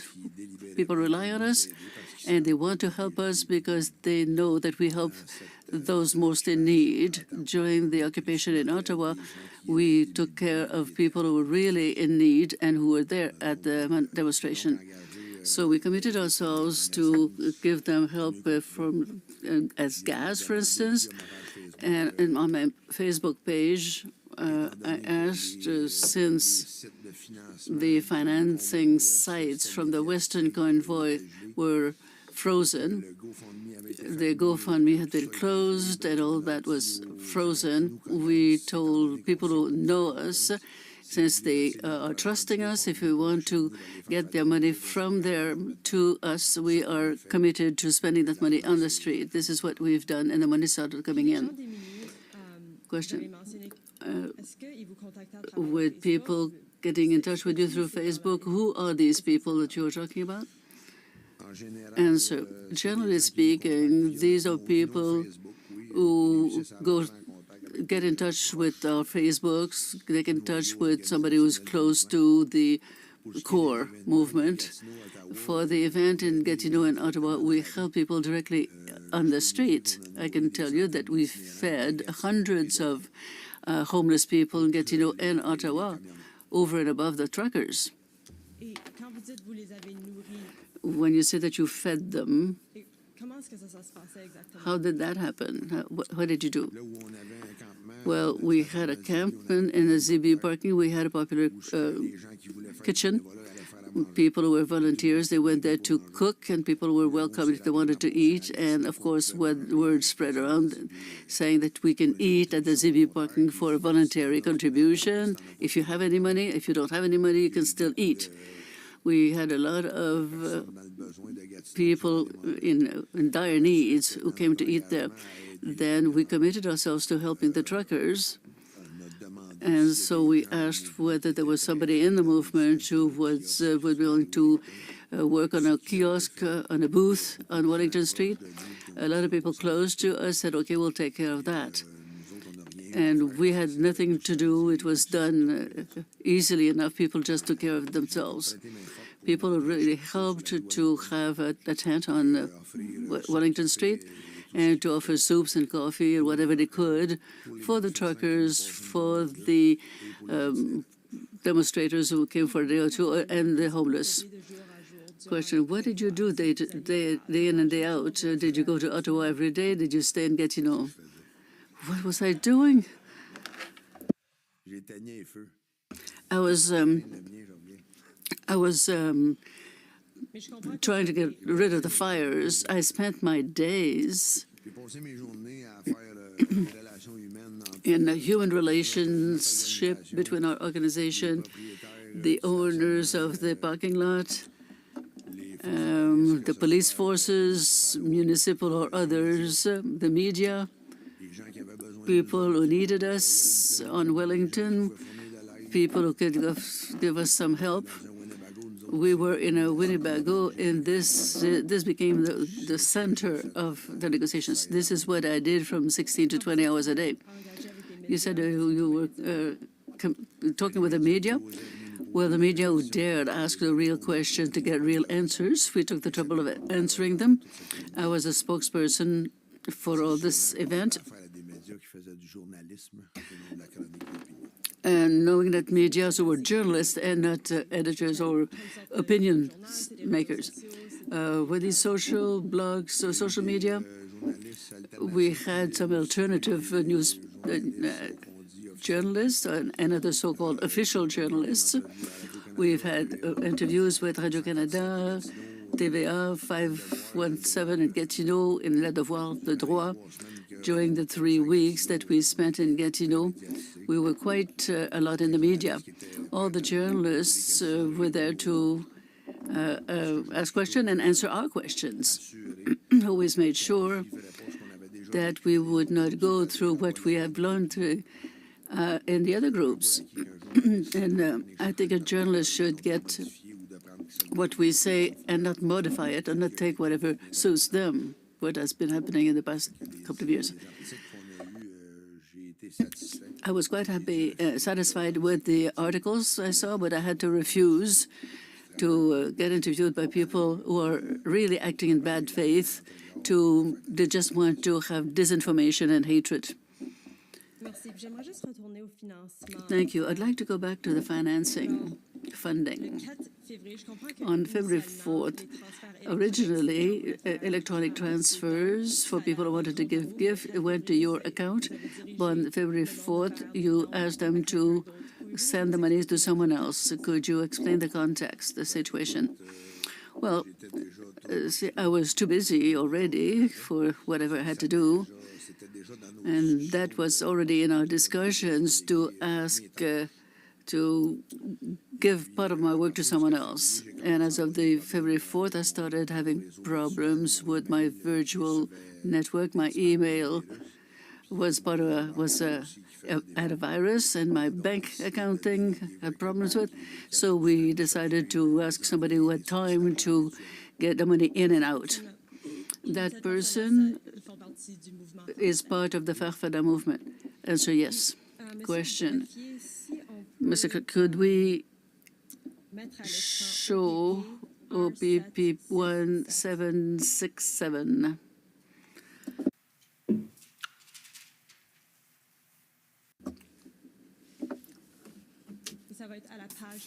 On page 33.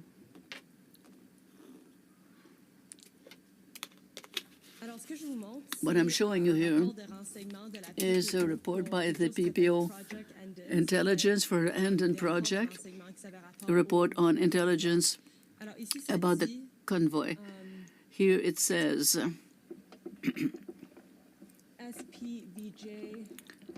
Intel advised that, according to Redacté, the group Farfadet has handed 14,000 to Quebec truckers in Ottawa in the last 2 days.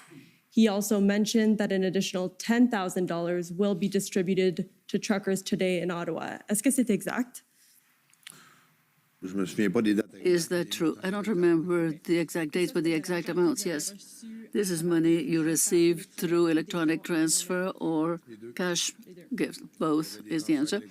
We had electronic transfers that were gone through someone else of the movement, and when we had the booths for soup and coffee, we had voluntary contribution.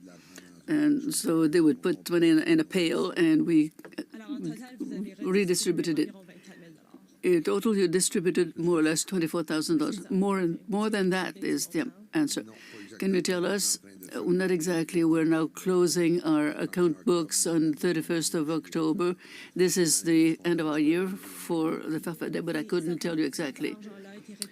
Question: that money was redistributed to the people who needed it, people who had some needs. Yes, is the answer. During the 3 weeks we were there, we concentrated our efforts on what was happening in Gatineau and Ottawa. Then we spread out in helping the families throughout the province. Question: earlier today, we talked about the agreement you had with the parking lot, Zibi, and you mentioned the court order injunction. The owner of ZB parking lot would accept your payment $1,000 a day. Sorry, yes.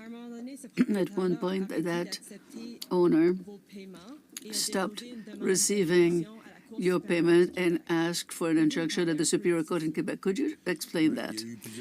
Well, there were quite a few steps in that negotiations. We didn't go from stopping the payment to injunction directly. We realized that he was not accepting the payment. Days went by, and we had other things to deal with, so we didn't deal with that. We tried to make a payment every day. And then the municipality complained. The firemen came for 2 inspections. We have retired firemen in our organization that were the link between our organization and the municipality to follow the municipal recommendations, which is what we did. There was a lot of pressure, more and more pressure, to get rid of us legally, but it didn't work because we were trying to pay according to our original agreement. We did everything we was asked to do concerning the public safety, fire, and so on. That was respected. And then one day we received this injunction to get us to leave. Question: the complaint by the city of Gatineau? Yes. What were the firemen say when they were talking about the security reasons, safety reasons? Well, they came for an inspection and they recommended to put the fuel somewhere, to put extinctor here and there when the strategic, and they inspected the wood stoves, and they made recommendations which we followed, respected. Very logical question. So you followed us, and despite that, there was an injunction. The court, I think it was the 15th of February when the court looked at this injunction. So you moved to Notre-Dame du Saint-Rosaire parish. Is that no, that's not wrong. I went to court through internet. No, but the group that was at the ZB parking lot, where did they move after the injunction when we left? Well, I couldn't say that it was in Saint-Rosaire. I'm not from that area, but we went to a parking lot in the church that was offered to us by the person responsible for this church until the next day, because he was asked to tell us to move on, which we did. Question. So you were in contact with someone from the parish, and over the past 3 weeks they were collecting food to distribute to the people of Gatineau?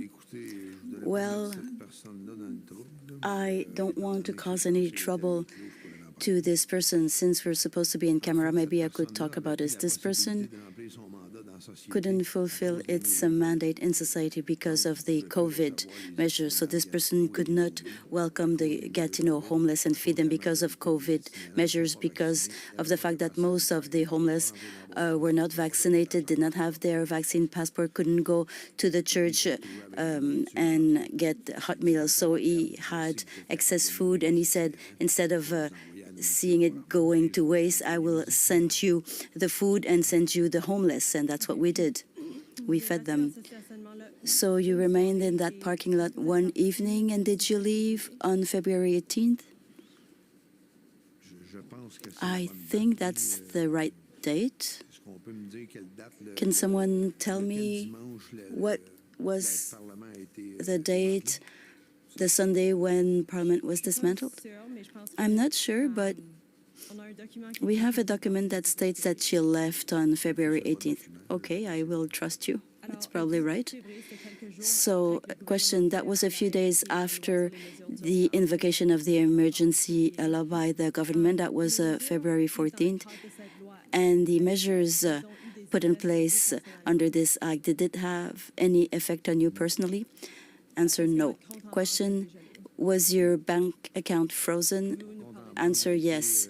Yes, it was, first of all, restricted. When you asked me if there were any impact, I said no, because I don't remember going to Ottawa after this act was put in place. We took care of our settlement, and we just observed what was going on. So physically speaking, it didn't have any impact on me. But yes, I started having problems with my bank network.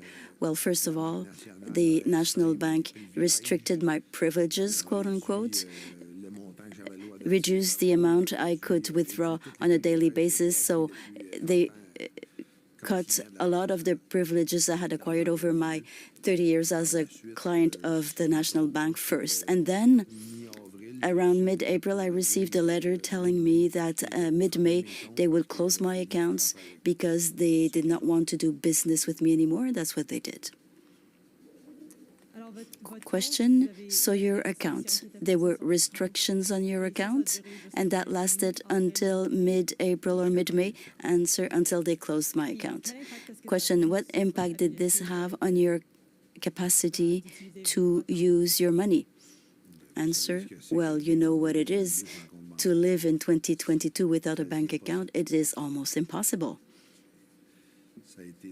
It was very hard, and even today, if I try to open an account in another bank, I will have the same restrictions as a beginner, whereas I've been a client of the same bank for 30 years with those privileges. Today, I lost those privileges. I have to go elsewhere. Question, so when your account was closed by the National Bank mid-April or mid-May, the only reason they gave you was because of your involvement in the Freedom Convoy? Answer, no, they gave no reason. Same as my friends. They just said that our business relationships were terminated. We tried to ask questions, and they did not want to answer. But that's the case with some people I know who participated to the same events. So 2 + 2 is 4. Question, their bank accounts were closed permanently? Answer, yes. Question, was it mid-April or mid-May as well, or was it in February? Answer, all the same dates. Okay. Question, so you went back home on the 18th, and then you went back to Van Cleek Hill, and you were arrested by the police. Is that right? Answer, the week following, yes. Question, what were the counts? Mischief and counseling to commit mischief. Question, earlier you said that it was the first time that you were arrested by the police. Answer, yes. Question, what impact did it have on your life? Answer, 23 days in prison, 10 days in isolation. It took me a month to get over it. I'm not a criminal. I'm not used to the justice system. Never did anything to appear before the justice. Now people know me. I'm recognized everywhere. With the hatred in the media, I don't only have friends. They are people who judge us based on the opinion spread by the media. I'm not always in security. I never move around alone, so that's what happened. Question, you said you spent 23 days in jail. Yes, answer. And if I was released, it's because I had to abide by some very strict conditions. I cannot express myself on the social media. I cannot be seen in the presence of some people on Wellington Street. It's the same. And there are more conditions. So that's part of the fundamental rights to be able to express oneself in Canada, as far as I'm concerned, but I lost this right. Question, do you have anything else to add about the impact of the Emergency Act on you before I move on to my next questions? Answer, yes. When you started with the examination, you asked me if I had been the witness of violence, and yes, I witnessed violence by a group called Antifa that vandalized vehicles during the night to damage or to harm the manifestation. And I was the witness of violence by the police, and I don't know who are those mercenaries who had no number on their uniforms. They couldn't be identified, and most of them did not speak our language, and they were violent to dismantle the peace violence in any protest. And I also spoke with residents of Ottawa, and I can assure you that everything you heard in the media is just shit.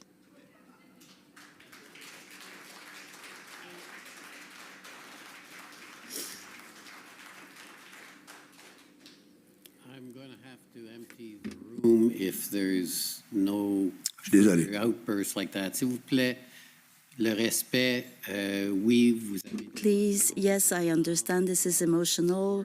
I understand. Please respect that this is in the nature of a hearing, and outbursts like that may require that I empty the hall, which I don't want to do because it's a public inquiry and it's important that people be here to witness it. Merci, Monsieur le Commissaire. Thank you, Mr. Commissioner. I'm sorry, says Mr. Charland, if I is responsible for this. Well, you can express yourself freely. I'm responsible for discipline. Thank you, you giving me my right to speak, and that feels good. That's the goal, says the Commissioner. Mr. Charland, I cannot believe that in Canada, in a peaceful country, with peaceful protesters, that a protest is dismantled where people just want to be heard in that way. I know people today who are in exile in Mexico and in Cuba because they cannot stand to see what is happening in our country. It makes no sense. We've always said that we live in a free and peaceful country, and the protests were always conducted in a peaceful spirit. If it had not been the case, I would not have gotten involved. I never got involved in any protest managed by and in the name of violence. Not before, not today. And what the police force did is really disgusting. People were harmed, wounded. Cayenne pepper was used. We were evicted before that. Maybe that's a good thing, but it's awful what happened on the Hill. Just because the government is not willing to have a dialogue, engage in a dialogue with us when we ask for that. Thank you. Question, I'm almost done. I have two quick questions. Were you in contact or in communication with protesters or organizers involved in the blockade of the border and entry port, Kootenai, Emerson in Manitoba, and Windsor, the Ambassador Bridge? Answer, no. Question, thank you, Mr. Charland. That's it for my questions. Is there anything else you would like to say to the Commissioner? Something that maybe you did not have the opportunity to say today? Answer, yes. Yes. Apart from those events, apart from all the protests that took place in our country after more than 30 years being actively involved in politics, as a citizen of the people, with the people who want to try and get involved with the citizens and the people of this country, what I find really awful and terrible is that one day your ancestors who were elected wrote the Canadian Constitution and the Charters of Rights and Freedom for Quebec and the other provinces. At the outset, I can't believe that we are given a charter to explain what we're allowed to do. You gave us charters, you gave us tools to explain to us what we're allowed to do and not do. That is an aberration, I believe. That is ludicrous. And today in 2022, we have to stand up. We have to neglect our families. We have to neglect our jobs. We have to neglect our houses, neglect our life, because we all pay the price. All this to ask you to do your work again, to make sure that the Canadian Constitution and the Charters of Rights and Freedom are complied with. I don't understand how come things have gone so awry in our country. I've always been proud to live here in this country because it was a democracy and apparently at peace. We've always had a place to speak up peacefully, and we've lost this. If this commission does not agree with us, no one in this country will have the right to protest. Those who are against my opinion and the others. The media created the left and the right. I don't even know what that means. I'm of the people, and I want to stand up so that the people can keep on standing up and be heard. Left, right, up, down, I don't give a damn. It's become the people against the elected officials who are managed by multinationals, by money, by other powers, and that makes no sense in a quote-unquote evolved society in 2022. How come we have to demand that our charters are respected? Otherwise, we are put in jail because we offered soup and coffee to people who were in need. I will keep on saying this during my trial. If I'm accused of mischief for what I did, a lot of people in this room should also be in jail. Thank you, Mr. Charland. Thank you for your time. That's it for my questions. Friends, my friends and my colleagues will have questions for you, so I will turn it over to them. Thank you. Thank you, says Mr. Commissioner. So first, the Canadian government.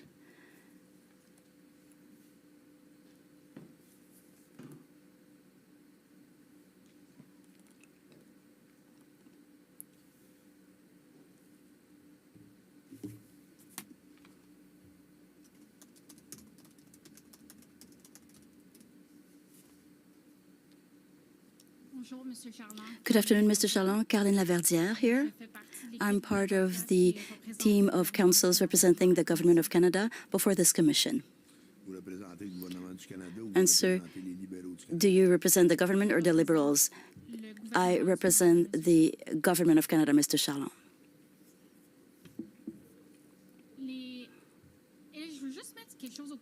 I just want to clarify something.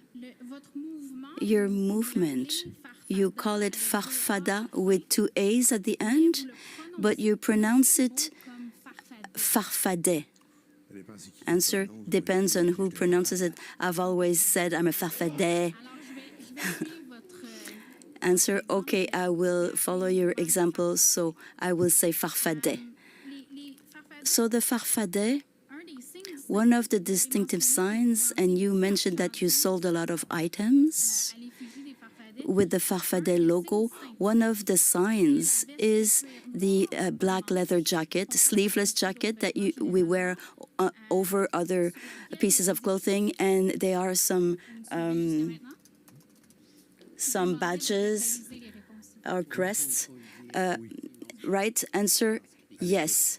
Yes, you have to speak up. Question, there is a transcription at the end of all the proceedings. Answer, well, I'm used to shutting my mouth now, so I'm sorry.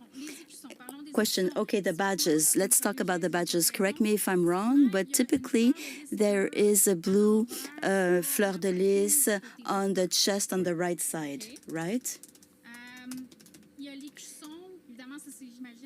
There is the signature badge in the back, there's a big badge, a half moon shape, and it says Farfada. Well, Farfadet, but with AA, right?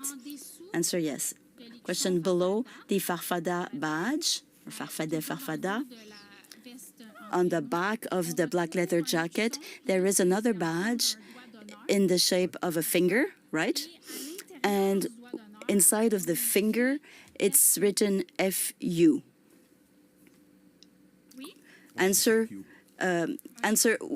we say fuck you. I'm not saying it to you, but question, you personally. Some people add other badges, their name, so on their jacket. And you had the word l'artiste on the chest, and on the side you had a badge saying chef guru. Answer yes. Question, as you say, so the movement sells different items to collect money. There are various iterations of those items, clothes.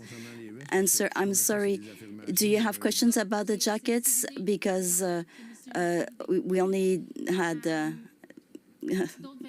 discussions. Question, yes, that was the idea. So pieces of clothing, accessories with F logo embroidered on the items, T-shirts, anything else? Answer? Well, there's been so many. Some people took care of the Farfa boutique for a while. Question, more specifically for the Ottawa convoy, did I understand that you had woodstruck shawls made that you wore around your neck, you personally, regularly? Did you have those made, like the one you're wearing today? The scarf, so it was black with a badge on it, or in front it was upside down maple leaf, right? Answer yes. One side blue, one side red. Answer for the fleur de lis and the maple leaf, yes. And question, within the maple leaf we could see an upside down symbol of a fleur de lis. Answer yes. Question, there was also hats, tuques, you sold those. We see them often on the internet and social media. A couple cab, that is a sentence that you liked. You said that you tried not to watch cable. Answer, well, that's what I said. Some people liked it. Question, yes, so you sold a lot of tuques with the couple cab, cut the cable written on it, and tuques with F logo, also those were popular. Answer yes. Question, we saw during the protests in Ottawa many times that you created your own flag, inspired by the Patriot flag. Answer yes. Question, with a horizontal line, green, white, and red, and you put on top a farfadet, a little leprechaun dressed in blue that says hi. Answer, well, it says salut. Question, yes, which is another of your signature phrases in the social media. Answer, well, you did your homework, I can see that. Well, I'm starting to know you. So the flags, you brought a few, right, in Ottawa with you, because we saw them often in your publications on the social media, you or other members of the movement, the Farfadet movement. Answer yes. And we spoke about the social media. Up until it was forbidden, you were present mainly on Facebook. You posted a lot of videos, live videos, as we call them. Answer yes. Question, your column, your signature column was called 2 minutes sur le bord du poêle. Answer yes. You posted many. Answer, until 2017, I've been posting those. Question, since 2017? Okay. Specifically during the convoy, but even before the convoy, you were involved in several protests to denounce the sanitary measures. Am I right? Am I mistaken? Answer, no. Denounce the sanitary measures? I'm trying to fight for freedom and truth. Question, you took part in protests associated with denouncing the sanitary measures in Quebec. Answer, yes. Farfada is a group where members were recruited to ensure safety and security during some meetings. No, we don't recruit anybody. People come to us and they find what they can do for us. And you'll convene with me that in the past, at meetings, we have seen people who were wearing the vest or sweater with farfada to ensure safety. And there was a case in Quebec where people showed up against health measures, and several farfada members were there. You can tell me what you saw because I was there myself. Do you recognize this event? No, you haven't given me all the details. You're telling me what you read in the media. But the media reported that Farfada had some interaction there, and there were people wearing your name. What is it that you call interaction, first of all? I should understand that this is a contentious event for you. You're not in agreement with what was reported. No, because it didn't happen that way. Or at the National Assembly. But you mentioned that you had interaction with someone who called you at the beginning of the convoy, who was mentioning safety as a goal. Yes, I already answered that. Yourself, on January 9th,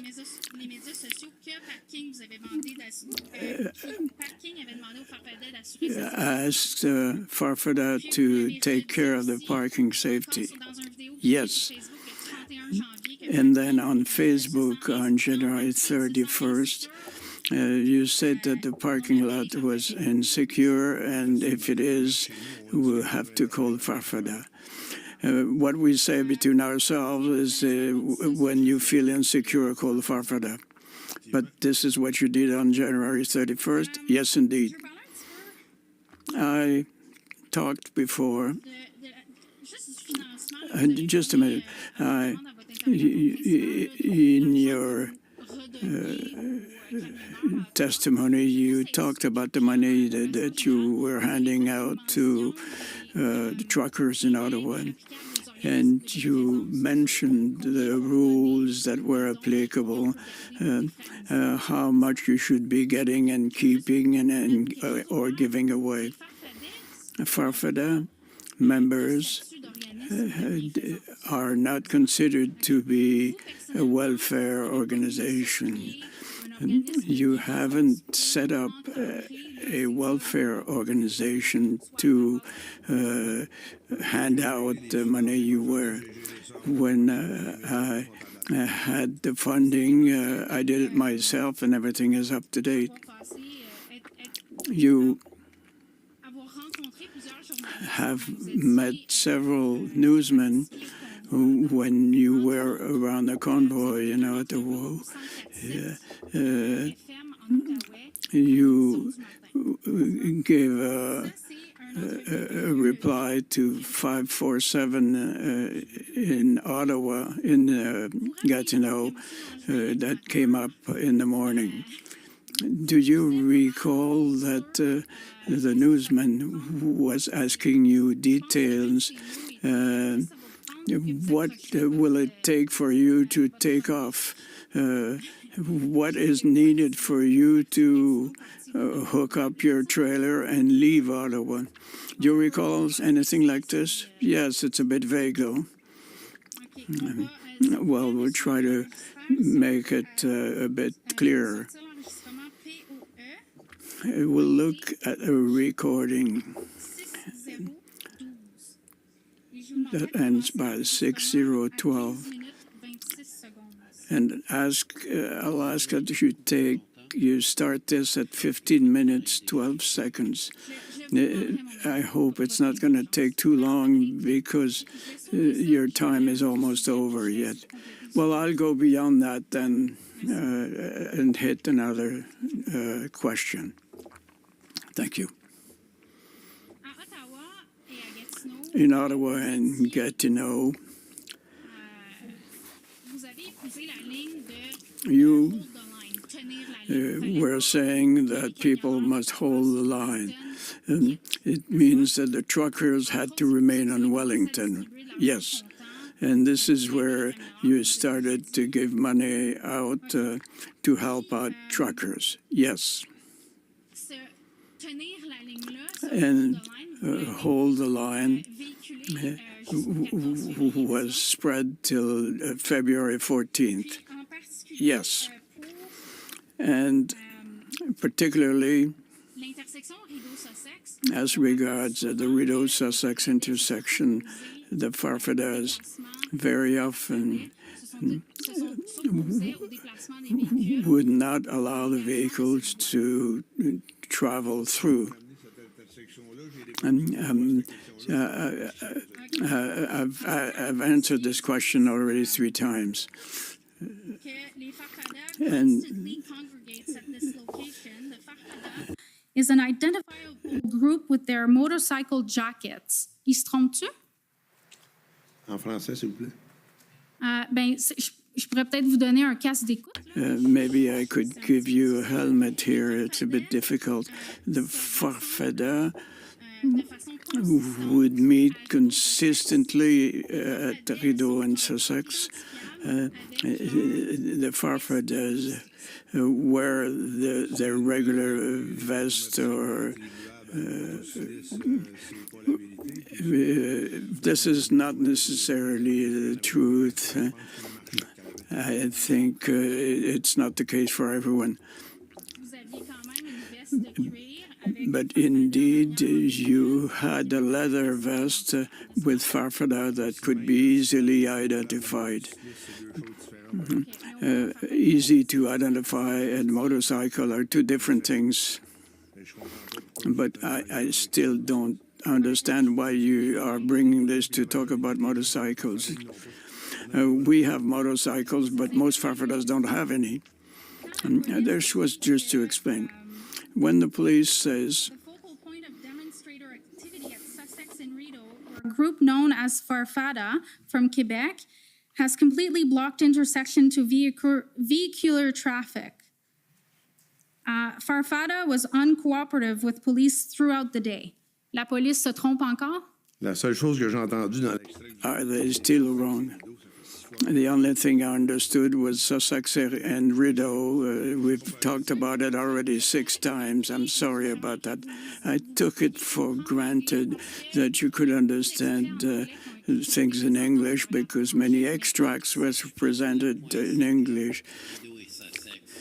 The idea for Rideau and Sussex, he already answered about it about 15 times already. So I don't think it's a pretty good use for the additional time to repeat the questions, hoping to get a different answers. Thank you very much. Last series of questions, it's going to be very short, Mr. Commissioner. I want to confirm a few points here. Mr. Marazzo, you don't know him, and you don't know anything about the understanding he had with the city for trucks on Rideau Sussex. But on February 14th, you're not aware either of the hearing of what Chris Barber did in order to move the trucks around the 14th. No, I'm not aware of this. What I do understand is that on February 14th on Facebook, you published a text and it says that there was no understanding between the Ottawa truckers and the government. There was no G. I wasn't aware of the agreement anyway, if any. But on February 14th, you published on your Facebook page saying there is no understanding between the truckers and the government. That's what I had been told, indeed.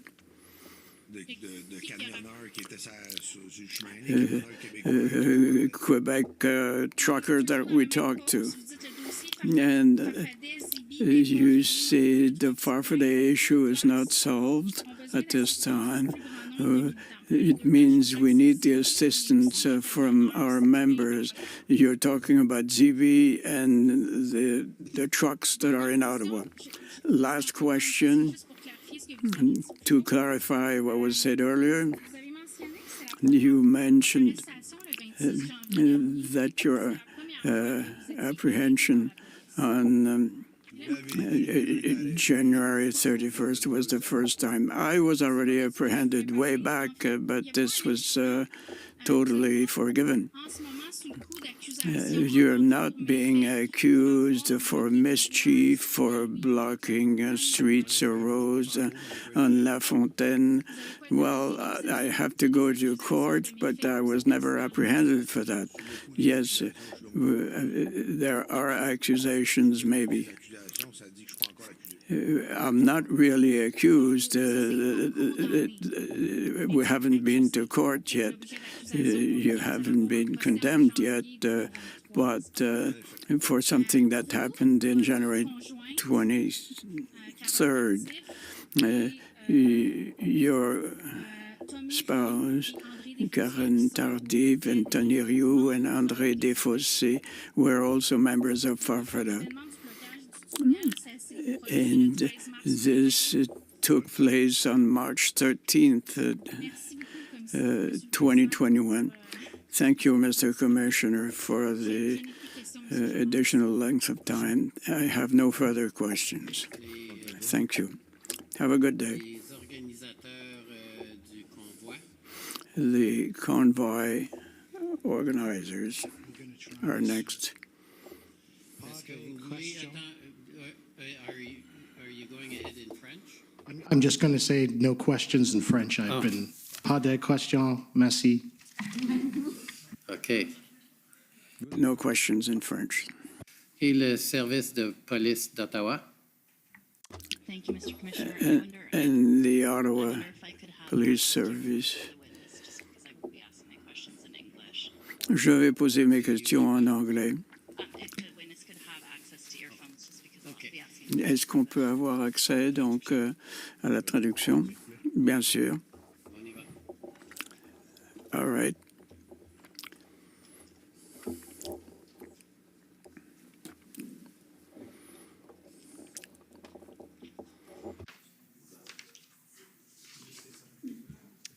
Can you hear me?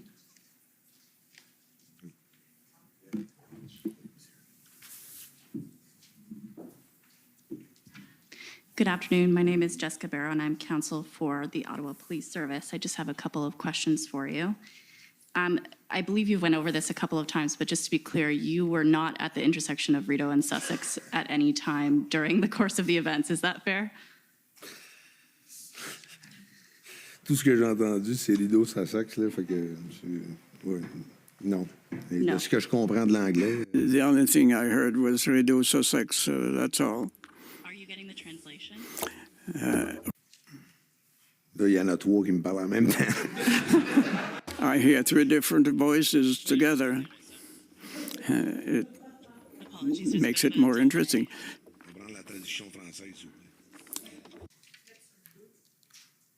I'd like to get the French translation.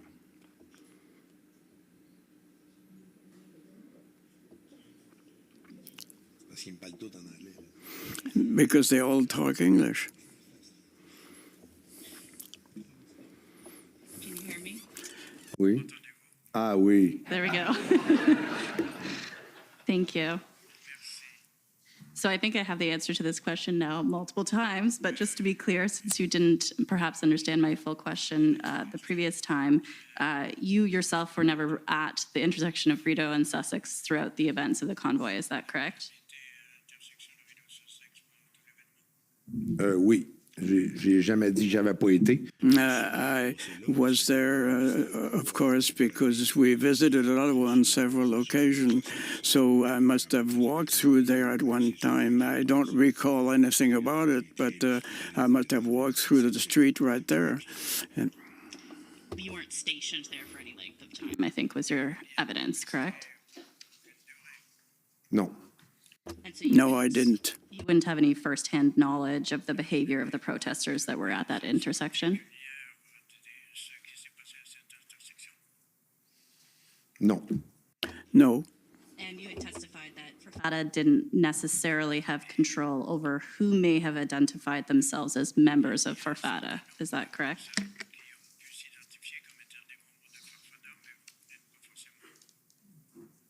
Non, comme j'ai déjà dit. No, as I said earlier in another reply, I can't figure out what happens everywhere with everyone. Okay, thank you. And do I have it correct that you were not downtown Ottawa on February 18th and for the weekend that followed that February 18th? Oui, c'est exact. Yes, indeed. I wasn't Ottawa. We were moving around at the time. I don't even recall if I went back to Ottawa after February 14th. I don't think I was there at all after the new legislation was implemented. On the 18th, I wasn't there, that's for sure. Okay, so you have no firsthand knowledge then as to the arrests that occurred on February 18th to 20th in downtown Ottawa? Non, j'étais pas là. No, I wasn't there. And so more specifically, you don't have any firsthand knowledge of the behavior of police officers in the course of those arrests?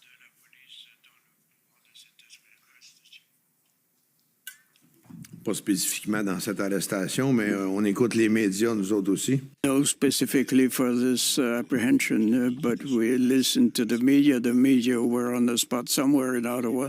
I don't know for sure, but they talked about it. But in terms of firsthand knowledge or observations, you don't have any of that. Is that correct? No.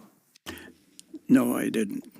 And you referenced violence on the part of the police. If I were to tell you that no disciplinary and or criminal charges were filed in relation to members of the Ottawa Police Service, would you have any information to the contrary?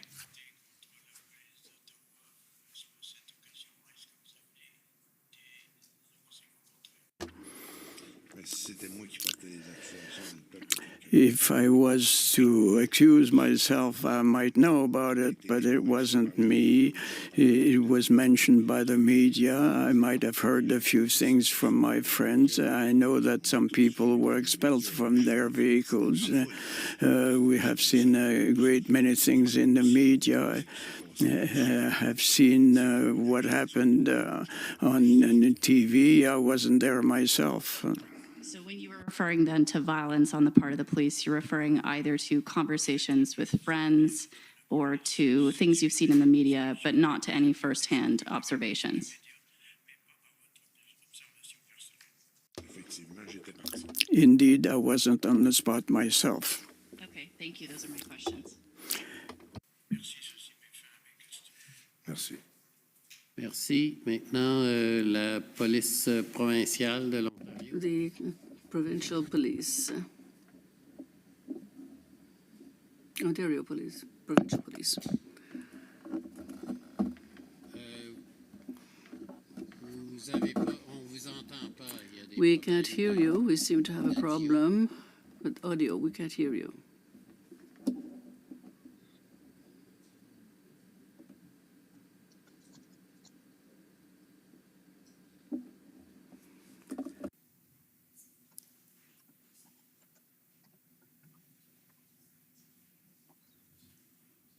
Ça va être en anglais ou en français? Je ne sais pas. On ne l'entend pas. C'est pas. Is it going to be in English or French? I don't know. I can't hear him. It's on mute.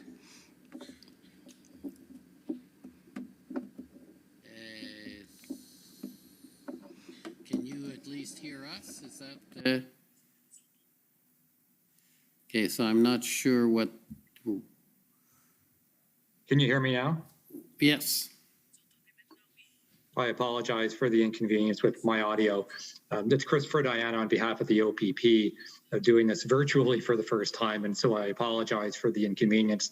I have no questions this afternoon. Thank you, Commissioner. S'il vous plaît, please.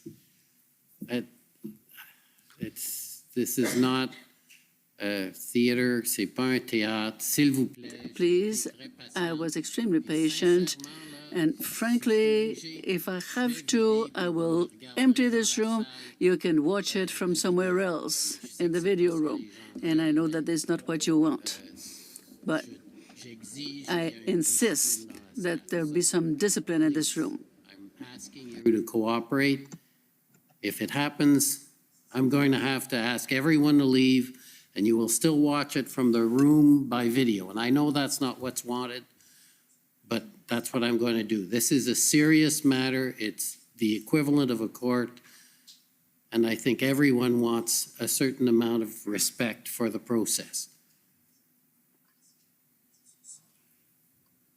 Alors, le prochain, c'est... Next time, the lawyer counsel for Mr. Slowly.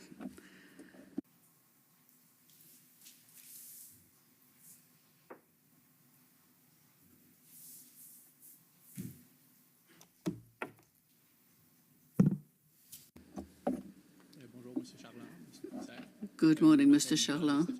I'm Nicolas De Stefano. I'm the lawyer for the Mr. Soldi, ex-chief of police. I want to have a few small questions for you.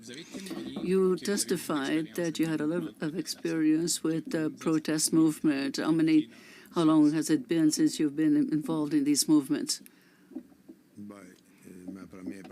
My first participation directly was in a conference in 1992 where we were talking about free trade, and I took part directly at that level, and I've been involved since. So you took part in quite a few demonstrations, yes. As a member of La Meute before? Yes, before that, yes, and other manifestations or demonstrations with the Farfada. Yes. You took part in some demonstrations with sanitary demonstrations in the past. Well, I mean, before the Freedom Convoy. Yes, is the answer.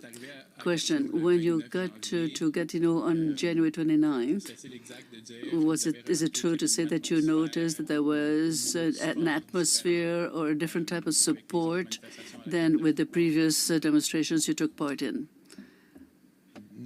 No. Different? No. The atmosphere has always been quite good in our demonstration. We've always had a very good relationship with police forces we dealt with. Well, I'll ask the question in a different manner. Is the importance of this was much bigger than other demonstrations? And so, yes, that was without any precedent. That you're something you've never seen before. Yes. Yes, something that I haven't seen before. You questioned, you even testified, I didn't note it exactly, but correct me if I'm wrong, but you were surprised by the support that your group received when you were going to Ottawa. And so, yes, we were pleasantly surprised, yes, because we realized how many people were behind this movement. We don't see that too often, and they were ready to help us with food, wood, or whatever was needed. We got a lot of support. Question, so you'll agree with me that you did not yourself expect such support and so many people and so many resources on January 29th? Answer, absolutely. Question, when you got to negotiate with the CMP to go through Ottawa, you mentioned that? Answer, yes. Question, you also discussed with the Gatineau Police Services. Did you negotiate with them in French or in English? Français. In French, I speak a little bit of English, but I prefer to use my mother tongue to make myself understood. When you negotiated with the RCMP members, you said that you wanted to go to Ottawa for a peaceful demonstration. Answer, yes. Question, once in Ottawa, were you aware of any exaggeration, not necessarily by members of your group, but by the various demonstrators? Answer, no. The city was quite clean. People were getting together. It was like a feast. All the cultures were getting mixed up. It was quite festive. Question. No lack of respect towards the Ottawa people. Answer, no. No intimidation. Answer, no. Could we see PBMSC CAN 6200089?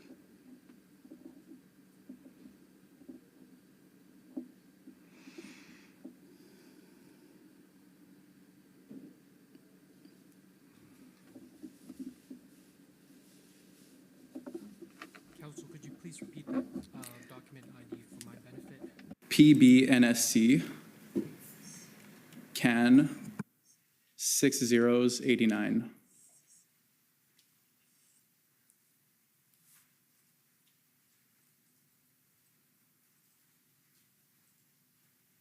And can we zoom in on that screenshot of the Facebook post, please? Donc ça, c'est un document. This is a document that was produced by the RCMP concerning the police forces. We see an excerpt on a Facebook document. Just so that I can see the text above. Can we blow it up so we can see it? Unfortunately, the name of the person was deleted or caveated. It was in black, well, blackened.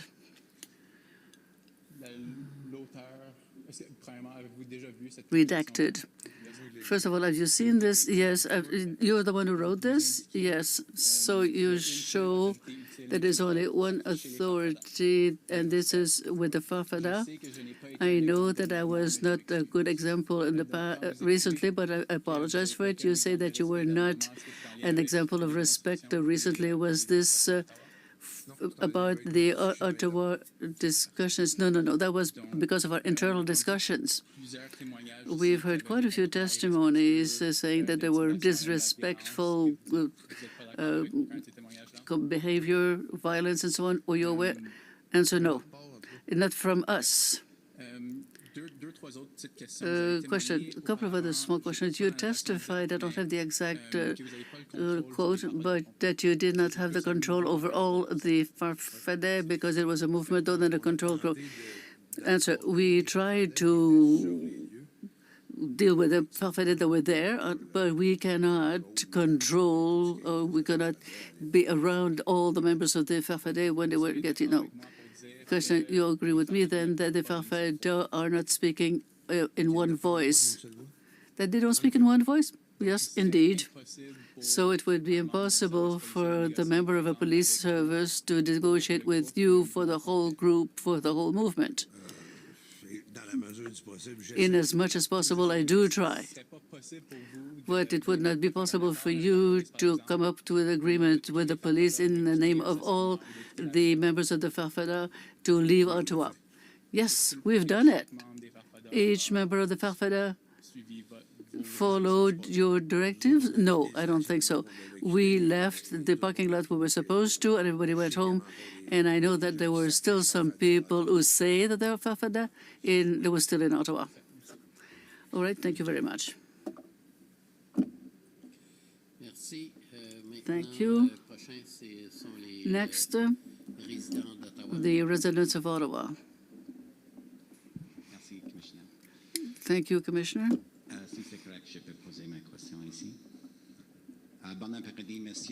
Good afternoon, Mr. Charlon. I'm the lawyer for the group of residents and businesses in Ottawa. I will ask my question in English, if you don't mind. Like Mr. Barber, I come from Saskatchewan, and I don't speak very good French. Well, you're doing fine up to now. Monsieur Charlon, I just want to know, you mentioned, pardon, j'attends. Mr. Chalon, you testified earlier that you had heard from Mr. King or from friends of Mr. King that he wanted some assistance for security. Is that right? Oui. Yes. And do you know what he needed security for? Why was he in danger? Why would he require security? As from what I was told, that he had been threatened and he was nowhere to stay because he wanted a very safe place for the night because he was threatened. He was threatened by whom? By the police? Non, pas par les policiers. No, not by the police, but we don't know by whom exactly on social media. It was a bit dangerous in downtown Ottawa at that time. Is that fair to say? Non. No, it was not downtown. He had not arrived on Ottawa yet. I think it was one day before he arrived to Ottawa. He wanted to find a place to stay outside of Ottawa. And so then did you assist him in finding a place where he could stay safely? Yes, I got him in touch with people from that area, and they are the one who took care of that. And so then did you ever meet with him or speak with him during the course of the demonstration?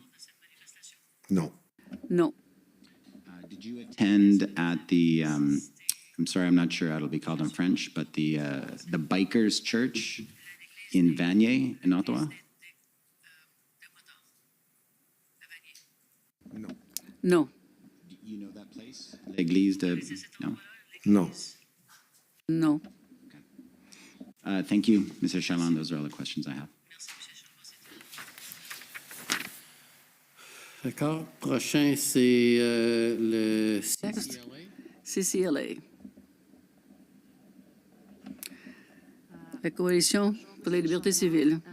Good morning, Mr. Chalon. Can you see me on the screen? Yes. Oui. I wanted to ask my question by Zoom. I'm the lawyer for the Canadian Association of Civil Liberties. All right. I would like to ask questions about the restrictions on your bank accounts. I understand that first you said that your account at the National Bank was restricted. These accounts were restricted. That's true. Yes. Did you have personal and corporate bank accounts with the National Bank? Yes, my personal account and a corporate with my spouse. Yes. Both accounts be registered. They didn't touch the corporate accounts, only your personal account? Yes, because in my personal account, I was also doing business with the Farfadet. That's where the money for the Farfadet went. Yes. Question. When was this restricted? Do you have the dates? I think it probably is February 4th, because that's when we started having problems and we asked somebody else to do it. That I think it might be the 4th of February, but I might be wrong. So you think it was the 4th of February? I think so. Have your accounts been restricted later on after February 14?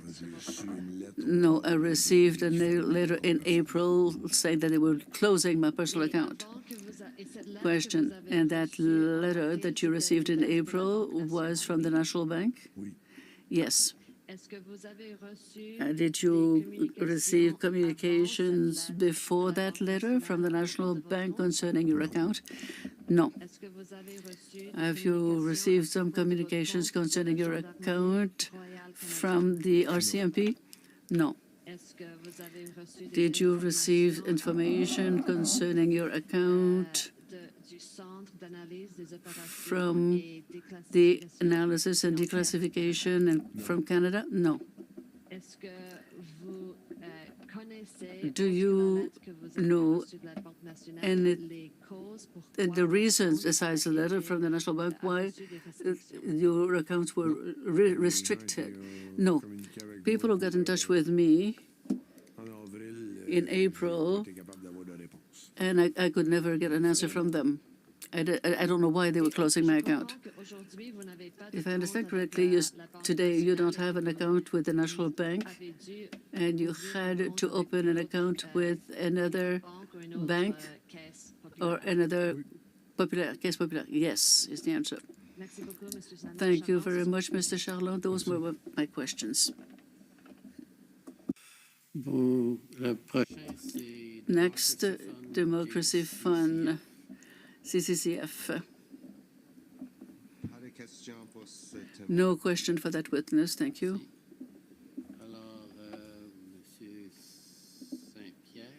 Mr. Saint-Pierre.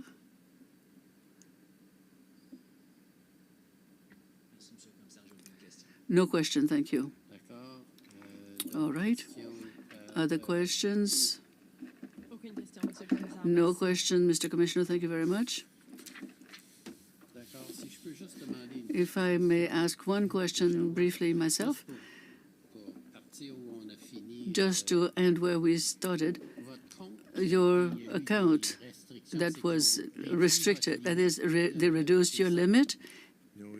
Yes, from a daily transaction limit, I think call it a transit. I couldn't withdraw as much, and I couldn't deposit a check and withdraw the money immediately. All the privileges I had in the past for the past 30 years in commercial trading with them, and some were diminished or totally closed. And nobody talked to you? It just happened? Right. And you mentioned, and maybe I misunderstood, that's why I'm asking the question. When you talk about violence, you talked about policemen, and you mentioned another group. Is it Antifa? Yes. What is that? The Antifa group exists everywhere in North America. We've talked about it within La Meute. These are people who are against identity groups, against groups such as ours. And during the Ottawa events, it was told us by trackers who didn't know what it was, that they were saying some people said that the Antifa was doing all this, that they vandalized the things, that they got the tires, and then they said they're a protest group today, but that's not the same type as us. What have you yourself seen members of Antifa or activities by the groups of that group in your group? No, I was not a witness of this myself. So these were reports that you received about violence. Yes.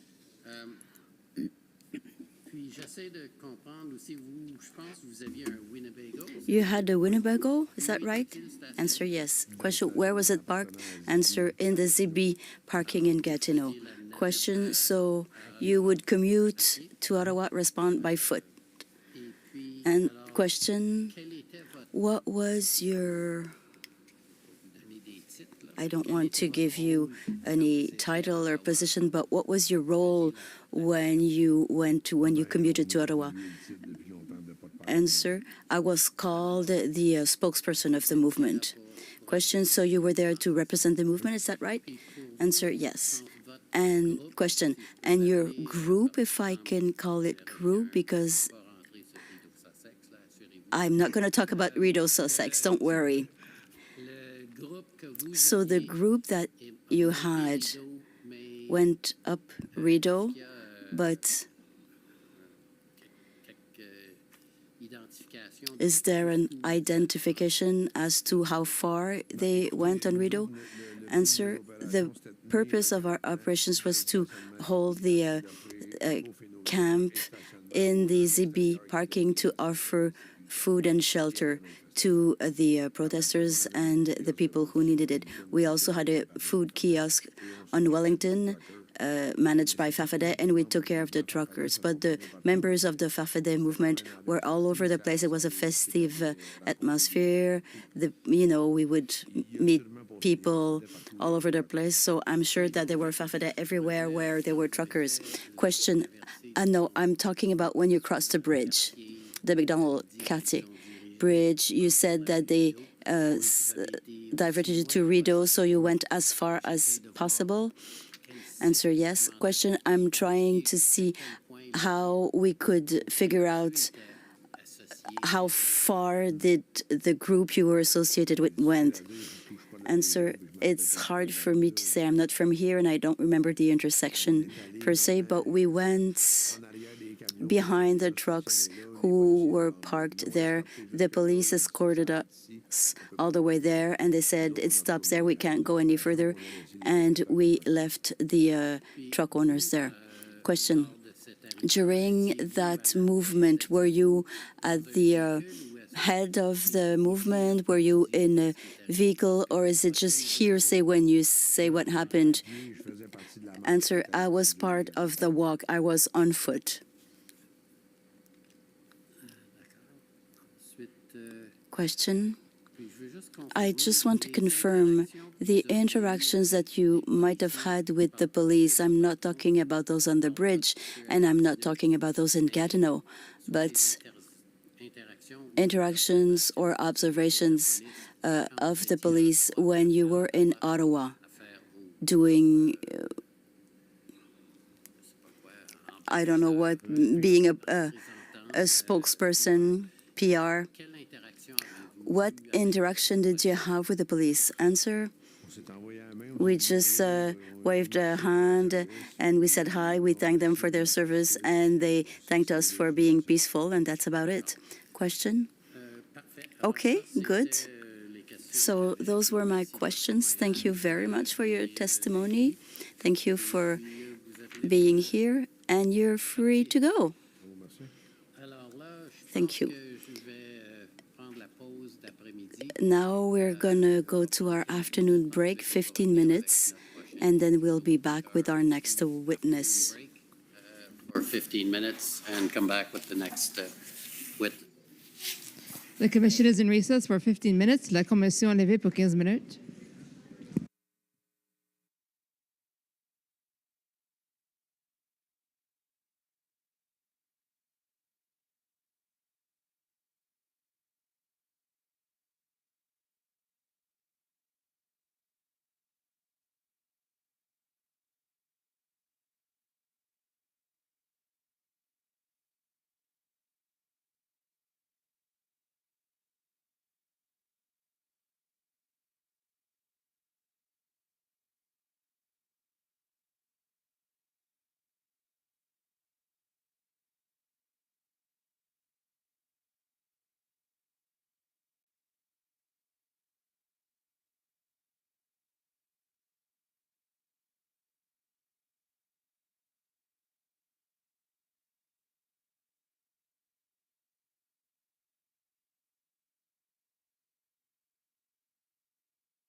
you for that. Stop it!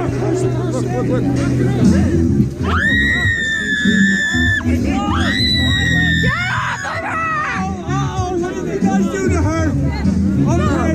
Stay away from her! Stay away from her! Don't you fucking touch her, you fuck! Don't you touch her! Get the fuck out of there!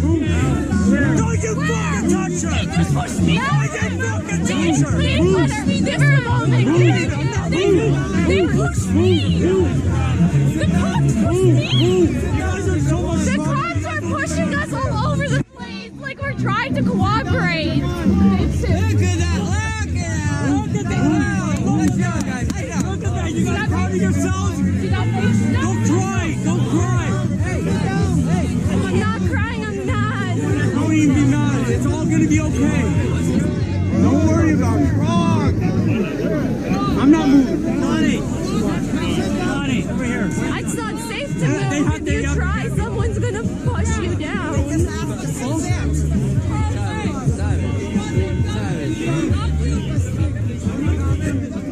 I'm not moving. I belong here. I belong here. I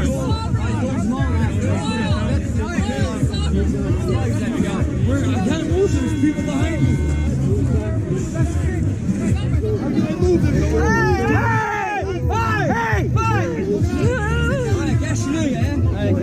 Get off of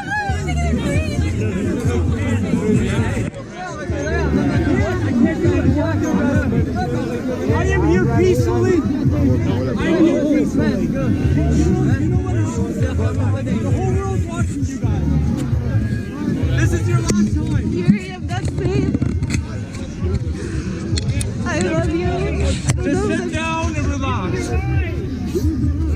I'm not moving. They're crushing people. Nope.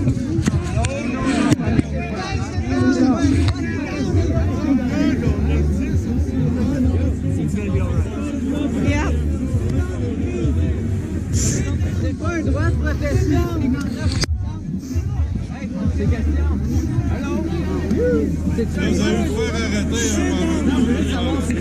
Watch your camera. They're gonna slam you down on your stomach. You're gonna break it. Yeah, I'll just file suit. They can replace it. I live here. I'm a citizen here. What are you guys doing to him? He's just sitting there. Relax.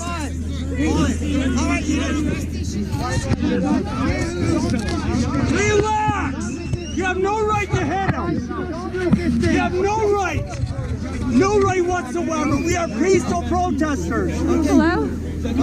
Hi. Hello? The guy will. Baby, I'm not safe. The guy will Stay on the arrest phone. us. You don't do any resistance, all right? We're not. We're not. They're We're just pushing sitting. us on the We ground. are sitting. Yeah, but They're if he crushing takes people. you, don't resist it. No. Just walk Yuri, with the them. numbers I are will. 13, All right. 808, 11, 55, 3, 12, 78, 3. Hi, everyone. We are getting this one. All the muscles popped, all right? Don't resisting. Just walk with them. Trying to get out of the way because they needed medic, and I just got pushed into this. They're slamming people to the ground. Like, I don't know what to do. If we start with cheese, Someone's injured, we're just trying to get medic. you have no choice because that is legal. 59 and 16. I just want to protect you because I'm here. I'm in Ottawa.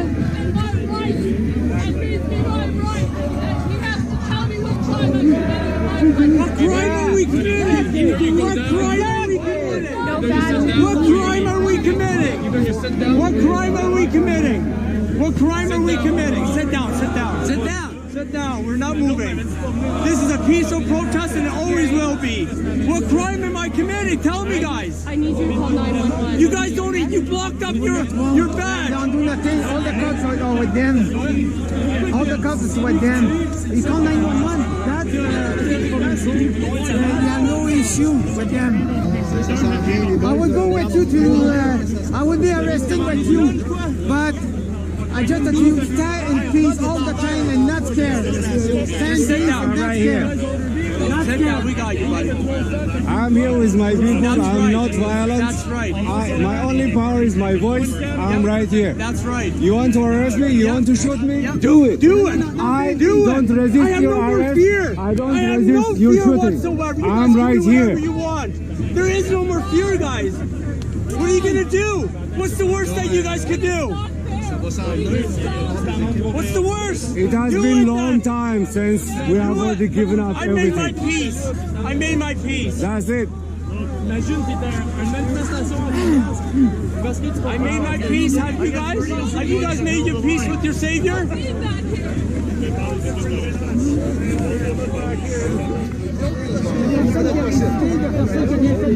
There you go. Talk to them in a native language. Talk to I told everyone here our peace, and no one did nothing wrong. And it's illegal. This is all illegal. Yeah. This is all illegal. It is shown. This is, trust me, they It's arbitrary detainment and it is against the Charter of Rights and Freedoms. Arbitrary detainment, guys, is what is happening to us. It goes against the Charter of Rights and Freedoms. So I hope you're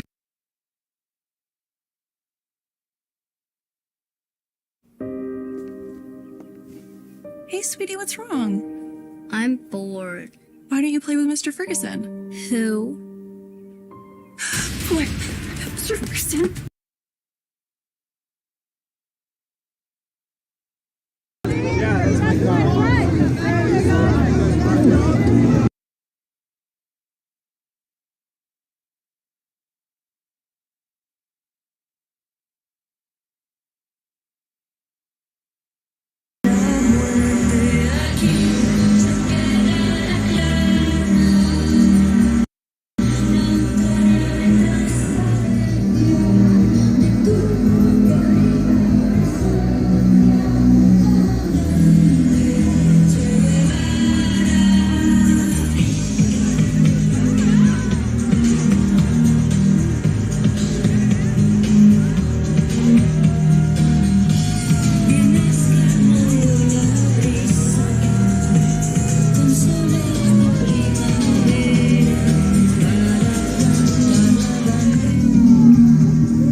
She's tweeted for years, but now, like millions of others, Jillian Sunders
I'll take them.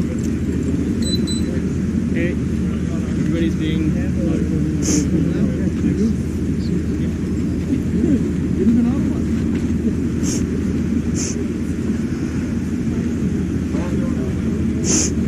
You doing okay? Yeah. Yeah, I got nothing. Sorry it's taking this long. Not the waiting.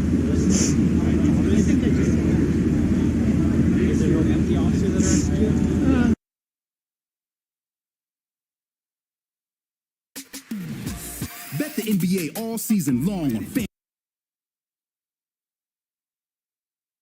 FanDuel, official partner of the NBA.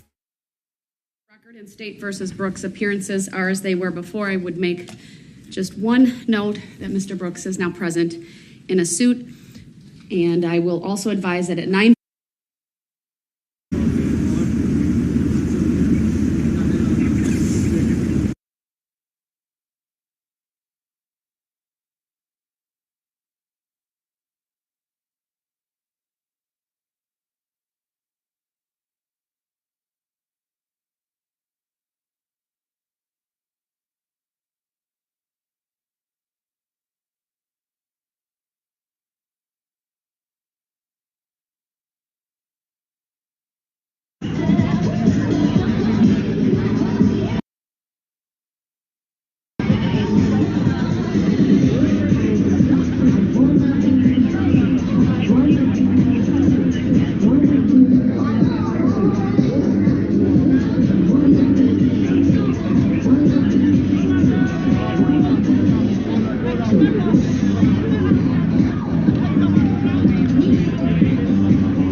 Amount of time. So that's the first request. The second request is she has severe dyslexia, and we didn't get sufficient time to deal with the numbering and documentation. So we have a person here, Rebecca Shepherd, who has her documentation ready, and she can quote the numbers that need to be advised about what to bring up. And also, I want to request that I ask the questions of my client, because other witnesses are having their own counsel ask questions. We find it unfair, unreasonable for her to have to structure her statement according to questions given by somebody that doesn't know her case. And I also want an opportunity to question. I would like to question many different witnesses that were up there, but I'm only asking at this time to question Keith Wilson, because he's submitted a statement from an interview that he did on October 20th, and it discusses James Bowder and Bridget Beldon, and they need an opportunity to question him about that information. And that's all the requests.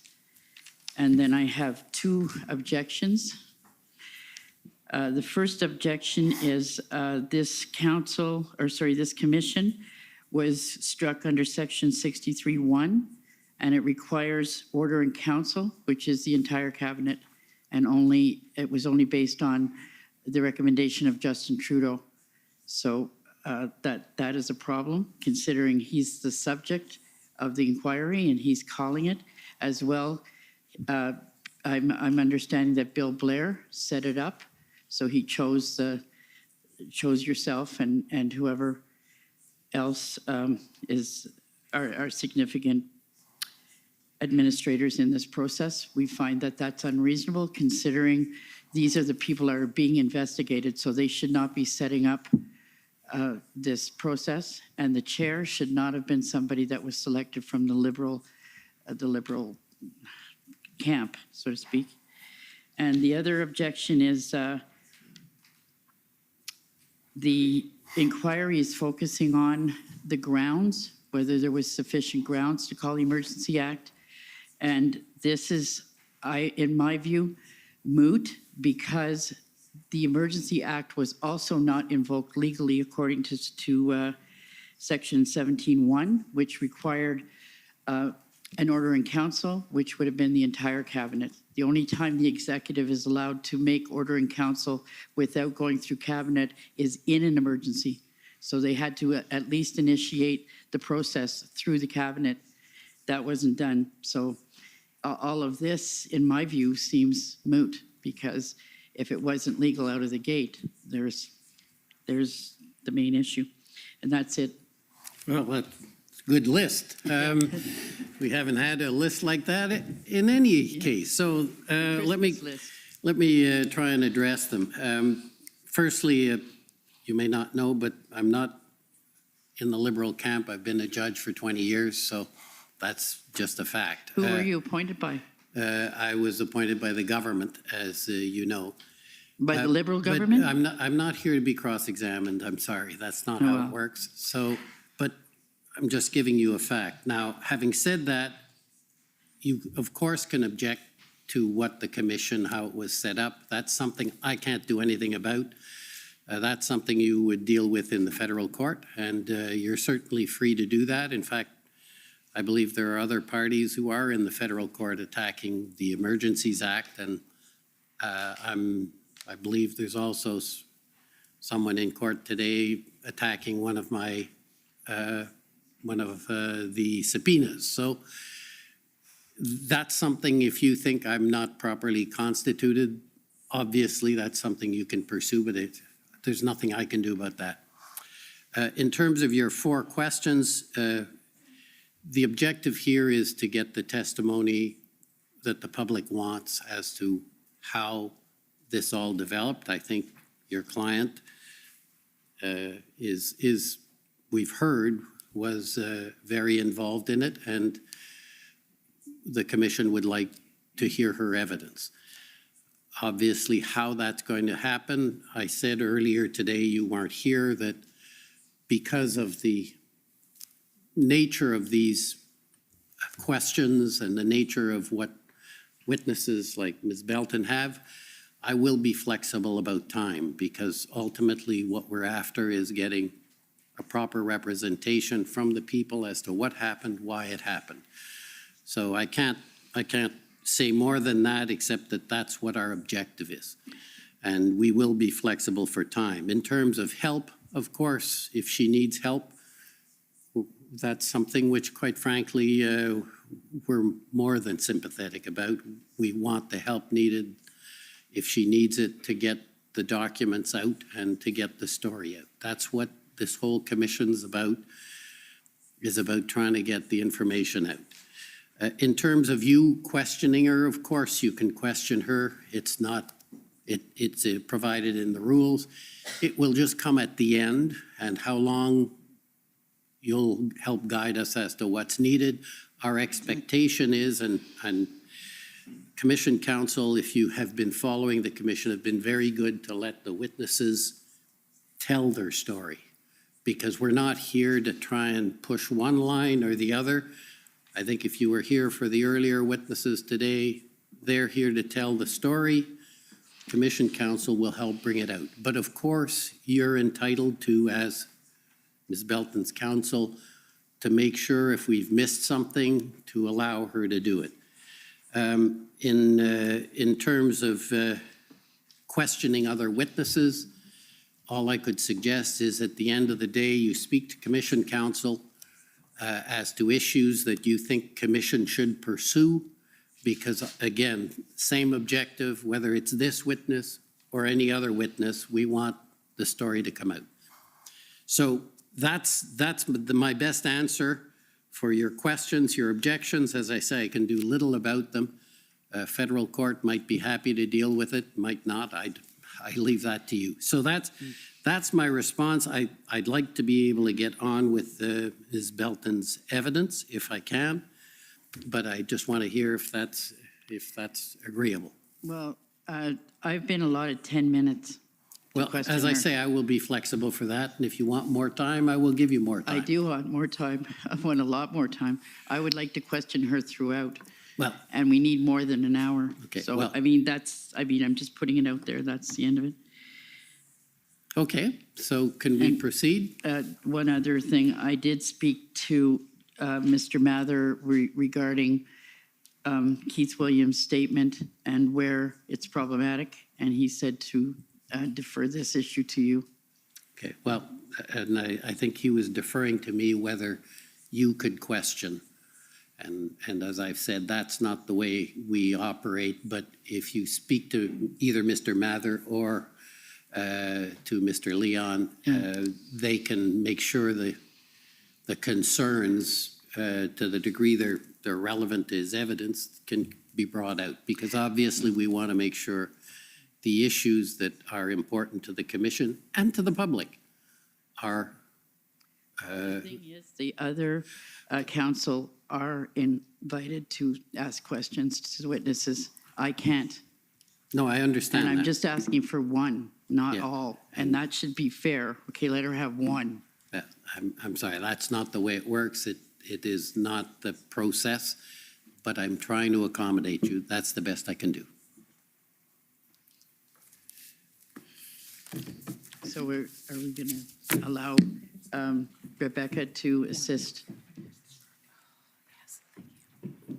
I think it's for documents, as I Yes. understand the issue. Yes. So when it comes to a question of documents, we'll sort it out.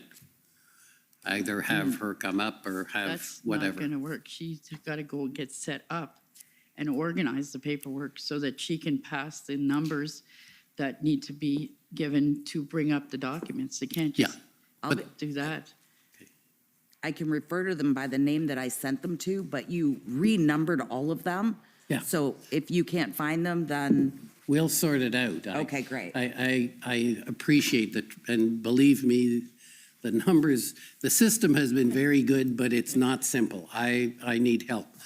But we will help for that, and you can refer to the document, and when you refer, we'll find it. We may take a minute, may take 5 minutes, but we're all here for the same objective, I hope. Is that okay? Yeah, that sounds fine. Okay, so perhaps we can have the witness sworn and get started. Ms. Belton, will you swear on a religious document or do you wish to affirm? I have my Bible with me. For the record, please state your full name and spell it out. Bridget, Brigitte, Evelyn, Evelyn, Ilsa, Ilse, Belton, Belton. Do you swear that the evidence to be given by you to this commission shall be the truth, the whole truth, and nothing but the truth, so help you God? Yes, ma'am. Thank you.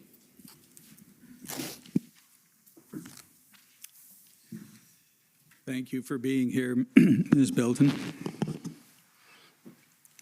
Let me just, by way of introduction, and I think you understand this, but I just want to make sure that you understand the way the process works. I have, as you know, an hour and 15 minutes to ask you questions. As the commissioner has stated, he's going to be flexible with that. Then the other lawyers here have the same amount of time to ask you questions. That's all the lawyers together, not each one of them, or we'd be here for a long time. And then, as you've heard, your legal representative will then be able to ask you questions. My objective is to ask you questions so that you can tell your story about the Freedom Convoy and the role you played in it. If I miss anything, I hope to give you the opportunity to say so, and we'll try and deal with all of the points that you have. If you don't understand anything that I ask you, don't hesitate to ask me and to clarify it. And if I can just start by asking you, the documents that you have in front of you, are those the documents that you provided to the commission today? Yes, sir. Okay. Just for reference. So can we start off with you telling the commission a bit about your background? Were you born in Ontario? Yes, I was born in Ontario. I was baptized at St. Peter's Lutheran Church on Bay Street. I lived in Toronto for 16 years, but would travel holidays back to Ottawa for my grandparents who were immigrated here with my parents, with my mom, from Germany. And I grew up pretty normal, I guess, and moved when I was 16 to Ottawa over a man, and had 3 wonderful children, and moved back after my divorce to the Toronto area and became a truck driver. And where do you live now?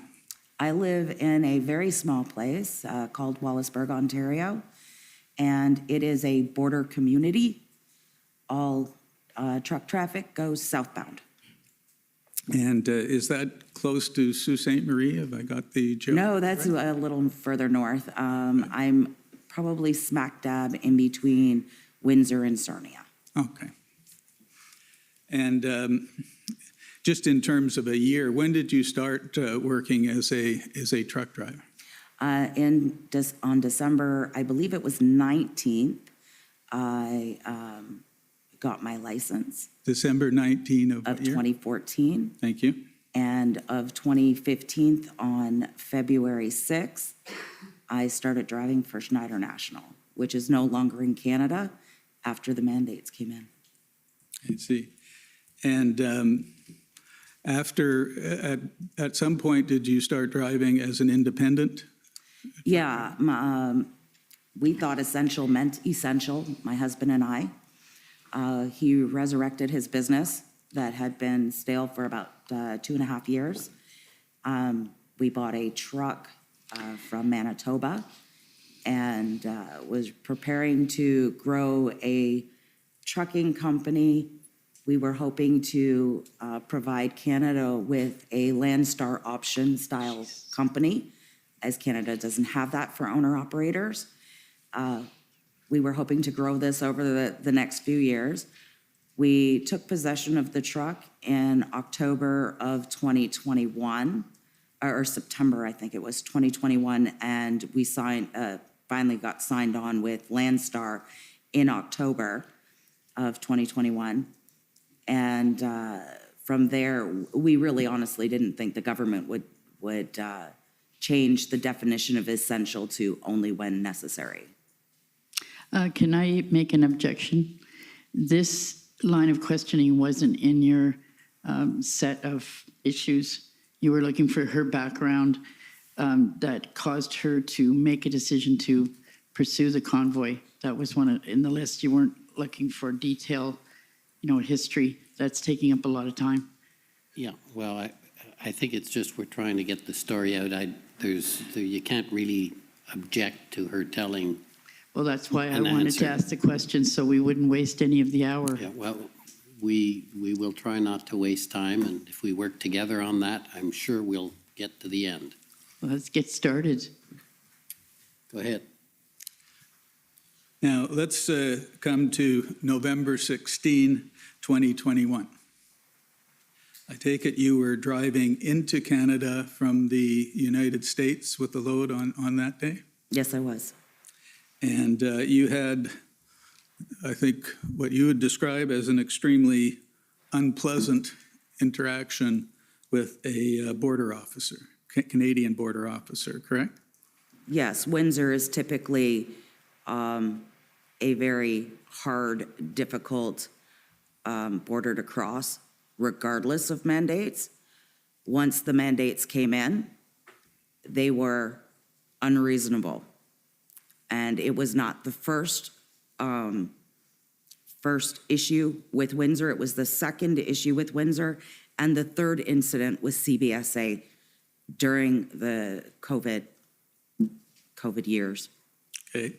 And immediately after that encounter, you posted a TikTok video about your experience. No, I was locked in their compound, not allowed to leave when I posted that video.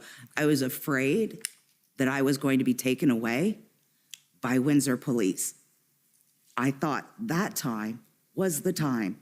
They were finally going to take a truck that they did not own, take a load that did not belong to them, take my dog and euthanize him, and take me to jail. That's what I thought that night.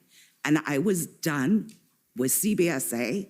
I was done with the crap Canada was going through. And I was definitely done with the behavior of Canadians. Okay.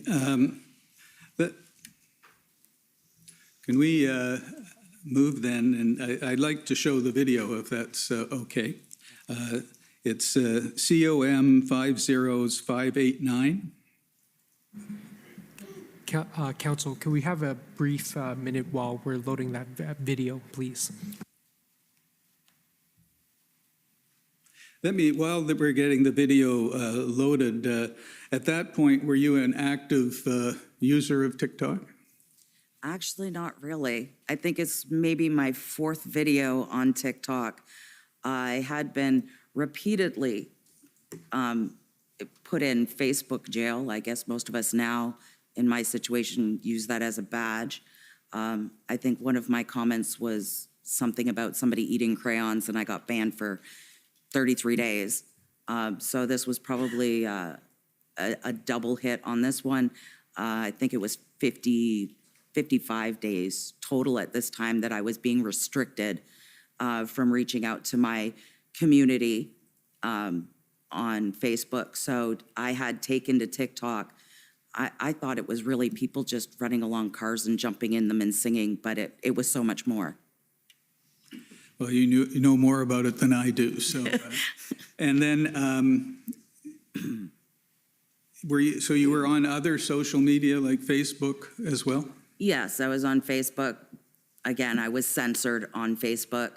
My first real big censor on there was when I had explained to people that Florida wasn't never closed, that the only blockade for people getting in and out of Florida was on I-96, that I-75 and I-10 were wide open, because I had been there. But our reporters here were telling people they couldn't get to Florida, which was total BS.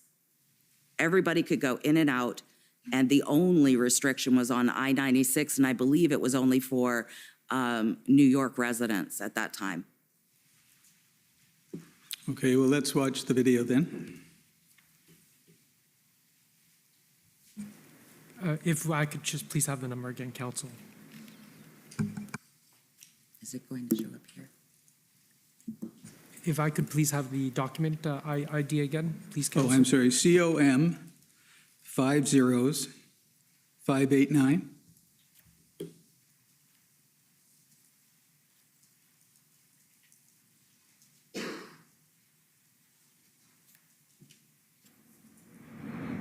This is Canada. Do you want to know what it feels like to be? This is Canada. Attacked. Do you want to know what threatened? It feels like? Just crossed the Canadian border. As a truck driver, I just crossed in tonight, and an officer sent me into secondary with a threat of the Windsor police coming and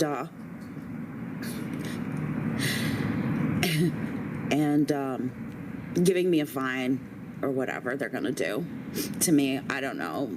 The last time I was here for a mask mandate issue, they threatened to take my truck. They threatened to impound my load. And then I spoke with Windsor Health Department, and they gave me, Jessica's number, and I was supposed to deal with her. But see, in Canada, we're no longer free. And this may be the night where I go and ask for exile into the U.S. because this is a big country. This isn't what my grandparents came for. Being harassed at the border over a mask.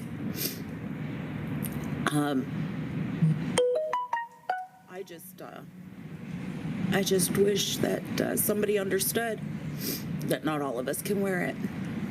And what happened to me the night,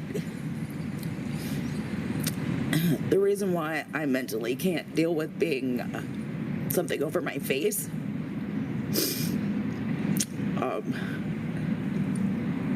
I shouldn't ever have to explain. Over the last 2 years, you people have made my life hell. Over the last 2 years, people have become rude and ignorant, and I'm done. I'm done. I don't know what I'm gonna do next, but I'm done. This is ridiculous. Absolutely fucking ridiculous. This is what it's like to be Canadian. People get out, move.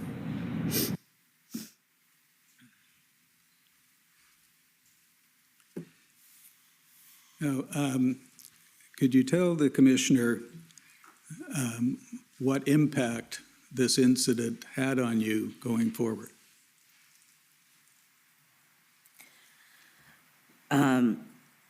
Right from that night, the first impact was noticed as my husband was asking me to stop. I actually passed 3 truck stops, not even realizing I had passed them on the 401 eastbound.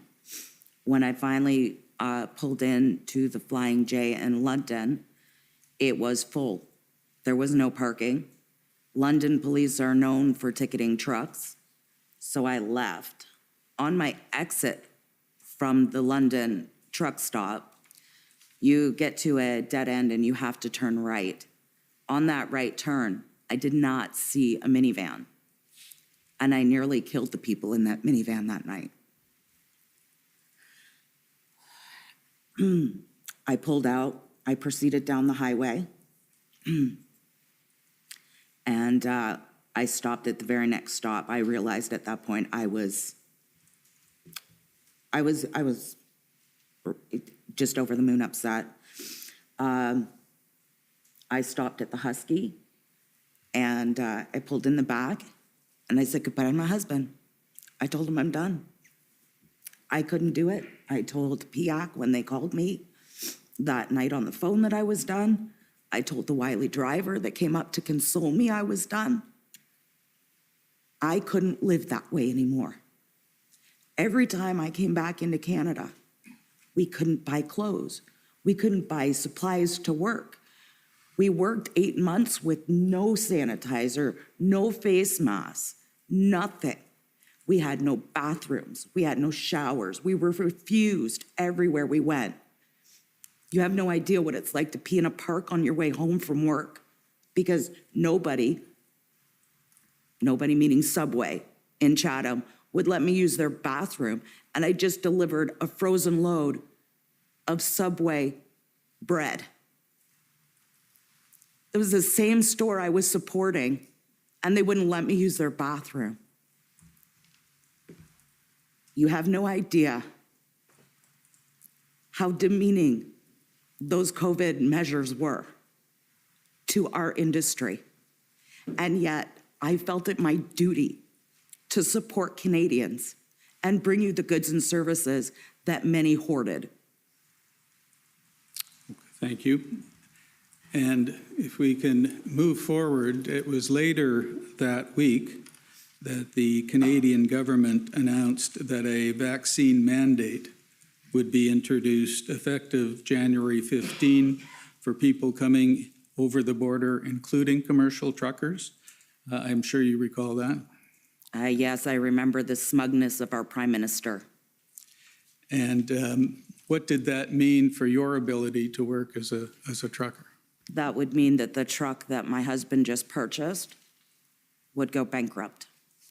At that time, JBT, I had gone to that trucking company looking for Canadian-only loads and to move the truck, his company truck, over to JBT. We were refused because of a vaccine mandate. We were also looking for companies even just to drive. The rate had dropped from approximately 50 to 60 cents a mile to 38 cents a mile. It was slave labor. We then, and that was for Canadian only. And Canadian only loads, I have to tell you, between Ontario into Manitoba are some of the worst roads you'll ever drive. There are no places to stop. Nobody cares about the people up in Northern Ontario. And yet truckers do it every day, and it's a death highway. It's a death trap. And sorry. So during all of that, there was very little solution for our truck. It would mean bankruptcy of the company. And I take it that shortly after that, you came up with an idea for a convoy, a protest convoy, is that right? Yes, and my husband and Chris Barber both told me convoys never work. They just never had a woman do it. So what was your idea? The idea was actually to work like CBSA. CBSA had a strike during COVID. They felt they didn't have enough money or enough benefits. They left truck drivers sit on the bridges. I was lucky, I was only there for 2 hours without food, fuel, or a bathroom. A friend of mine was there for 14 hours, stuck in the backup and the backlog from CBSA. So I thought, well, if CBSA can disrupt our country and be just fine and have a settlement within 24 to 48 hours, truck drivers could do the same. We'll just follow CBSA's lead. And that's what we did. And am I right that it was shortly after that you came into contact with Chris Barber? Yeah, I had been trying throughout the month of December, especially the more that our Prime Minister hit the airwaves, threatening Canadians with consequences, his favorite word. I I kept continuing looking on TikTok because I found out you could use the search bar and put in truckers and find truckers. And I put into their comment bars, Convoy 2022, Convoy 2022. And I just kept going until somebody responded, and thank God for Chris Barber. And did you ultimately get in touch with Mr. Barber? We did. We touched base. I believe our first exchange was on or about the 1st of January. Our second on or about the 2nd of January, where he agrees, and I build a flyer, and we go from there. Okay. Now I'd like to show you what I believe to be a copy of that flyer. The document number is COM 50869.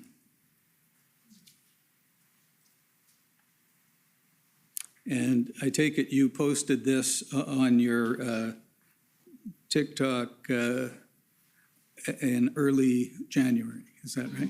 Yes, that's the only place I wasn't getting banned. So if we look at that, come to join us, Convoy to End Mandates. It says, please contact Kathy. Who is Kathy? Kathy was our Calgary, it says right there, Calgary. She was our Calgary road captain, leader, organizer. So at this point, had you already started to identify organizers and road It captains? happened overnight. Once Chris and I started taking to the airways, it literally exploded overnight. And it says at the bottom, January 23rd, we slow roll. I think It should be every. province until mandates stop. Yes. So what was your plan? Our plan was to slow roll in place, not necessarily block borders. That was never the plan. It was to slow traffic, be a nuisance, but be within our legal rights to protest. And you said that it all happened very fast. What were the things that you and Mr. Barber were doing to make it happen? Putting information such as this out on TikTok with our email address, our phone numbers. Both Chris and I had conversations regarding how much our phone was ringing, and we had no time for anything else. I would frequently stay up till 3 a.m. answering text messages, emails, messages through TikTok for information. I'd been contacted from the Yukon, from Nunavut, from BC through to Newfoundland. And I understand that at some point, your original plan shifted to a convoy of trucks to Ottawa. Is that right? Yes, I mean, the idea never shifted. It was always for the mandates. I received a message from the Women's Federation of Trucking, and Shelley is a friend of my husband's, has been for quite some time. They've done cancer convoys together. She had contacted me with Mr. Bowder's convoy information, and I remember saying to her, those are my dates. I'm going to have to call him and tell him to change his dates. I wasn't planning on working together. However, James is a good salesperson, and he told me he had a lot of resources. He had done a convoy before, and that we could work together. And so had you known Mr. Bowder before? No. And did he tell you about a prior convoy that he had organized? He just told me he had a convoy. And did you know anything about his social media presence at that point? Not really. I have gone back through my emails. Somebody had asked me to sign it, his MOU. Basically gave me a rundown of what it was, and I went over and I signed it just as support. I've never read the full document. And is he a trucker himself? I have no proof he isn't. Okay. Now, at some point, you also got together with Pat King? At the same time, actually. Okay. Who arranged that? I was talking with James regarding the dates and him offering a whole bunch of support. And he had mentioned that Pat King was trying to get a hold of me. I'm like, who's Pat King? And we did a three-way call to connect. And that was in early January? January 12th. And then the next night, you were part of a Facebook Live streamed event that Mr. King hosted? Yes, sir. And you were there, Mr. Bowder, Mr. Barber, and there were a few others as well. Yes, there were. And what did you talk about as a group? What was the discussion like? I do know that it was being presented to the other convoy, who I would say the core group of the leadership, Dale, Joe, myself, and Chris, whether we were going to work together, what was being brought on the table, and of course, our silly truck driver selves was mixed into there. So it was just a basic, are we going to do this as a group or are we not? And I believe the consensus was that we were. I believe it was Joe that spoke up first that said, I guess we're going to Ottawa. And Joe, do you recall his last name? Jensen. And Dale? Evans? That's kind of with a question mark on the end of it. I believe that's his last name. And so at this point in time, what stage was the plan at? Was it? Well, we were growing very, very fast. Pat King had a huge media presence, so he claimed. His claim is true. And that helped us reach out to more people. James Bowder also had a huge media presence, which helped us reach even more people. At the time Convoy started, I had less than 1,000 followers. I was new to TikTok. Chris had explosive numbers. I think he was in the 160s. I can't give it an exact number. So these gentlemen had the numbers to get going. I had the passion, the drive, and the heart. And I take it at that point you hadn't reviewed either Mr. Bowder's or Mr. King's past social media posts, or? No, I don't typically go spy on people. Did you do that subsequently? Not really. I like to judge people on how they behave with me or to me. Now, at this Facebook Live event, it was reported that 3,000 people tuned in. Were you familiar with that number? I'm going to take your word for it. Okay. And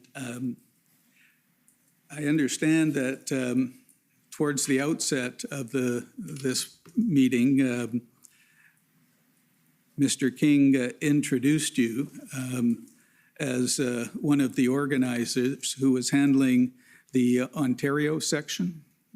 Was that right? Yeah, I'm from Southwestern Ontario.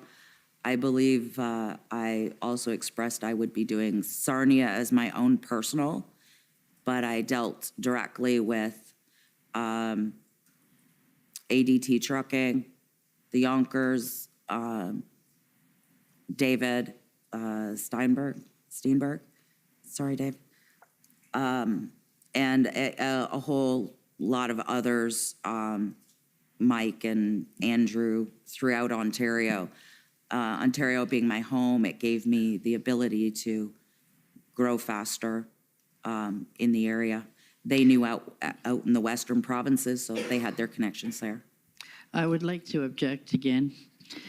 We were told there was several topics that you were going to introduce and leave it open-ended for her to present her information or testimony, and it's not. It's being led. And there's a lot of information here that is not critical for such a short amount of time. She has some very important information that she intends or wants to put out there, and it's not coming out. And he's direct, and we asked for questions, and they said, oh, it's not questions, it's a list of topics. And they gave us the topics and said it was going to be open-ended for her to testify under those topics, but that's not what's happening here. Okay. Is there a problem with the questioning, Ms. Belton, or are you okay with the way it's going? Is there a problem? As long as we get the time to get all the information out, we can go forward. Okay. Go ahead. And by that point in time, we saw that I think you already had your departure date set as January 23rd for your convoy? That was set prior to even Chris Barber agreeing. I was going forward whether he agreed or not. I was just lucky that it was him that did agree. And had you planned your route? I had a very good idea of what the Sarnia would look like. I understood a lot of the geographics of the highways throughout Canada. I've driven them for quite some time. I did realize that some routes we couldn't get close enough to the border, that we would have to push back into the city centers just so that we could keep rolling and not block things. We could actually get around in a loop. So those were all coming into play, and they were all thought of. There was no intention to block anything, just to slow things down and just be a nuisance, I guess. To be heard, to be seen. Yes. And in the same Facebook Live presentation, I understand that Mr. Bowder discussed Operation Bear Hug. Were you familiar with that? Yes, well, I'm familiar with the term. I'm familiar with James Bowder, and James Bowder can talk about his bear hug. I don't know his in and out workings. That's his organization. Okay. Have you ever been involved in the Canada Unity organization? I was on a live where James proudly and I accepted a mug, 2 T-shirts, and 2 stickers, maybe 1 sticker, but I think there were 2, okay. And a keychain. And you've already told us about your signing the MOU without reading it. In that same Facebook Live meeting, do you recall Mr. Bowder discussing his MOU? I kind of roll my eyes when James talks about the MOU, to be honest. And do you recall that Mr. King, in the course of the meeting, thanked you and gave you and Mr. Barber credit for lighting the spark to make this happen? Yes, I guess. Now, at this point in time, what did you understand, from your point of view, the purpose or the goal of the Freedom Convoy? To end the mandate so I could go back to work and every other essential worker could become essential again. And did you have a vision at this point as to what would happen when you arrived in Ottawa? I actually believed that the Prime Minister wouldn't run away and he would come and meet with us. I believed that our voices would be heard. I believed that we were validated in our complaint and that after 2 years, maybe somebody would care. Okay, and at some point, I understand you met Tamara Leach. Yes. Was it around that time or before? Around which time? Around the time of the Facebook Live presentation? I don't have a date that I met Tamara Leach. I can estimate approximately the 14th of January. Okay. And the people that I named, that is you, Mr. Barber, Mr. King, Ms. Leach, Mr. Bowder, did you regard them as the leadership group of this effort? Not all of them. Who did you regard as the leadership group? Chris, myself, James, Pat was lead on media. There were road captains. There's a lot of leaders. Tamara was not considered an organizer or leader. She was never presented to me that way. She had offered to do the GoFundMe, I apologize, and Facebook media. That's where I understood her to start and stop her involvement. And so you've told us about your role in Southern Ontario. Were you doing publicity as well? Yes, it was difficult as I was receiving phone calls from all over the country. And was there a sign-up procedure? I believe it came out later. Someone provided a document to hand out to the truck drivers to sign up. A lot of that didn't happen due to the chaos at each of these stops. Canada came to welcome us, Canada came to travel with us, and Canada came to support us. And Mr. Barber was responsible for the Western convoy, is that? He was responsible for his province. And what were Mr. Bowder's responsibilities? For his group. And am I correct that he already had a number of maps and routes from his prior convoy to Ottawa? That's correct. He was our support. He stated that he would provide us with support, places to park, information, a group of people that would welcome us and assist us. I don't think he failed on that. Was there anybody else involved in the this organizing process that we haven't talked about? At the beginning? Yes. Not that I'm aware of. Again, however, each leader had a group of individuals that they worked with, so it expanded outwards. Okay. And did you have road captains? That's what they tended to be called. I considered everyone I spoke with to be their own leader, to follow the idea that we had envisioned and go from there. And how did you make sure everybody understood that idea? When we had our initial contact, I mean, when I talked with Southwestern Ontario leads or road captains or organizers, whatever you'd like to call them, it was very clear this is what we are doing. This is how we'd like to do it. In your area, this is possible, and we're always going to be about safety.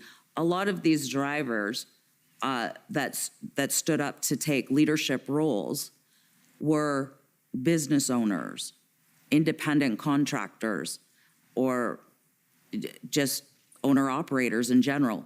They know how to do logistics. I don't need to tell them. So if we can move forward then to the date when you departed from with your convoy? Yes. Is there anything else you want to say about what happened before? Is there something specific you're looking for? No, I just want to make sure I didn't miss anything. I had been in contact with OPP Brian from Sarnia. We were on the same page. I was following his advice. I was instilling it into the drivers that I was working with, that safety's number one.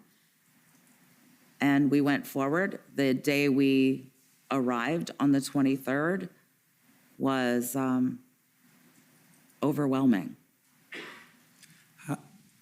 At that point, how many trucks were in your convoy? There was too many people to count.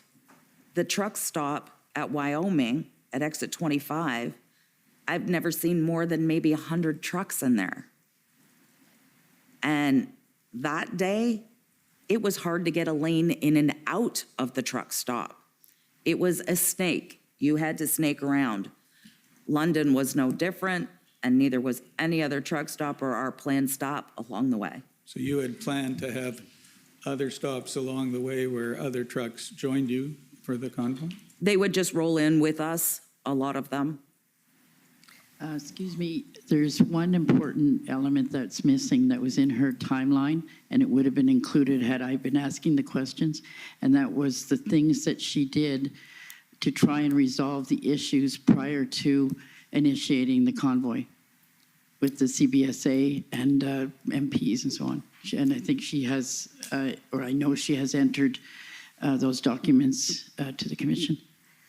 Okay, well, if you could take a note, that's the sort of thing you're welcome to do. Maybe that question can be dealt with, but if you can make notes, those are the sorts of things that would be helpful to the commission when you get to do your questioning. We can fill in those blanks. Okay. Now, I'm coming to this, but if I can just have the clerk turn up COM 50871. But before you start that, I have a couple of questions. What was the route that you followed to Ottawa? I'm sorry, which was? What was the route that you followed to Ottawa, just in general? I took 402 down to the 401, 401 to the 416, 416 to, I believe it was the 417 to Pinecrest, Pinecrest to Carling, Carling to the Parkway, and I was blocked in with the rest of the trucks at the intersection for the last bridge before Wellington. How long were you blocked in there for? The trucks remained there the whole time. I was in my pickup truck. I didn't bring a big truck to Ottawa. It would be easier for me to assist and help people move around in my pickup truck. So I took my pickup truck and I was able to turn around and go back the other way. So I was in and out same day. So is that location where your convoy stayed for the That's where the map sent us, that's where the police sent us, and that's where we went. I was going to ask you, did you have ongoing contact with the OPP or the Ottawa Police Service along the way? I honestly can't tell you if I did or did not. I'm sure I did. I had a lot of phone calls coming in and a lot of police talking with me along the way. Once Sarnia met up with the GTA, Dave Steinberg took over lead as he had the most vehicles.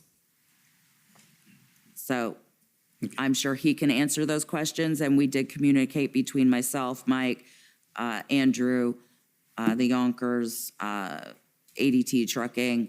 We were all in communication. We all knew each other. At this point, we had approximately 3 weeks to 2.5 weeks to prepare. So we were definitely constantly in communication. Your understanding, though, is that there was contact with the police along the way? My understanding is yes. And did they, is it your understanding that they directed you where to go when you arrived, as you've described?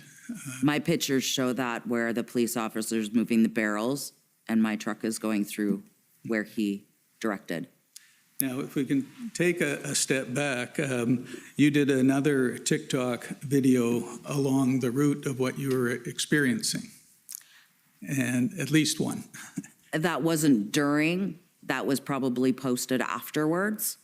Well, let me bring it up and you can see it, and it's COM 50871.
Now we see in...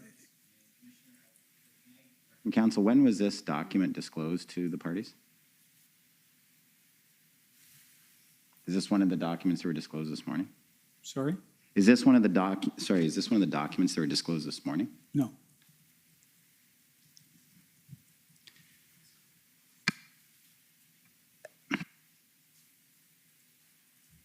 Now, in that video, we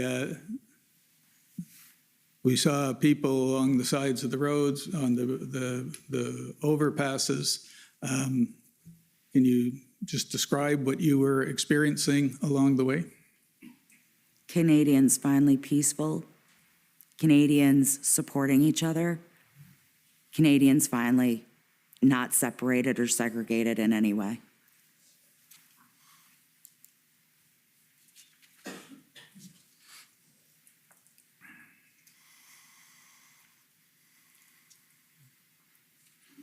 And before you arrived in Ottawa, did you have a plan as to where you were going to go, or was your plan just to follow the directions that you received?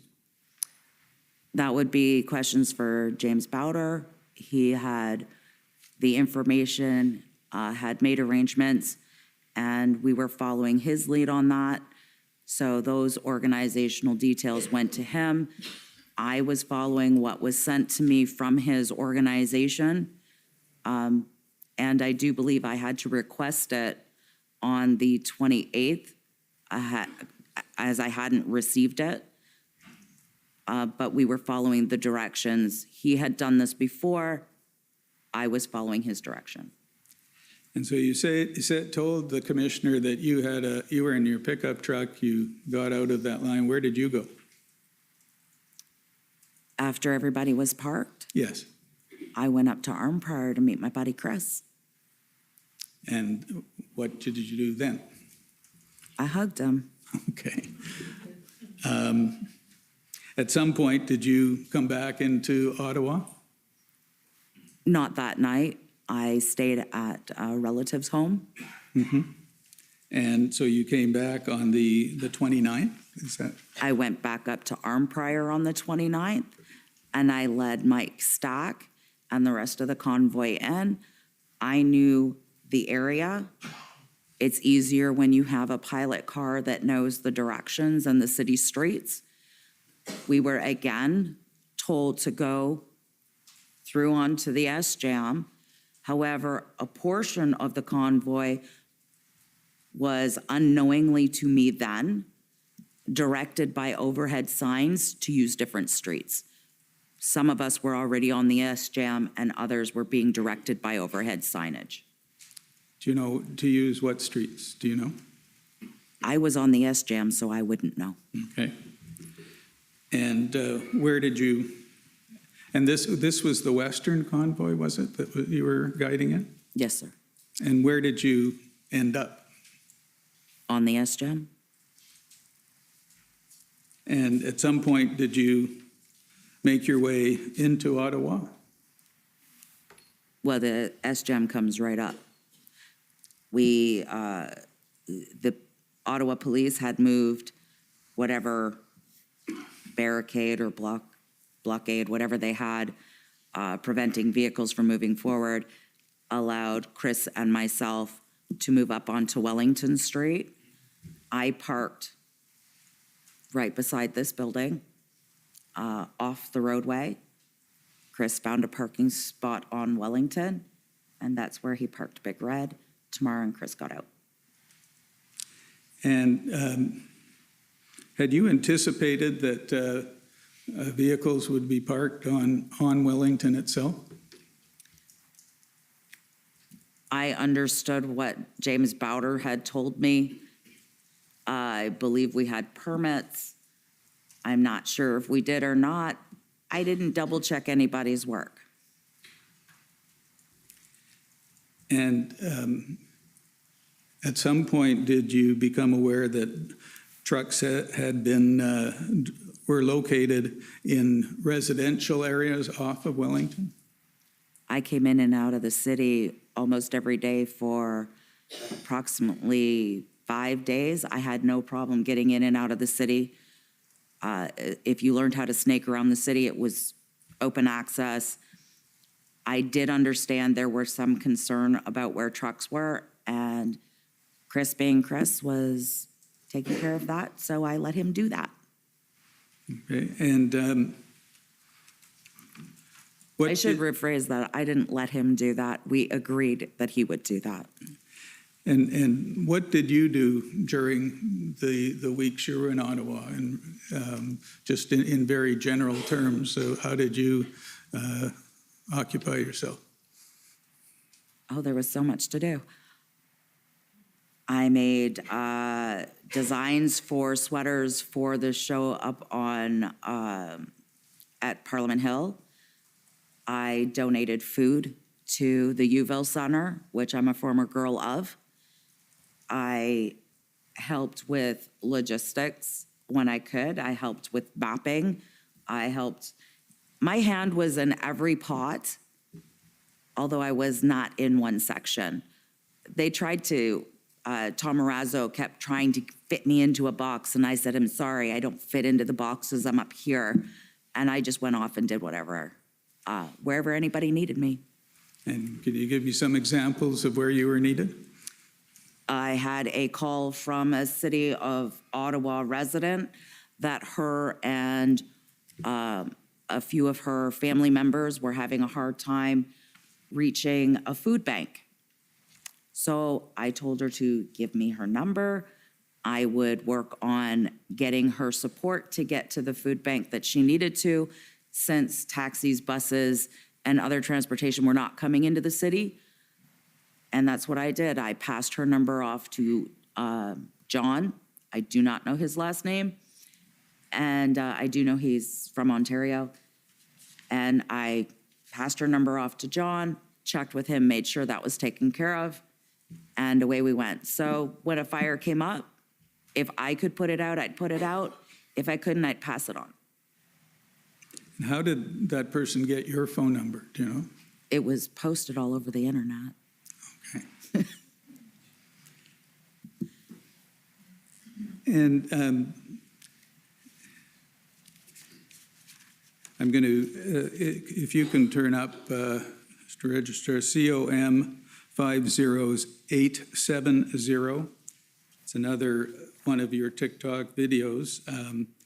But while that's happening, what were you seeing in Ottawa on Wellington Street? Love, unity, people happy. This had been 2 years. People had been suppressed. 2 years.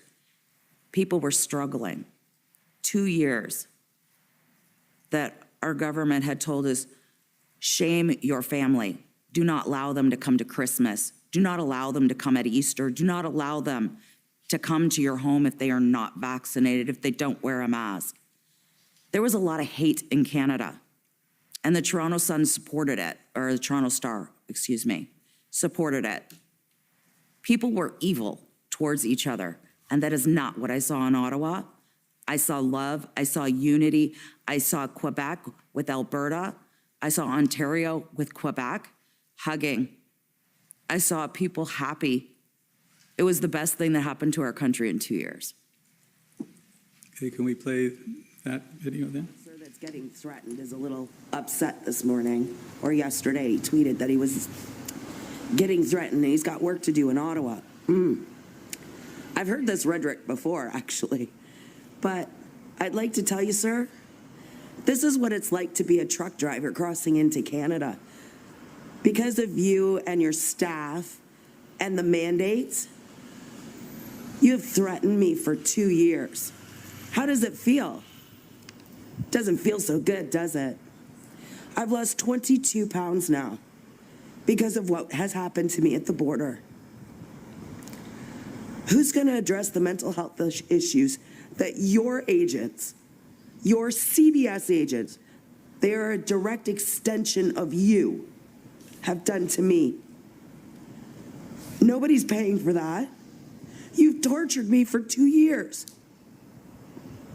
And you're worried about our peaceful protest? Maybe stop paying Antofia to show up if you don't want to be threatened. It's not our group. Have a good day. And what led you to make that video? One of the ministers complained they were getting harassed and they had work to do in Ottawa. We had been harassed every day for 2 years.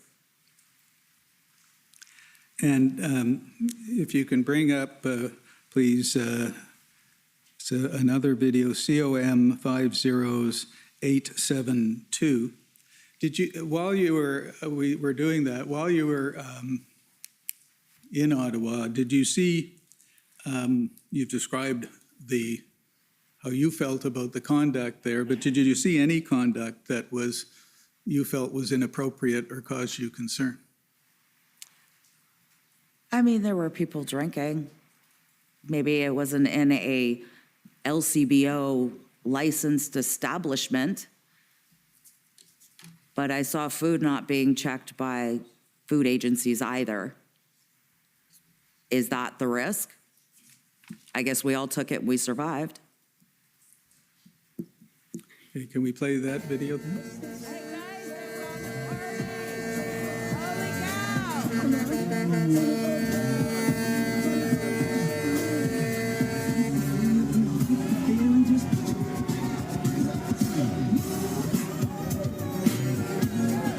Everyone's smiling. Everyone's happy. Everyone's smiling.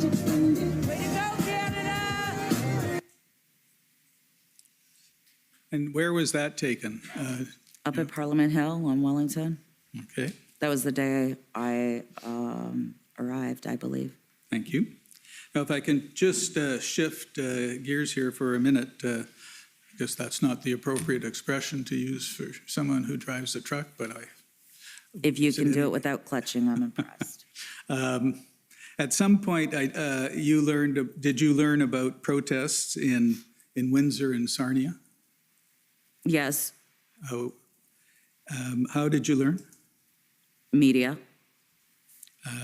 Did you speak to anybody who was involved? Not involved.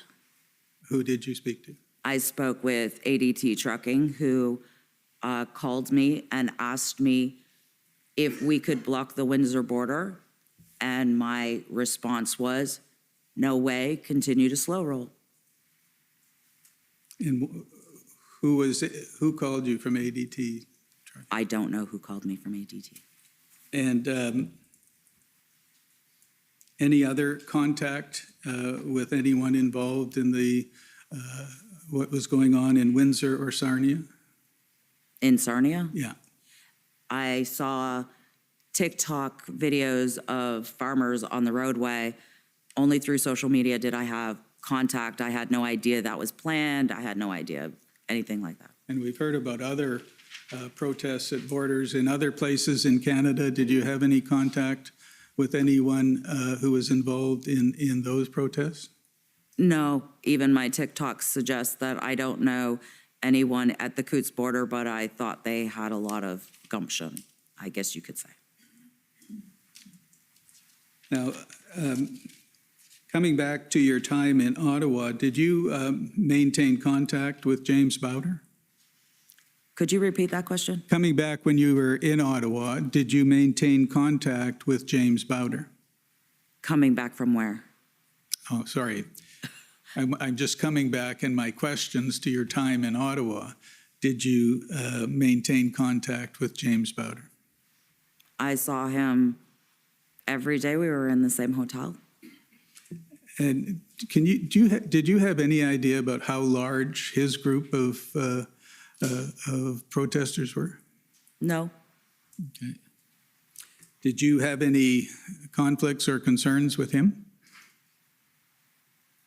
We all have conflict with each other. It's human nature. Anything of significance? No. Did you understand that there were concerns being expressed about his memorandum of understanding? There were concerns expressed about pretty much all of us at one point in time. And did you have any reaction to the concerns about his memorandum of understanding?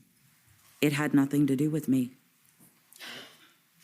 And did you have any ongoing contact with Pat King while you were in Ottawa? Yes, he offered to pay for the sweaters that I designed. Anything else? We hugged in the street. We live streamed together. He was doing his job as media when it came to me. And were you aware of that there were some criticisms of things he was doing in Ottawa? There were criticisms of all of us from somebody. Did you have any concerns about what he was doing in Ottawa? I've already said no.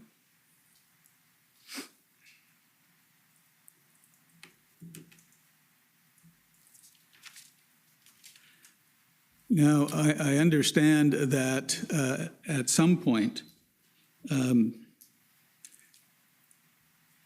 you and some of the others that you dealt with at the beginning when you were organizing the convoy had a disagreement.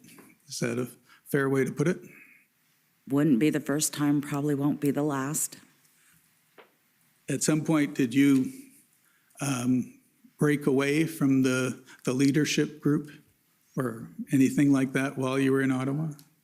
Not while I was in Ottawa. I did not show up as often at the Sheridan where Keith Wilson and Tamara and Chris were mostly stationed with a few others. I felt more comfortable at the Arc doing more of the humanitarian style, helping and just being me. And we heard evidence this morning that from Mr. Let me rephrase that. Were you involved in distributing envelopes of cash to people in Ottawa? Did I physically go out and do that? Yes. No. Did you have any involvement in putting them together or anything like that? I did have one or two let me start that again. I had one or two times where I put envelopes together. Due to transparency, I had requested that we film those, that when we got the money, we counted it, we put it into envelopes, and they were distributed. The group over at the Sheridan got a little upset with us as they were handing out $500, and Drew had suggested we hand out $2,000 since 500 is not a large number. And the group at the Sheraton, who was that? That would be Chris Barber, Keith Wilson, Tamara Leach, Joe Jensen, Dale, Ryan, Miranda. And I'm sorry, I missed what you said. Who suggested $2,000? I believe it was Drew. I could be incorrect. Okay. And what happened with that? Did anything come of that? They got $2,000. And in terms of your relations with the group at the Sheraton? They were upset. They said we made them look bad.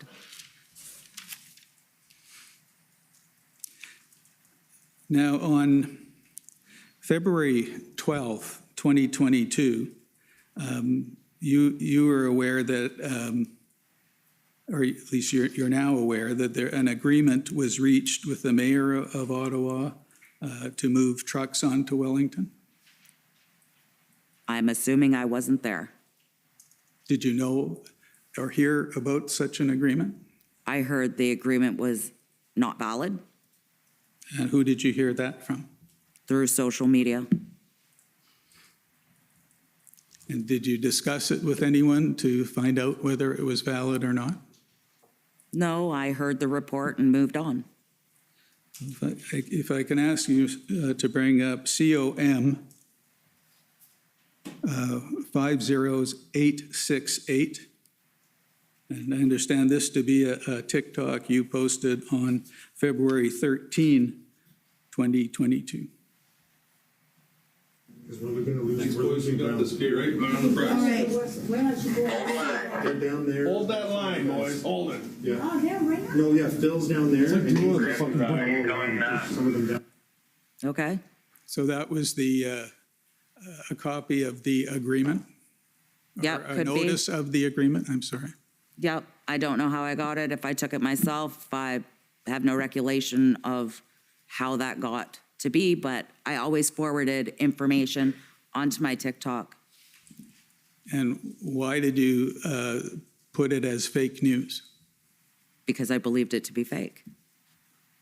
And did you check with anybody one way or another? How did you come by that belief?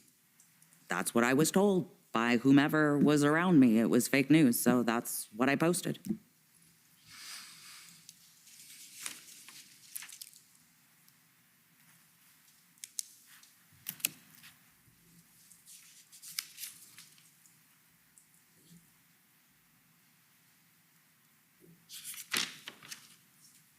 And at some point in time, you left Ottawa to read? The Ottawa Red Zone or Ottawa as a whole? Well, let's deal with both. At some point, did you leave the Ottawa Red Zone? Yes, I left on the 18th in the Red Zone. And where did you go? To Ottawa West, to a family member's home. Okay.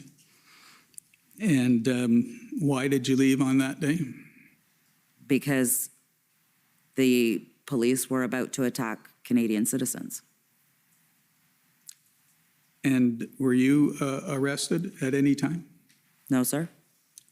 Was your bank account frozen? Yes, sir. For how, tell me about that. What happened? I understood the government officials stated that they had notified organizers their bank accounts would be frozen. My husband notified me my bank account and his bank account and our business bank account were frozen. And at 10:04 on the 17th is when I received a phone call from a person stating they were from the Royal Bank and that they had frozen my accounts. They had a very nasty exchange with me because they had no right to do so.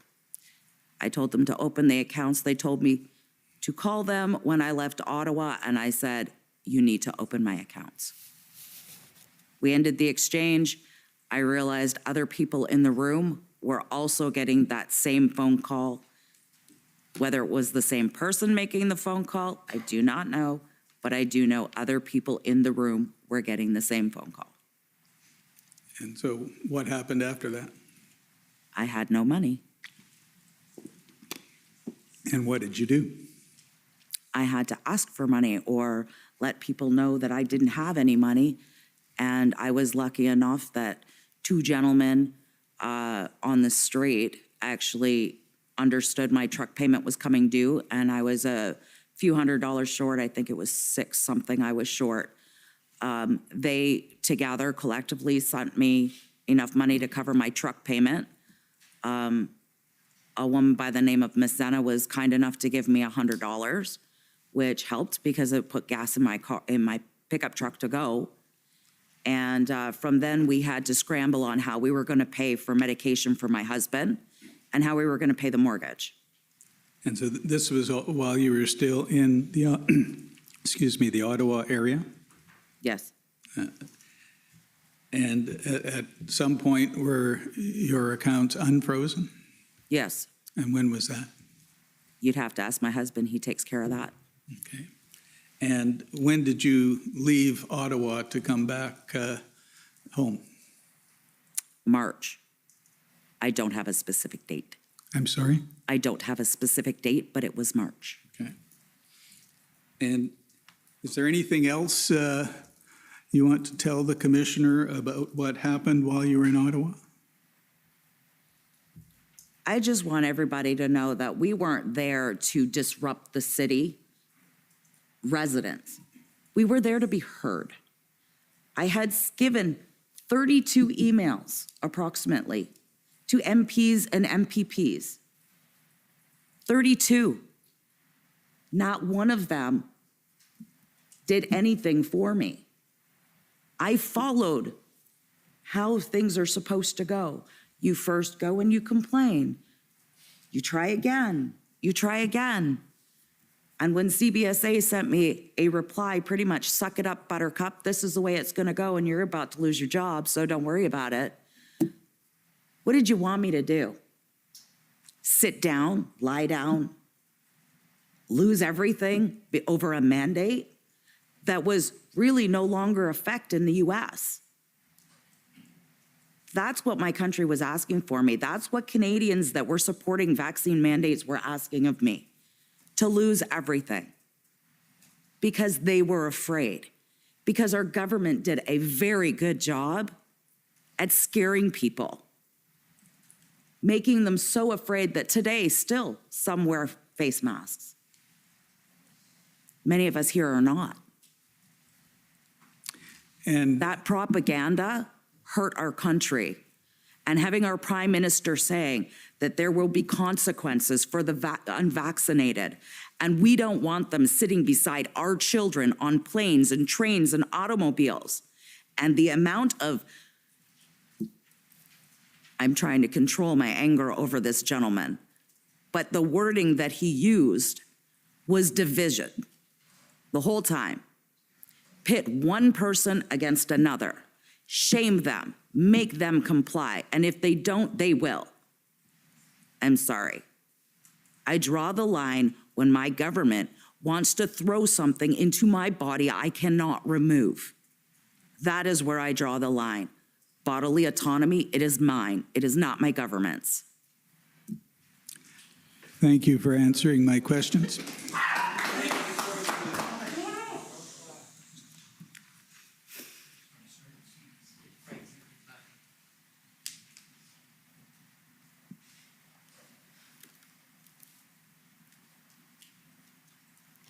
We're going to take a break, and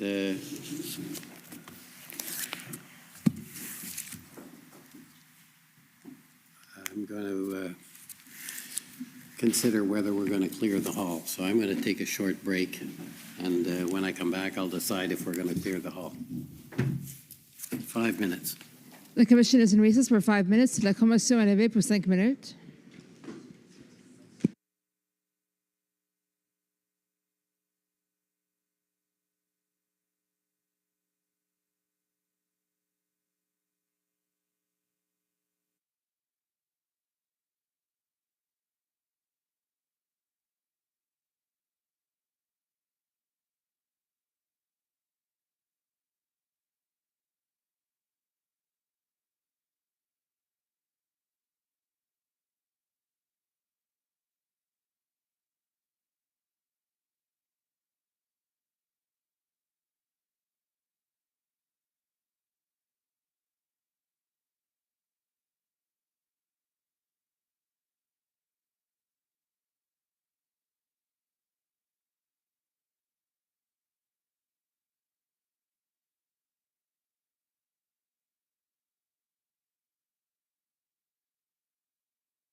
The commission is reconvened. La commission reprend.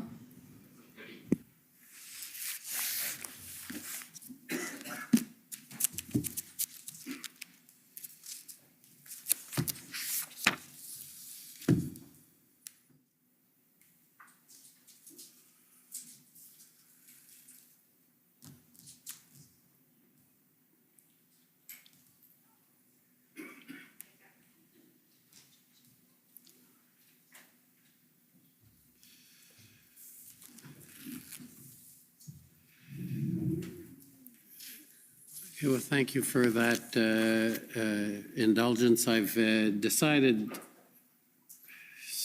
hesitant, but I've decided not to clear the room at this point. I did notice there's a significant group that is, I think, doing its best to comply. But I am concerned. I mean, this is, I firmly believe this is an important process and that it should be, as much as possible, respected. So we'll go ahead. I hope not to have more issues. So we were about to turn to some of the questioning. Are you okay to continue? Yes, Your Honor. Okay. Thank you. So the first is the Government of Canada, please.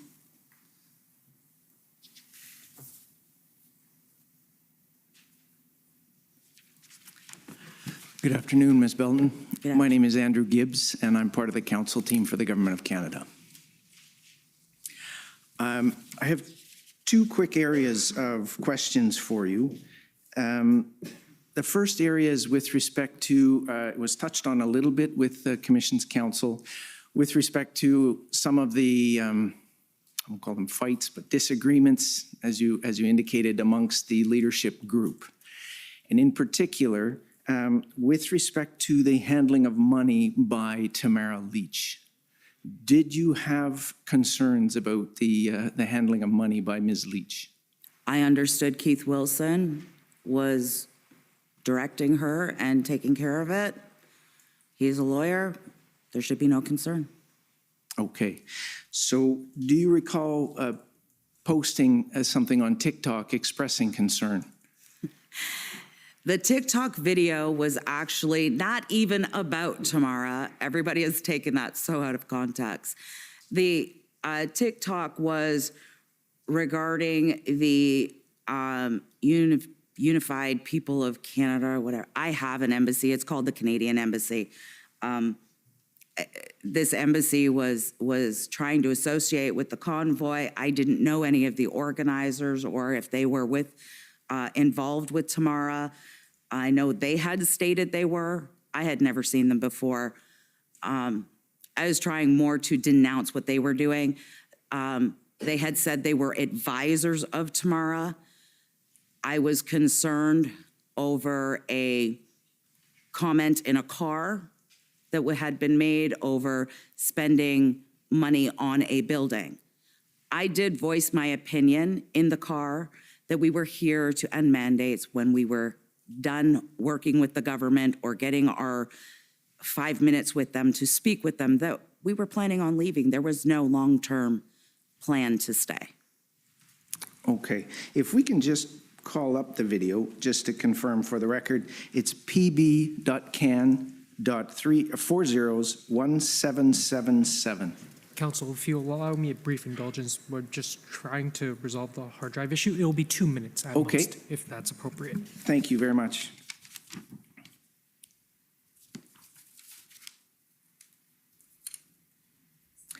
And I only have one other question, and it's on a particular document. We were provided, the parties were provided with documents over the lunch break, about 216 documents that you had filed over the lunch break for us. With my team, yes. With your team? Okay, and so I've only gotten through some of them. There was one document in particular I'd like your help just to understand, so. Welcome to my life. You guys threw a lot at me in a short period of time. Yes, I think we're all in the same boat on that. If you can call up the video, please, the TikTok video. It'll be just another 60 seconds. The videos right now are just about to be ready. We've had to deal with a lot of documents, you can imagine. Yes. I could pull it up on my phone faster. If council has any other documents in paper form, I do have those available. The other at your document then is BRB 6062.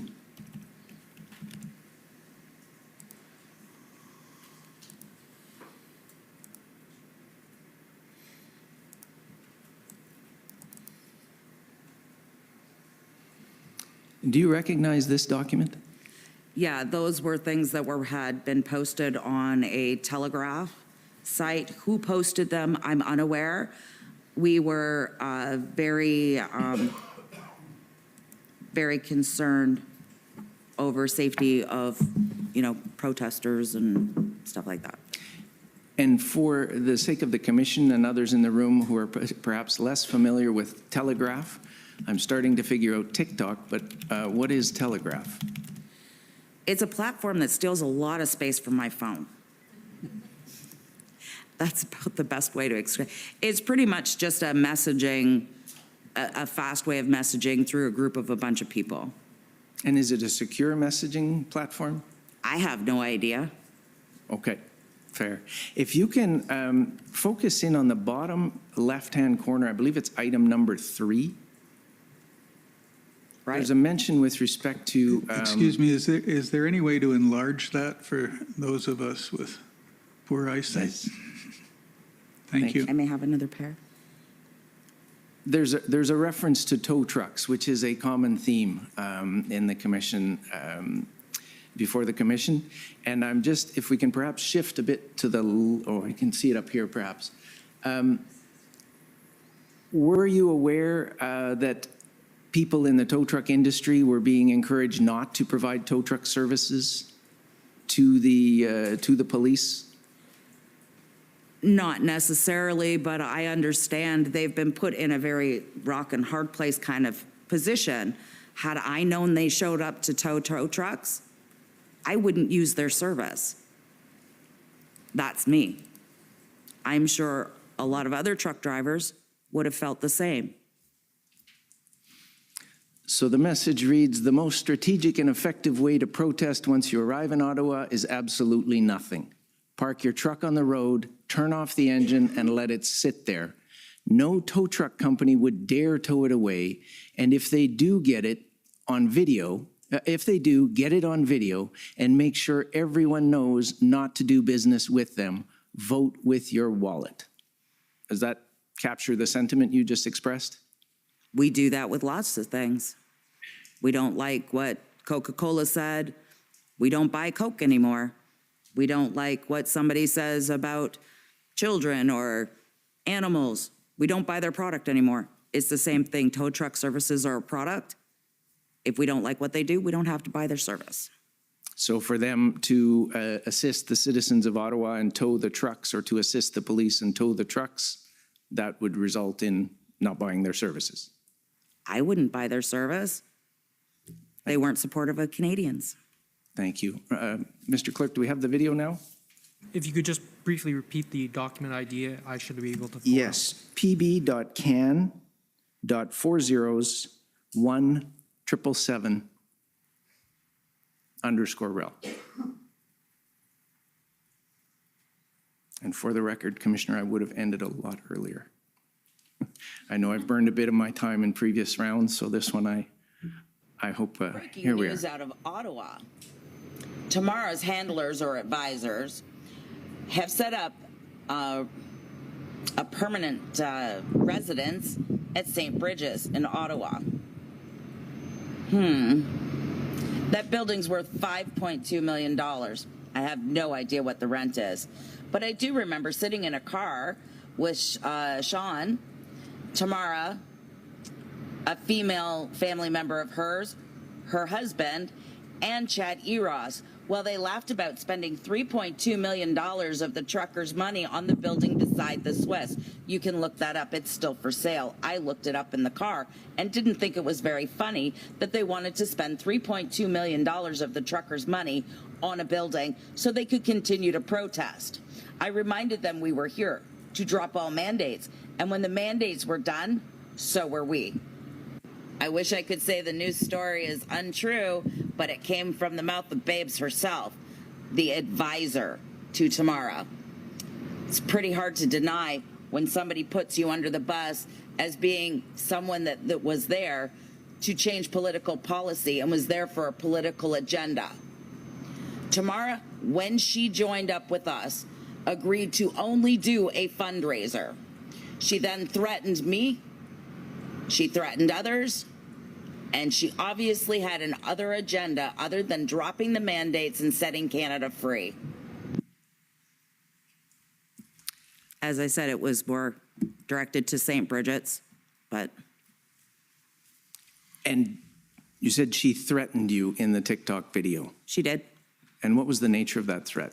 The threat was that if I used my voice and did any more media, that she would include me in the lawsuit with the City of Ottawa. And if you did not? If you were silent? If I was silent, there was no if you're silent, but that was the threat. Thank you. I have no further questions. Thank you. Next are the convoy organizers.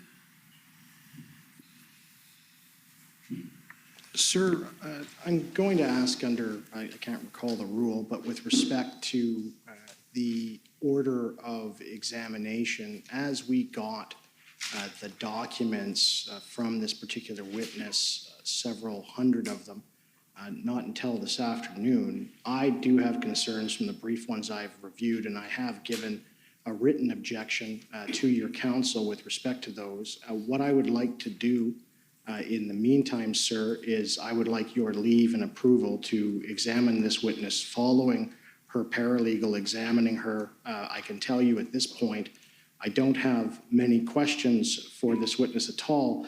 My concern is the beginning of a character assassination as well as attacking my client, the corporation itself. And given what was just asked by the Government of Canada and what was just said, I would like to sit back and see what the evidence is with respect to the character assassination evidence that I think this witness is intending to give before I do my examination, sir. Okay, well, I'm not sure if we should be talking about character assassinations. Rather, there are some issues being raised.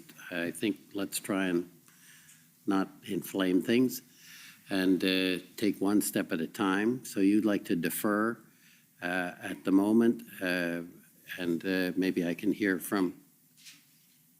I'm okay with that. I Okay. don't mind if we go first. I think that's what he's saying. That's okay. Okay, so that should not be a problem. So let's go through the rest of the roster, and then we can get to that. Okay, so next to the Ottawa residents.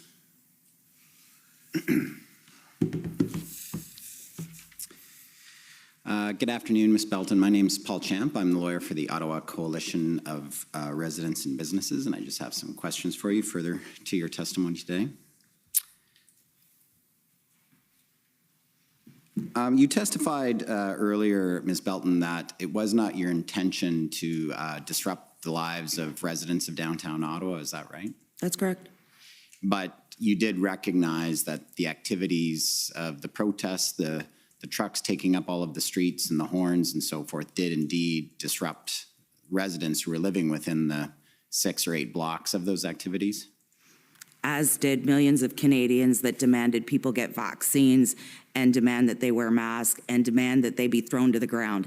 Yeah, I understood what had happened over the last 2 years, and I'm sorry they were affected for 3 weeks, but I suffered for 3 years. Well, 2 years. And did you associate the people with downtown Ottawa with the government of Canada? Like, did you assume that these were federal government workers in some way who deserve that disruption?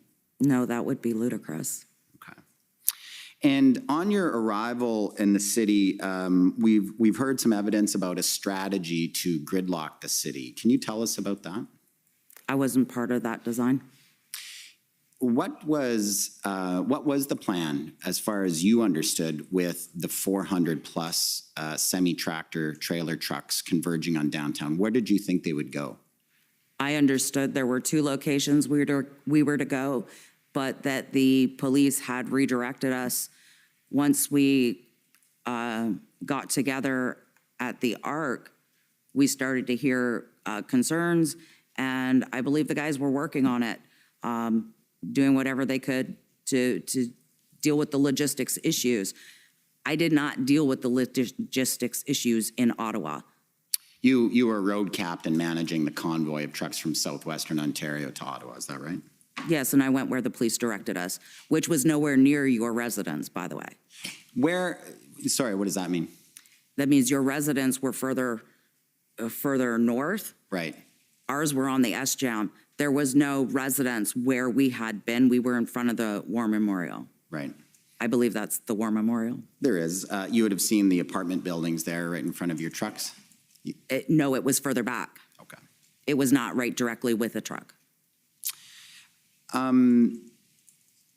With respect to mask mandates, I understand your position with respect to vaccines. You're also opposed to mask mandates, is that right? I'm not opposed to mask mandates. I'm opposed to women who are victims of violence to be forced to wear them or be thrown to the ground. Were people in restaurants and stores throwing people to the ground? Is that what you observed? I observed video from Canadian Tire and Costco, both, where securities threw people to the ground. Also, a woman in BC that had no hands, arms, from the elbow down, was refused service at a grocery store because she couldn't put a mask on. So the general public lacked empathy and sympathy for those that could not comply. Did you have sympathy or empathy for people who were elderly or had medical conditions where they'd be susceptible to dying from COVID-19? Absolutely, but we have never locked up the healthy, ever. Now, with respect to the mask mandates, there was a lot of people in the convoy demonstrations who were very opposed to masks and mask wearing, correct? Everybody had their own belief. Some wore masks, some didn't. There were people on the street that wore masks. Can I object? That question doesn't go to the mandate that was established for that process, so why should she have to answer questions about that? I don't even believe there was a mask mandate in effect at that time. Indeed, there was. I'm not sure if I understand the objection. The objection is that the protest was not about masks. It was about truckers, mandates for truckers for travel. I think we've heard a great deal of evidence. If you follow, sorry, I apologize. I'm sorry. I apologize. There is a process. You speak through me. Ms. Scarf, I understand your point, but this is cross-examination, so I tend to give a little latitude. So if that, I think that question is within that latitude. So, Ms. Belton, we've heard previous evidence from the police and others about some convoy protesters being very upset about people wearing masks and doing protests by going into stores and shops and restaurants in large groups without wearing masks. Did you observe those kinds of activities while you were here? I observed maskless people. I didn't see protests. You might want to talk to those that caused the issue. That was not me. So when you went into restaurants and shops, you wore a mask during the convoy protest? Sir, I'm a victim of violence, and I won't put a mask on to make you feel better. So when I have to go through what I have to go through and take Ativan because you want me to wear a mask, and then you don't want me to drive a car however I live in the country, I take issue to that. I can't walk home. I don't live in a city center like you do. So yes, there are issues on both sides, and there is no compassion on this side. That is the issue. You are painting this exactly like the Toronto Star did. You have no empathy for us. So I take that as a no? You didn't wear masks when you went into stores? No, because I'm a female victim of violence and you need to respect that. Okay. And did you observe others that you would go with into stores and shops wearing, not wearing masks, the people you were with? That was asked and answered yes. The answer is yes.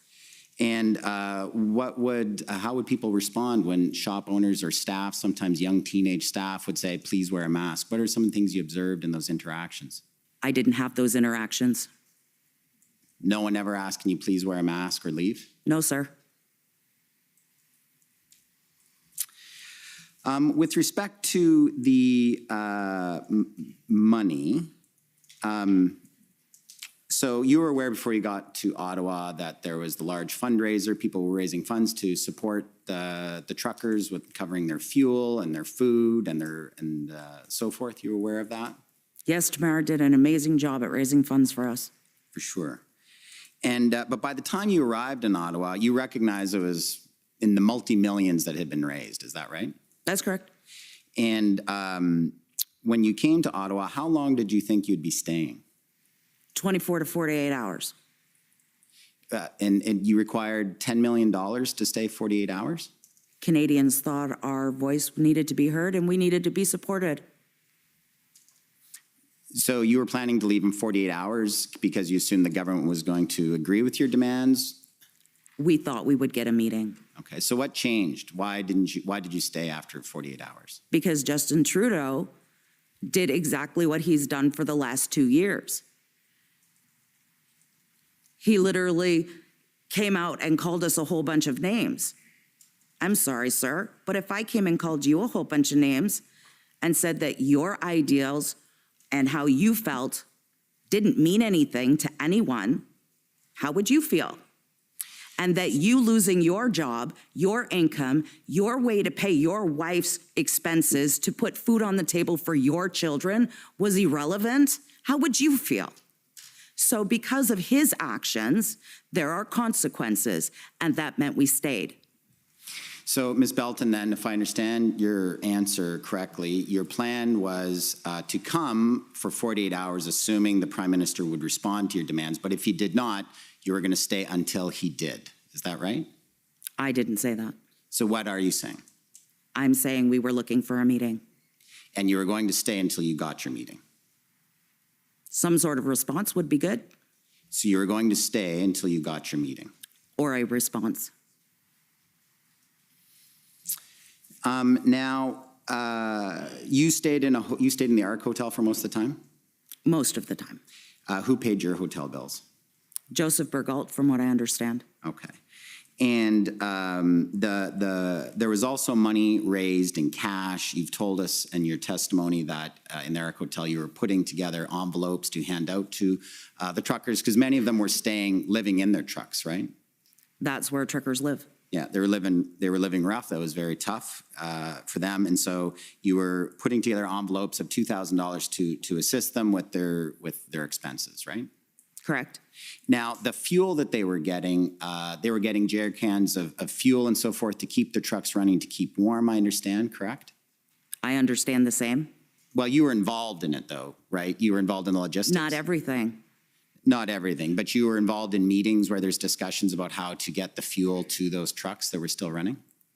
Yes, and I may have been dealing with something else at the time. Right, and the fuel that they were getting that for free because that was being provided by someone else, is that right? I don't know that. You weren't involved in those meetings? I don't know who paid for what. Okay. Now, the envelopes that you were handing out, how often did you do that? How many rounds were there of envelopes being handed out? I know of 2 instances.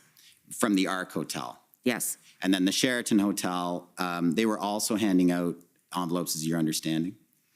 You'll have to ask them. Well, you testified, I believe, that you understood that the Sheraton was handing out. Yes, that's the end of my understanding. Fair enough. Well, just for your assistance, Mr. Barber testified about that, and indeed they were handing out. And he was over at the Sheraton. Right. And how would you know, or how did you keep track if truckers were getting the same, were getting envelopes from multiple groups? We would ask them. Okay. Just a reminder, you're out of time, so if you could try and... Don't I have 15 minutes, sir? I had a note 10 minutes, so. Well, if I may, Commissioner asked for leave for 5 extra minutes. I think I was getting some longer responses than anticipated. I'll give you a few more minutes, but please get to the point. Thank you, Commissioner. I believe I'm trying to be on point for my clients. Thank you. So with respect to honking, Ms. Belton, as a truck driver, you're aware air horns and train horns can be extremely loud. Yes, they have a purpose. They're warning signals. Yeah, their trucks are heavy. They can be dangerous vehicles. They need very trained people to drive them. And if there's a hazard or something far away, you use those very loud horns to ensure people absolutely know that the truck is coming. There might be a risk. So we're noticed, yes. Yeah, but the sound of the horn, it can be dangerously loud if you continue to hold on it, correct? So it could be a racetrack, an airport, several other things. Absolutely, I agree with you. Now, but the horns were used by the trucks as a sort of a symbol of the protest throughout their time in Ottawa. Is that fair? Well, I noticed on your lawsuit you didn't list every child that came and honked a horn. They're also responsible, are they not? So I take that as a yes, that you were aware that horns were used as a protest tactic? They were used by the drivers. Some were having fun. I do know that Chris and the rest of them had talked.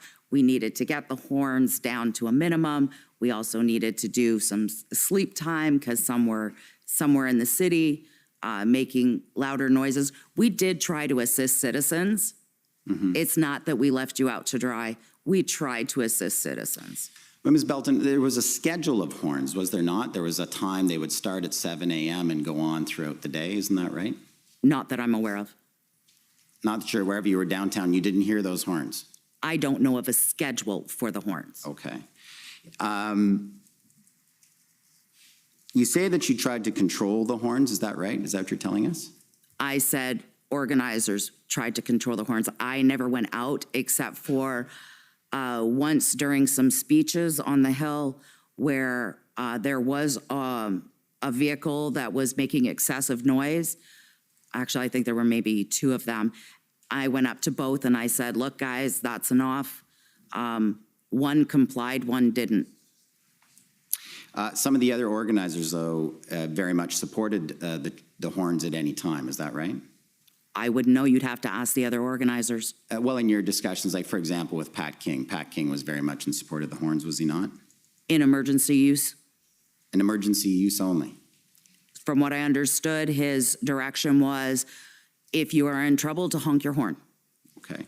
Just final point, Ms. Belton, you've testified that the mayor's deal that we've heard about, your understanding at the time was that that was fake news. It wasn't true. There was no deal. Is that right? That's correct. And the people that you knew and you were dealing with at the Ark Hotel opposed any deal in any event. Is that right? No, I never said that. So so you would have supported a deal if there had in fact been a deal to move the trucks to different locations, you would have supported that kind of a deal? Absolutely. If we could have lessened the events to the citizens, absolutely. We weren't there to disrupt the citizens. We were there to have our government finally hear us after 2 years. I did my due diligence, sir. I wrote 32 letters. I went the right way, and no one listened to me. So I don't know what you expect of me, but bringing my truck, well, I brought my pickup truck. I didn't bring a big truck. Did they notice me? Did somebody finally try and come and talk to me? The answer to that is still no. So what do I need to do to have my government that is elected to talk to me, to help me solve my problems? You had horn honking. I watched people get thrown to the ground. I watched children in parks getting thrown off their skateboards by police officers. No one helped those people. Matter of fact, people were supporting this kind of behavior. This is not the behavior of a free country. So in your view, the people of downtown Ottawa were unfortunate casualties. If the Prime Minister had listened to you, what happened to them, those 3 weeks of sleeplessness and so forth, that wouldn't have happened. It's the Prime Minister's fault? I feel for them. I honestly do. But I feel for those truck drivers that were about to not be able to feed their families. Many of those drivers had their whole families in those vehicles with no income. They lose their home. Kids are raised in a truck until school age. We had a 1-month-old baby that the city of Ottawa took fuel from, and we had to find accommodations so it didn't freeze to death. Which is more inconvenient? Not having fuel and watch your child freeze to death, or listening to a few horns? I'm sorry that your clients feel that they are entitled to $460 million for horn honking. Who was going to replace my income if I took a vaccine that killed me so my husband could survive? Not any one of your clients, I guarantee you. But you inflicted that on my clients. And so your that you could clients get your supported message to the vaccine guy. mandates. You're well over your time, and I think it's turning into a debate, which I don't think is constructive. Thank you, Commissioner. Thank you. Okay, next call on the Ottawa Police Service.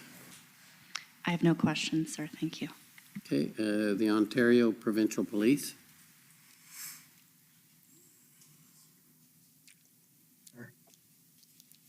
You're still on mute.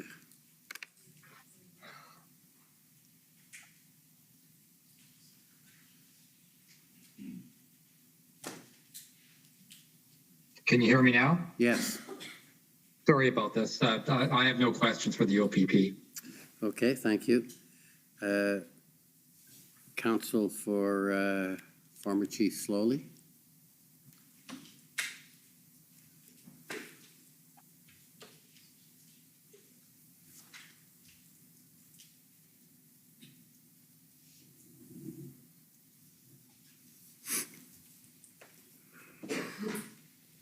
Good evening, Ms. Belton. Rebecca Jones for former Chief Slowly. Just a few questions for you this evening.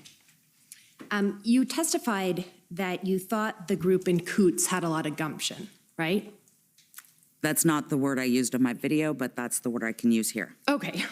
And I take it that's because they stayed despite police attempts to remove them from the border. No, that was just in blocking a border completely, just doing that act. They were all in. They were all in.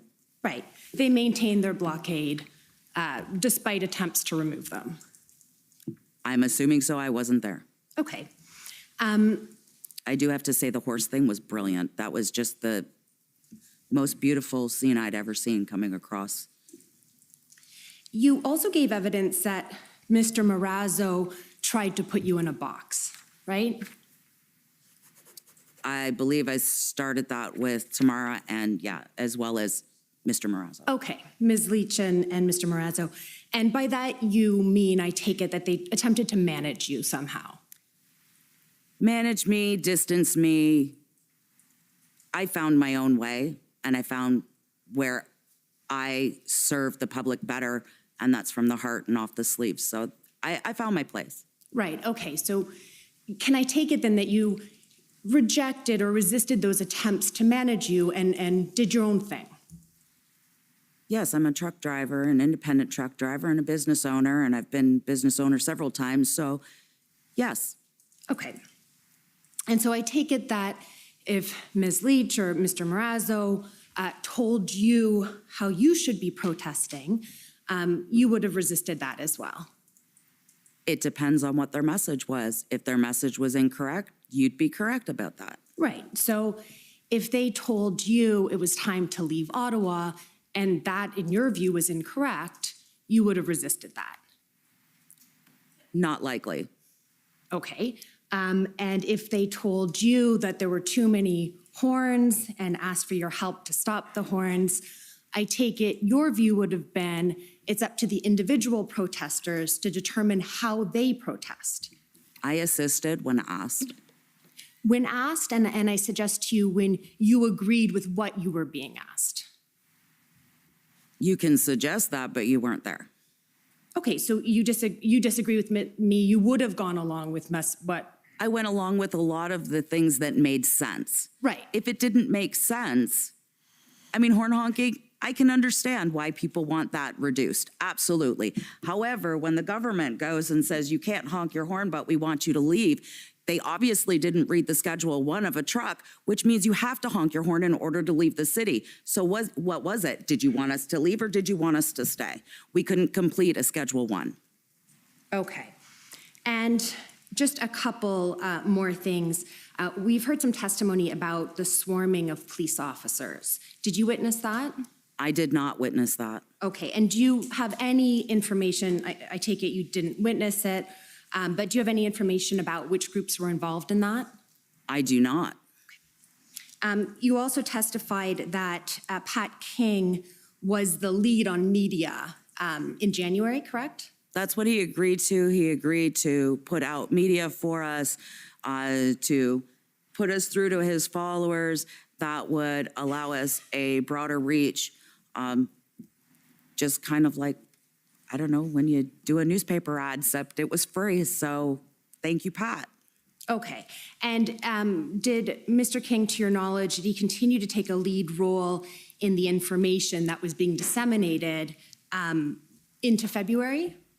I'm not sure I understand your question. Okay, fair enough. Mr. King took on a media lead role in January in terms of giving information to the public or other protesters about the convoys, right? Right. He also had his own podcast. Sure. And my question was only, did that sort of lead role continue into February? I know some of the organizers asked him not to do so much. I do remember in one news conference that Pat and I were in together that my job was literally to make sure that Pat didn't ramble. Pat likes to go on, and my whole job was to sit there and nudge him if he decided to ramble. Got it. Final question. You referred to bans that were put in place on your Facebook account, right? Yep. Over time. And was that on the basis that Facebook said you were spreading disinformation? Yes, but it was true information. They just didn't like the truth in Canada. Thank you. Those are my questions. You're welcome. Okay, thank you. Next is the CCLA, please.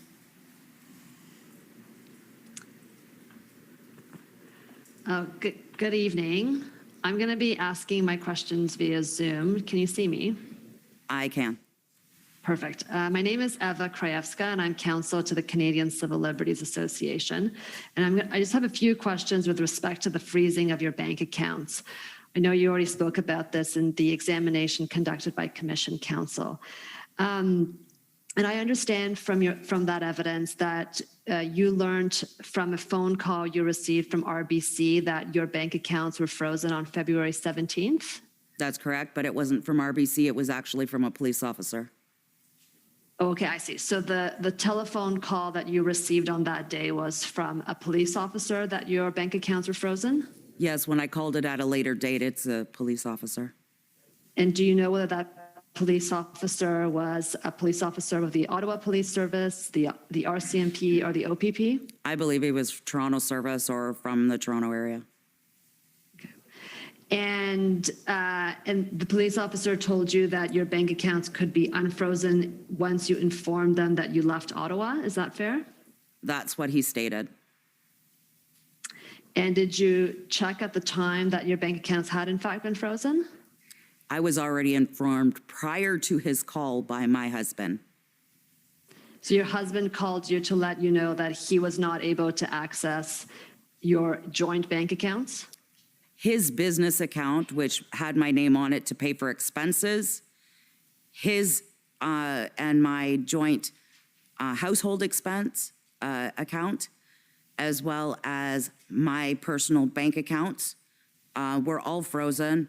He informed me at approximately 8 a.m., could be sooner than that, and I got the call at 10:04 by the person claiming to be from the Royal Bank. So they claimed to be from the Royal Bank, but you believe that they were a police officer? Am I getting that right? Now I believe they were a police officer because I called the number afterwards. A few months later. Afterwards? Not directly, a few months later.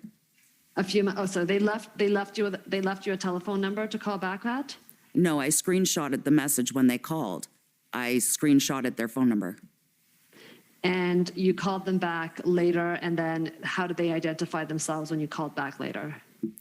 I'd have to recall the number. Would you like me to try? No, I can't ask you to try that now. I'm just asking, how do you know that when you called back a few months later that they were a police officer? Because they had no connection with the Royal Bank. When you spoke to them a few months later? I did not speak to them. I called them back and got a message machine. It stated their name and no association with the Royal Bank. So it was not, for example, a corporate voicemail where the person would answer, I'm so-and-so at the Royal Bank of Canada at this branch? You're correct. Okay. And you said that your bank accounts were frozen for a period of time, but you said you don't recall for how long because your husband manages the banking. Is that fair? That's fair, yeah. He dealt more with that. I was dealing with, of course, other situations, other people not having money, trying to help truckers get home. The freezing of the bank accounts created a larger problem than solving the problem. Okay. And in terms of the length of the problem, do you know, can you provide your best estimate of whether your bank accounts were frozen for a period of days or whether it was a period of weeks after February 17th? I can't nail down a time for that. I know it was a very long time that I did not have access to funds, or it felt that way. And do you know that because by March 1st you had a mortgage payment due that you weren't able to make? That's right. A friend went and made that mortgage payment for us. They went and deposited the money for us. So that would be correct. Okay. And so can you just elaborate for me how, on a personal basis, the freezing of the bank accounts affected you with respect to your personal bank accounts, other than the payment of your mortgage? Other than the $100 that was gifted to me by another participant, I couldn't put fuel in my pickup truck. I lived 9 hours from Ottawa, so I couldn't get home. I couldn't pay for my husband's diabetic medication. We were looking for solutions to that. Because the money we had to decide what that was going to pay for. The one unfrozen bank account, which wasn't a main bank account. That's not where we put all our expense money. So my expenses are now he's trying to cover his expenses. He's trying to cover his business expenses. He's trying to cover everything out of a very small account that's just meant for him to do with, buy groceries or food in the U.S. Our lifestyle is a little different, and it's very hard for people to understand that do not truck. There is usually a joint account to pay things that either husband or wife can do because we never know when we'll be home. My estimate time away is approximately 289 days a year, equivalent to 4.5 trips around the earth in a year. So we need to work together to make sure bills are paid. So if I can summarize, your access to the joint bank account that you have with your husband is essential to manage your household finances because of the time that you spend away from home. That's correct. And the only bank account that you had access to was the personal bank account of your husband's that was not frozen. I did not have access to that. That is his personal bank account. So he had access to money on the road. I was in Ottawa 9 hours from my home, and I had access to nothing. Can you, I asked you about your experience personally with respect to the freezing of your personal bank. You're well over your time, so you're going to have to wrap up, please. Okay, so this is going to be my last question, and I apologize, Commissioner. Can you just elaborate on how it affected your business to have your business account frozen? How it affected our business? Correct. We ended up having people, we actually, I believe, deferred the payment a month. We had to call and defer the payment. Okay, thank you, Commissioner. Thank you, these are my questions. Okay, thank you. Next is the Democracy Fund and JCCF.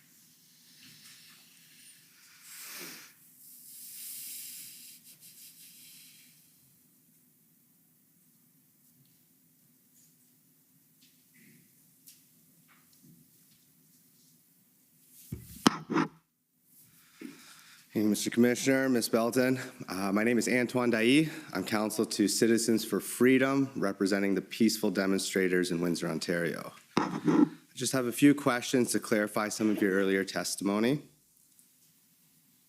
The first TikTok video that was played today, the one that you indicated was broadcasted while you were detained at Secondary at one of the Windsor Borders crossings. Was that the Ambassador Bridge you were being detained at? Yes, not Blue Water. Yes, it was Windsor Ambassador Bridge, yeah. Perfect. And what was the approximate date of that video? November 17th. It's either the 16th or the 17th. That's 2021 or 2020? 2021. 2021.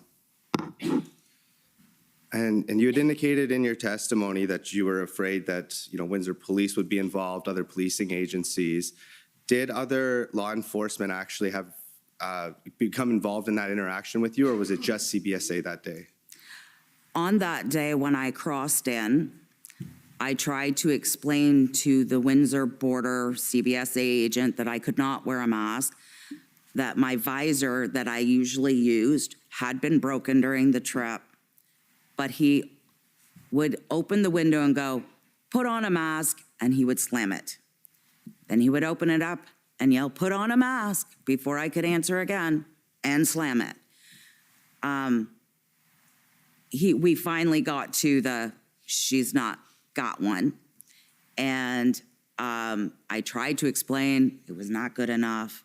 He was on some sort of power trip, and he told me to enjoy my time with the Windsor Police. I took that as a threat to my safety and security as a Canadian entering my country. But when you entered, did you actually have an interaction with Windsor Police on that particular day? No, my interaction first was with a CBSA officer that was yelling at me to get back into my truck. I had waited a long time for them to come see me, so I was like, have we gone back to the old rules where you got to go in? So I went to go in, and I was yelled to get back in my truck. I got back in my truck. I did as I was told. And then I had the officer ask me if PIAC had called me. I believe at that point they hadn't. The second time they had, PIAC said they were waiting on police to arrive to issue a $6,000 fine or of that nature. And just for clarity, PFAC here, you're talking about the public health agencies. That's what they call them, yeah. Okay, perfect. You also indicated in your earlier testimony that you had witnessed a CBSA strike a number of years ago, and that you had been left to sit on the bridge for over 2 hours. Yes, sir. Do you recall about when that occurred?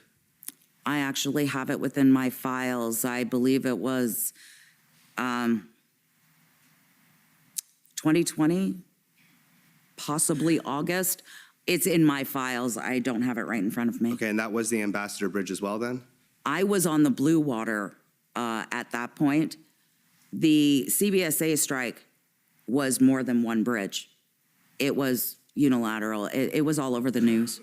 Okay, and when you were on the Blue Water Bridge that day, your truck was at a complete standstill on the bridge, as in no traffic was entering Canada through that port of entry because of the actions of the CBSA officers. Is that correct? It was entering almost in reverse mode. It was extremely slow. I sat on the bridge. I looked down, and from my location, you can see their parking lot.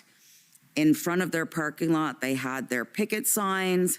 They had approximately 3 or 4 agents who walked, pointed at the trucks on the bridge, turned around, walked backwards, walked so slow to their gates. I'd never seen them walk so slow before. You'd think they were on vacation.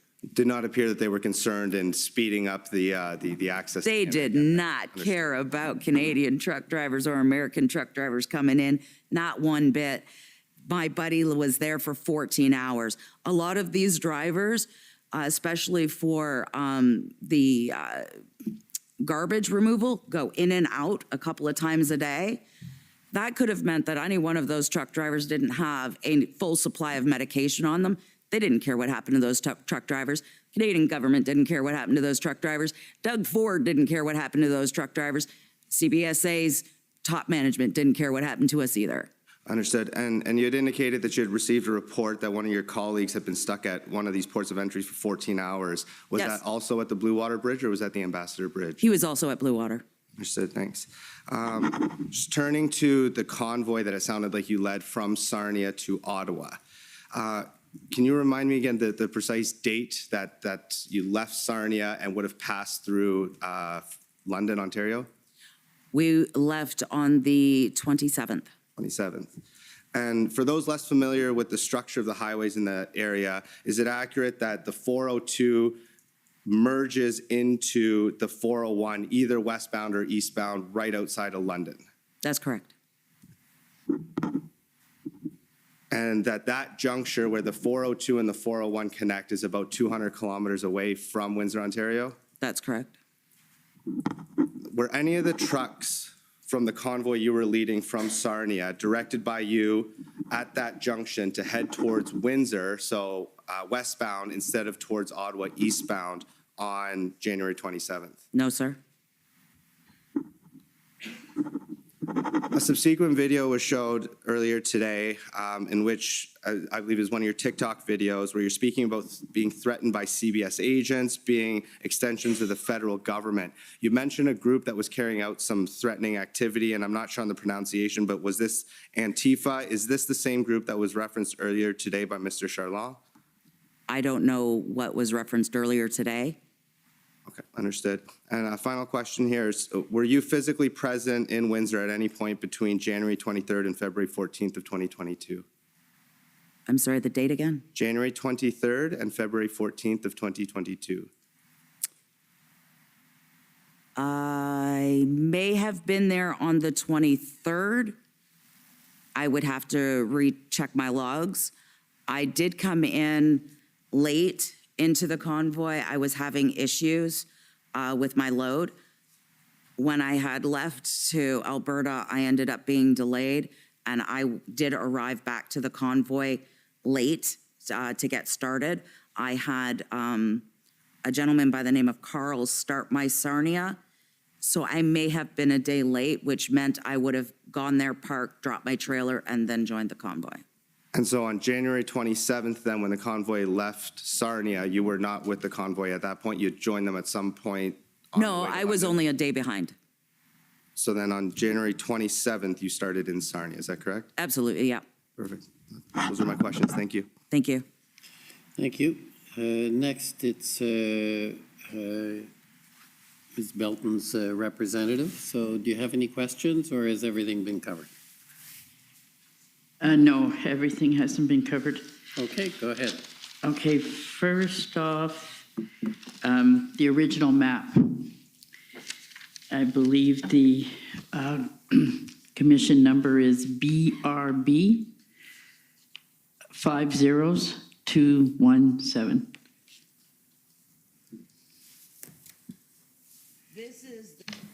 If it's helpful to council, is there a place where you'd like to start, or would you like to just start? There is a dialogue on it. You need to play it. Yeah. The first one is not available to me. This was the other one that the printing came out a little blurry, so we didn't use it as much. We did put some notations on it, but this is... Can you start it at the beginning? We missed some of it. It was sort of muted. Okay, thank you. This is the secondary map that we had in Ottawa. The first one is not available to me. This was the other one that the printing came out a little blurry, so we didn't use it as much. We did put some notations on it, but this is the map that we had in our boardroom. And this is the Transportation Master Map Plan 7, or Map 7, from the City of Ottawa website. It was blown up. That was supplied to us by Andrew Pelozzo. So on January 28th, the Southwestern Ontario, GTA, and Niagara region arrived in Ottawa. We were led down the the Ottawa River Parkway by the police. They told us to take this route even though it was a non-truck route. And the Carling exit onto the Ottawa Parkway was very difficult for trucks to make, bobtail and with trailers. The police had it barricaded and removed the barricades in front of me to allow us to go onto this jam.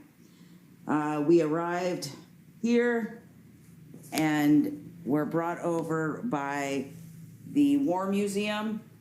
The police had a blockade right here and wouldn't not allow trucks to go up onto Wellington. On January 29th, when the Western group came in, led by myself, Mike, as the second pilot car, and Chris Barber as the lead truck, came up onto the Ottawa Parkway. Police then moved their barricades, which were barrels, they were barrel barricades, and allowed Chris to bring his truck up onto Wellington, approximately this area right here, just before the Parliament Hills. He was pretty much across from the parking area, because I remember parking close to there. They did not let the rest of the trucks come. They all remained behind the barricades that were put there in place by the City of Ottawa Police. Trucks were on both sides. A lane was open on both sides. They used the center medium for their kitchen, and along the sides of each roadway, each direction, is where the cars and trucks parked. The full intention with this map was to make sure that we left lanes open and emergency routes available for quick access for police. We knew that there were several hospitals or care homes in the area. That was very important to us to leave those open. There was Elizabeth Briere Center right up here.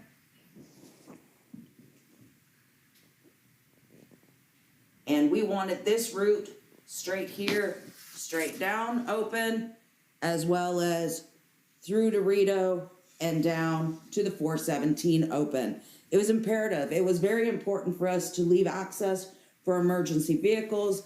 I had a friend who was a resident at Elizabeth Briere, so that was very important to me. And being a long-term resident of the Ottawa area and a former city employee, safety is definitely top priority for myself, and we worked as a team to make that happen.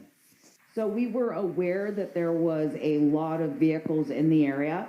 We were trying to solve the parking problem and get more trucks off the street, making almost 2 lanes open. Some places we succeeded around the Bank Street area, lower Bank Street area. We were able to do that. So we were looking for other parking. The problem was getting them in and out of areas. So we knew there was parking down here. We knew there was parking over here.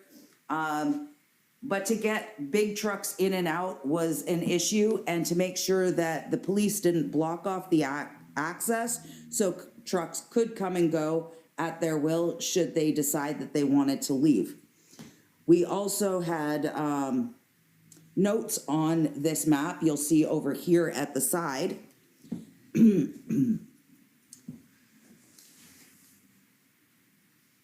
These notes are of leaders, excuse me, and their designed roles. The first one we have would be Pat. It states right here that we knew right from the beginning, because this map was done within the first 2 days of being in Ottawa. So approximately between the 29th and the 2nd of February, I would say. Approximately the first 2 days we started working on this. To the best of my knowledge, this map was done within the first few days of us being in Ottawa.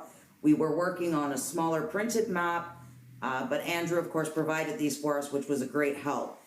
As you can see, Pat was on here. This is not my writing. To the best of my knowledge, this is Tom Marazzo's writing, but he would have to confirm that. Pat was here for video information and output of social media.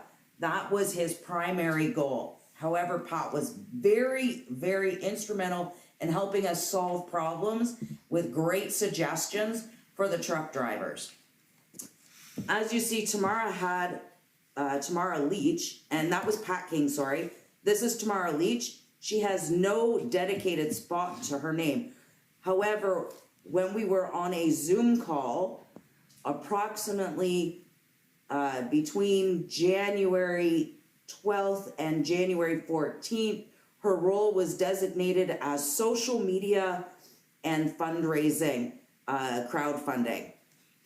This is Chris Barber, PR, talking to the troops. He did a very, very good job at talking to a lot of the truckers and getting his picture taken and being there for media shoots. These marks represent the amount of people I was giving credit to for bringing trucks here, and I have forgotten a lot now that I look at this map. There are far more than 8, and then we had 4 more, of course. Those were the key. 8 were the 4 starters, so that would be myself, Chris Barber, Pat King, and James Bowder. Then we had 8 more underneath. Those would be ones that we had brought into the organization through social media calls. However, we touched base. The BC organizer is listed here as Sean. This is not the same writing. I'm not sure who wrote this on the map because the BC coordinator that I was dealing with was Colin, and his last name escapes me at the moment. We also have it as all of the West as Chris. Somebody wrote that in there. West was, there was a lady by the name of Kathy. There was Chris. There was James Bowder. I don't know Kathy's other name, her last name. Southwest, they have Ben. That would be myself. Ben, I don't have his last name. He's 80 Trucking. We have myself and Tim and Harold Yonker. The GTA was David Steinberg. We also have in Ontario, we have Mike Benson and Andrew Dieter. Those were also associated with myself. Quebec was Joni. Not sure of her last name. I know it starts with a P. The PC coordinator was Jonet. Her last name, to the best of my knowledge, is Pacat. I haven't checked my emails to give you that information 100%. I apologize. New Brunswick was PEI. Leanne. Indy and Ben. I have no idea what these 2 indications are on the map at this point.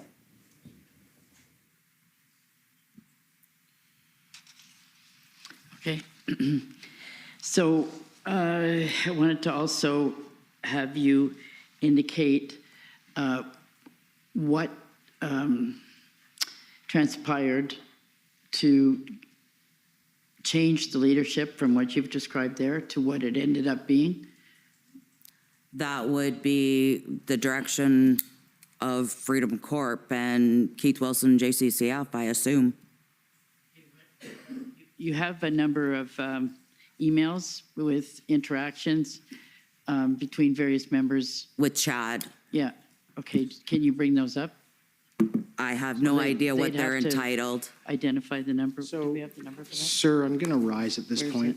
All of this happened after the fact, well after the events in question. And there's actually, as I understand, also some potentially privileged records in here. And I would like Privilege would mean I would have had to Excuse me, sign on a excuse me, privilege. Excuse me, we're just, Yeah. we I have the worked through numbers. me, sorry. So, sir, with respects to relevance and materiality, I think that if you gave a direction that this witness is limited with respect to giving evidence regarding the time frame up to and including, say, after the EA was no longer invoked, I believe that would be appropriate, sir.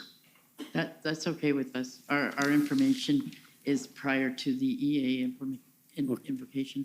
Okay, because I think, as is probably obvious, we're dealing with the Declaration of the Emergency Yeah, Act and That's fine. so on. There may be things after, okay. Yeah, so I'm not that's- talking about that. Actually, could you give a timeline where you saw difficulties begin?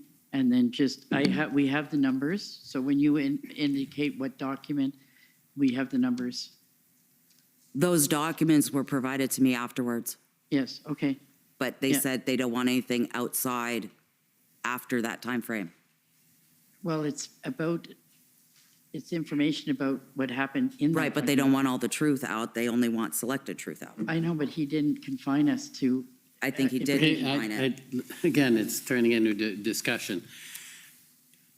If it relates to events that occurred before the invocation, that's, can be relevant. I don't know if it is, Yeah. but Yeah, we're ultimately, okay.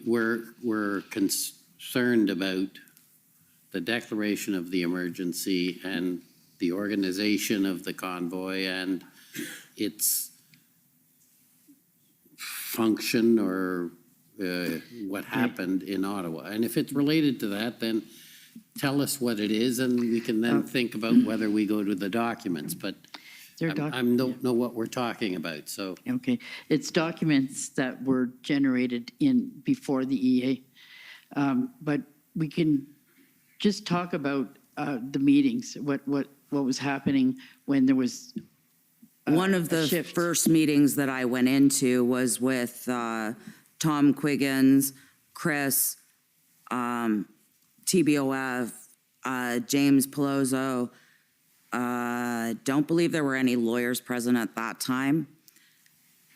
Tom Quiggin had come in and looked at Tamara and said, "This is all because of you." I asked Chris to deal with that and to solve that issue so that people understood that that was not exactly true. Her fundraising did amazing. She did a great job, but she did not start the convoy. And I didn't want that to go on. That fake kind of presentation, I guess. I don't know. I want it to be cleared up. It ended up that Chris asked me to not divide, not to create an issue, to go along with things. And we repeatedly had those conversations amongst us, Chris and I, for me repeatedly asking him to clear up this fake narrative that had been presented and that just kept being presented. Okay, also, you had mentioned to me a meeting that you went to in which your character was assaulted. That would have been on a Zoom call thereafter, though. Oh, it was on a Zoom call? Thereafter. After the emergency? Yeah, but well after. Okay, we'll leave that one. That's why I was saying some of that as well after. Yeah, some of it, okay, so the emails concerning the new leadership, like who became the leader or who directed the convoy, at what point can you pinpoint the period of time, like roughly, not you don't have the specific date because it's a process, but at what point did you recognize that it had been taken over? As soon as we got to Ottawa, there were issues, and they continued and started to magnify. Okay. At any point, did you feel that you were specifically undermined and targeted? Yeah, it just seemed like I provided the lawyers with a complete list of organizers. Not one of those names showed up on the Freedom Convoy documents for the NFP. My name didn't show up on there. I understood that the Freedom Convoy Corp, dealing with the monies that we had raised as a team, and we were to be a team, my name didn't show up. I was obviously being omitted. Okay. Who do you regard as the, how do you say, the new leader? Like, who was giving direction after you guys were kind of, It seemed we took a lot of direction from Keith Wilson, Okay. Do you have any evidence for that? just in whatever documentation that I've provided. Okay, so can we be specific? Just a sec. I've got the Again, that would be after the EA. I've got the titles, and then there's There was a video where he's telling people to come to Ottawa. I do not know what video that is. Okay, and there's, I don't know the number for the, just a sec.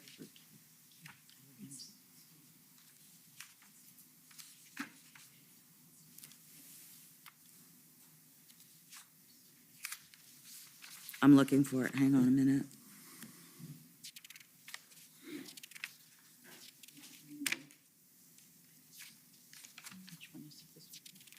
Yeah.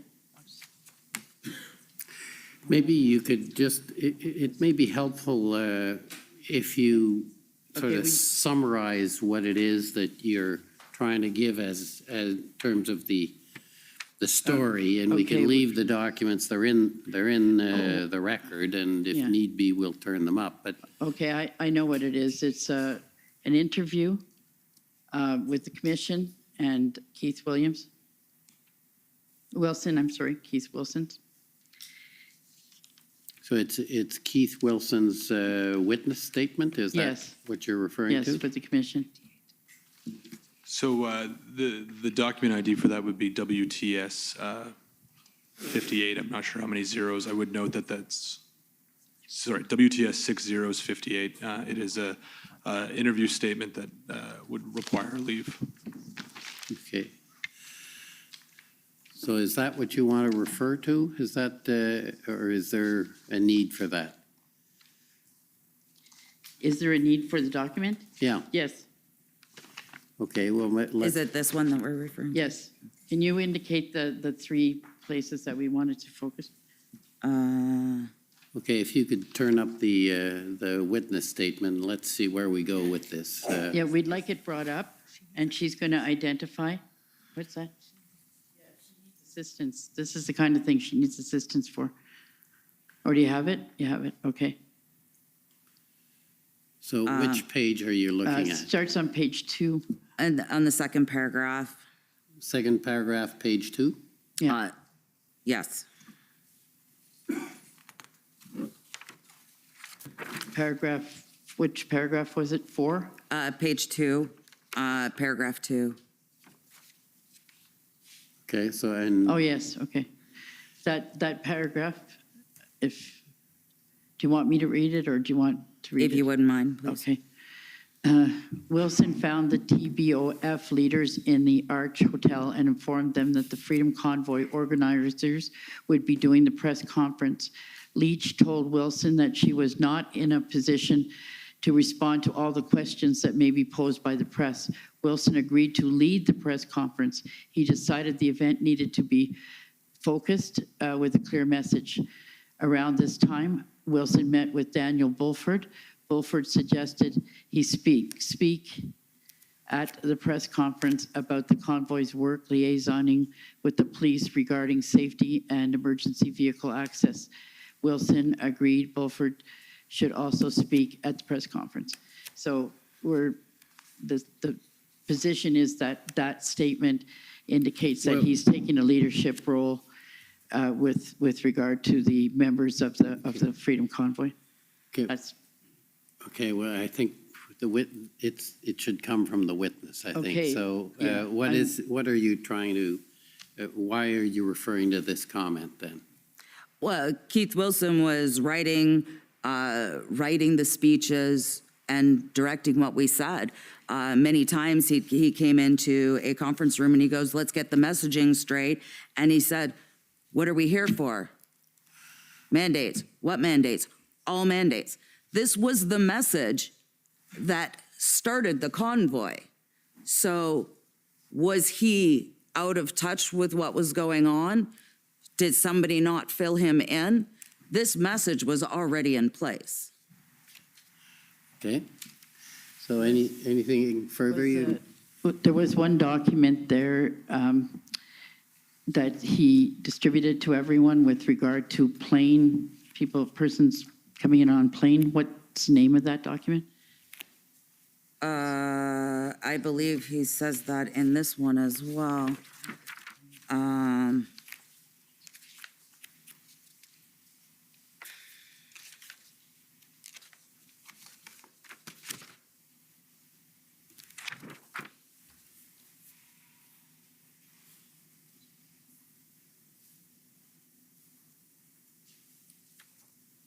I don't think we marked it, but he did make statement that he came aboard on a flight with others that he picked up along the way. Okay, what did that letter say? It was addressed to all of the convoy organizers, was it? I'm not sure what you're referring to, but if we're still on this document? The one about the planes now. What page are you referring to? We're trying to go to another document. No, I'm thinking. I don't know where the document is, I'm sorry. Okay. I'm not sure which one we're referring to. This is why I had some help from Rebecca, because everything got jumbled this morning when it was sent back to us. I have no idea where my documents are at this point. I find it extremely unfair that this has happened. If they would have left the naming that I had on the documents, I would have been able to pull these up for you, and we could have referenced, and Rebecca and I, or Jane and I would have been able to be more effective up here. Okay, well, maybe somebody can help her If find we're the able to document. get the title of the original document or more information about it, we can try to assist in identifying it. As I understand it, it's a notice. Rebecca has a list of the documentation. If she could come up here, she can show me what it is that we're pulling, if that would be all right with everyone. Or if I can see a copy, I can take a look. Okay. Yeah, we can even. Go ahead.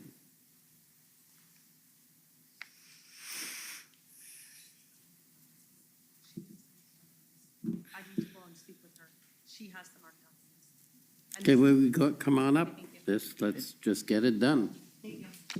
We're here to move it along and all the help we can get. Okay, so, I'm sorry. That's okay. That's okay. Using the marked document.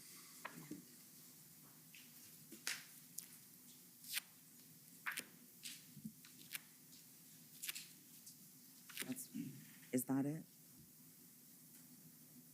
She's saying no. No, it's your signature. Yes, this one right here. What is that? Okay. Is that what you read? Yeah. Did you read it though? I don't think you read it. Do you want me to read it for you?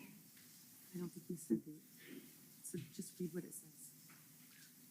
Do you want me to read it for you? I'll do my best.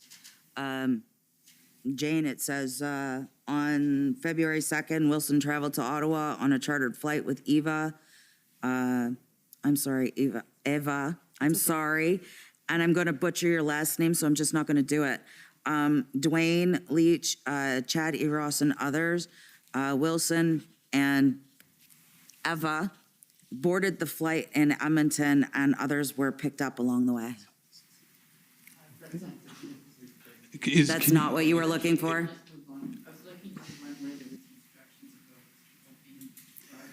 You're going to have to speak in On the plane? The one, The email where we were instructed not to talk about anything to do with the plane? yes, that's the one Right. I'm sorry I didn't make it clear. That was a signal message. Yeah, do we have it? I don't know what it's been numbered, and I'm not. Okay, maybe you can just testify to that, if you remember now which one that was. The email was to a group of us in regards to they had found out somehow about the plane, and they were curious whether the lawyers and Chad and Mr. Leach had come in and followed mandate requirements I didn't think it was a big deal, but we were told we were not allowed to talk about it. Oh, who were you told that by? Keith Wilson. Okay. Are there any other Mr. emails? Chair, may I stay here to help her read her documents? as Yes. requested? May I have a chair, please? Thank you very much. Okay, go ahead, I'm sorry. Is there anything further you? Yes. Okay. I think we'll leave that. She had some other ones, but okay, there was just one, one more item. Actually, two more items, but one, the CB, what is it? CB, now I'm frustrated too. CBSA, the letter that you wrote to the CBSA and their response. Right, we don't have it. You can just speak to her. Okay, the CBSA letter came in December, and it basically made no accommodations for those that couldn't wear a mask, those that, they just wouldn't make accommodations, and I had PIAC there at one point in February of 2021, and the woman's name was Jessica, and she had given me exemptions. My company that I was working for at the time even wrote a letter based on her name on the face mask requirements from PIAC that they give you. She wrote her name, said that if there was any problems, just to refer to her. That never happened. So every time I went through, there was an issue. It depended on what agent I got, whether the issue was a small issue or a massive blown out fight between CBSA and myself. Okay, and you wrote a letter of complaint? to My CBSA? husband actually took the initiative because I was done. I didn't plan on staying in. I didn't plan on breathing. I couldn't do it. And further. I plan to end my life and give him everything, but for some reason I was here to cause a ruckus, I guess, and I couldn't do it as fast as I would like to. My husband went ahead and filed the complaint first on my behalf. CBSA wouldn't allow it. I told them that I was afraid of repercussion at the border, that this would continue to strain the relationship between myself and CBSA. And after their letter of basically not providing accommodation, following the rules of Ontario, which were if you didn't have to be masked if you actually had a valid medical reason. I think going back to a terrible time in your life is a valid medical reason.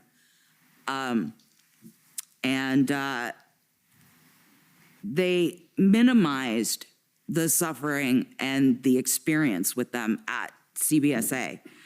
And I wrote them back and I said, please don't underestimate what you've done. I had at that point started on a downward spiral of rapid weight loss. My southbound trips were fine, but my northbound trips were unable to sleep, tossing and turning, not eating, losing rapid weight, shaking, driving up to CBSA. At first, it was just a little bit. Then it became more and more strenuous, more stressful, and it just started compiling. Shaking, driving from Texas to Ontario, and actually being so overwrought on the second day that I had to take a day, and I couldn't move. I couldn't get out of bed. I had to take a day, kind of get my stuff together and continue on. So it was a very traumatic experience, although CBSA thinks they were just doing their job. So after you got the response back from CBSA, you wrote to various MPs and other officials. Can you state the names of those individuals and roughly what you were asking them for or to do? I was asking for help. Help. I wanted help. I wanted someone to help me. Some of those messages, I believe, start with 911, help, I need help. Randy Hillier, Roman Barber, Leanne Rude, maybe even Monty McNaughton. I know there were letters to him. I went federal, I went provincial. Nobody listened. Nobody helped. I don't want to listen to your staff member when I'm having an issue that is life-changing. I want to talk to you. I want to sit down with you, whether it's with a Tim Hortons coffee or a bottle of water, and let's figure out the problem and find some solutions. But those weren't available. How many of those emails did you send? Approximately 32. Okay, so I just have one last statement. You indicated to me that your grandfather had given you an explanation of the conditions under totalitarianism or communism. You recounted that to me. Can you recount it here? Yeah, it was November 11th. I was 14, and I was visiting. And being a teenager with attitude, I sat while the services started in the minute of silence. My grandfather grabbed me by the back of the shirt, by the back of the collar, lifted me up, and he said, "You'll stand here and you'll respect our dad." Afterwards, after the time had passed on the television, I remember we were watching it on television, I went to sit back down, and he made me stand for a full minute. When we were done, I was ordered to go to the kitchen table. I sat with him. Well, he explained to me what it was like to be in Nazi Germany. He told me about the snitch lines, that if you wanted your neighbor's piano and they weren't going to give it to you, you just called up the Nazi snitch lines. And they would take care of the family, and you would go and get their belongings. He talked to me about children who would go to school, and the teachers would ask, "What did your parents talk about last night?" And they would come home and find their families murdered because they said bad things about Hitler. The warning signs were here. We had people snitching on people at Christmas time, enjoying family members because there may have been 6 people in a home that person doesn't own. And then we watched Quebec police officers pull people out of those homes, throw them to the ground and arrest them because they were spending time with their family. We were headed down the road that my grandfather talked to me about. I don't want to live that way. I want to live the way we have been in Canada. I want us to be united again. I want us to look at people and smile as we walk down the street. That works everywhere but the GTA. I mean, I want us to get back to where we were in 2019. That's all I want. It's not that much to ask for. We're not that far away. And we need to stop yelling at people and dividing and pitting each other against each other. We have a prime minister that was a former drama teacher, and all he has done has made Canada full of drama. He's very good at what he does. Okay, so that was the last question. Thank you. Do you believe that the Canadian Bill of Rights will help maintain our freedom? Providing- I'm not sure that's relevant to what we're doing here, but I'll let it go. But please, we've heard your message. I think. Yes, I understand. Providing it's allowed to be addressed in courts, I do believe that it's still valid and still exists. Okay. That's it. Thank you. No questions, sir, for the Freedom Corp. Okay, I have just one little, trying to understand my notes, so it shouldn't be long. You talked about ADT Canada asking you or contacting you about Windsor, and my note isn't clear. ADT Canada was a company. I just got the ADT phone number. I know Ben was one of the heads, had owned the company. but the number came from the company number, so I can't recall who I was talking to at that time. It very may well have been Ben, but I'm not sure. And what did they ask you? If the Windsor border should be blocked, and absolutely not, I said. And I thought there was something, and I have a note about slow roll. Yeah, continue to slow roll, which is what the whole convoy was originally built on, was that we would slow roll in a convoy together across Canada. Okay, so this call was from ADT Canada, someone, and it had to do with the Ambassador Bridge, was it? Or was it the Blue Water? It was Ambassador. It was Ambassador. And you said slow roll, so would this have been before the Ottawa, the 28th, or just trying to get the date of No, this no, call? this would have been before the Windsor blockade happened. I was asked, should it happen? And I said, no. You said slow roll. Slow roll, Okay. as had we been. What happened was a lot of the convoy came to Ottawa, but in each region, there were people that couldn't make that trip.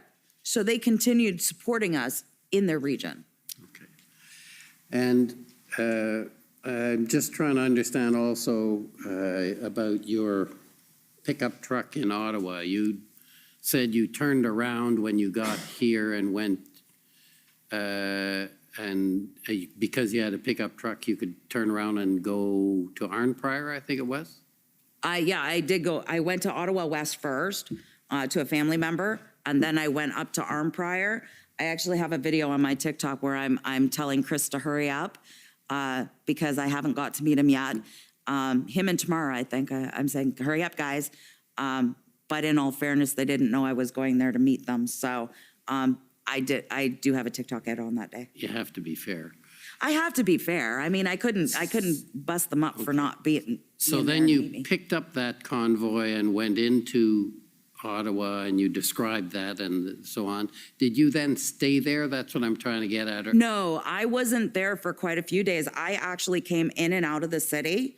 And as long as you know how to sneak through the city, there was no issue. I got in, I believe it was on or about the Wednesday before I was offered a room. And I was told by Tom Marazzo that I should get a room there because I needed to be more accessible instead of coming in and working late, going home, going to my family's home and coming back in the morning. So. Okay, and just to close up on this, and when you would come back, where would your pickup truck go? Would it become part of the convoy again? Either on... Oh, no, sir. I paid for parking. Okay. And when I have those parking passes, if you'd like to see them. And I also have the little pass from the ARC where I parked my vehicle. I never parked on the street. Okay, so that's what I was trying to understand. No, I'm respectful. I'm not, I'm just trying to get the information.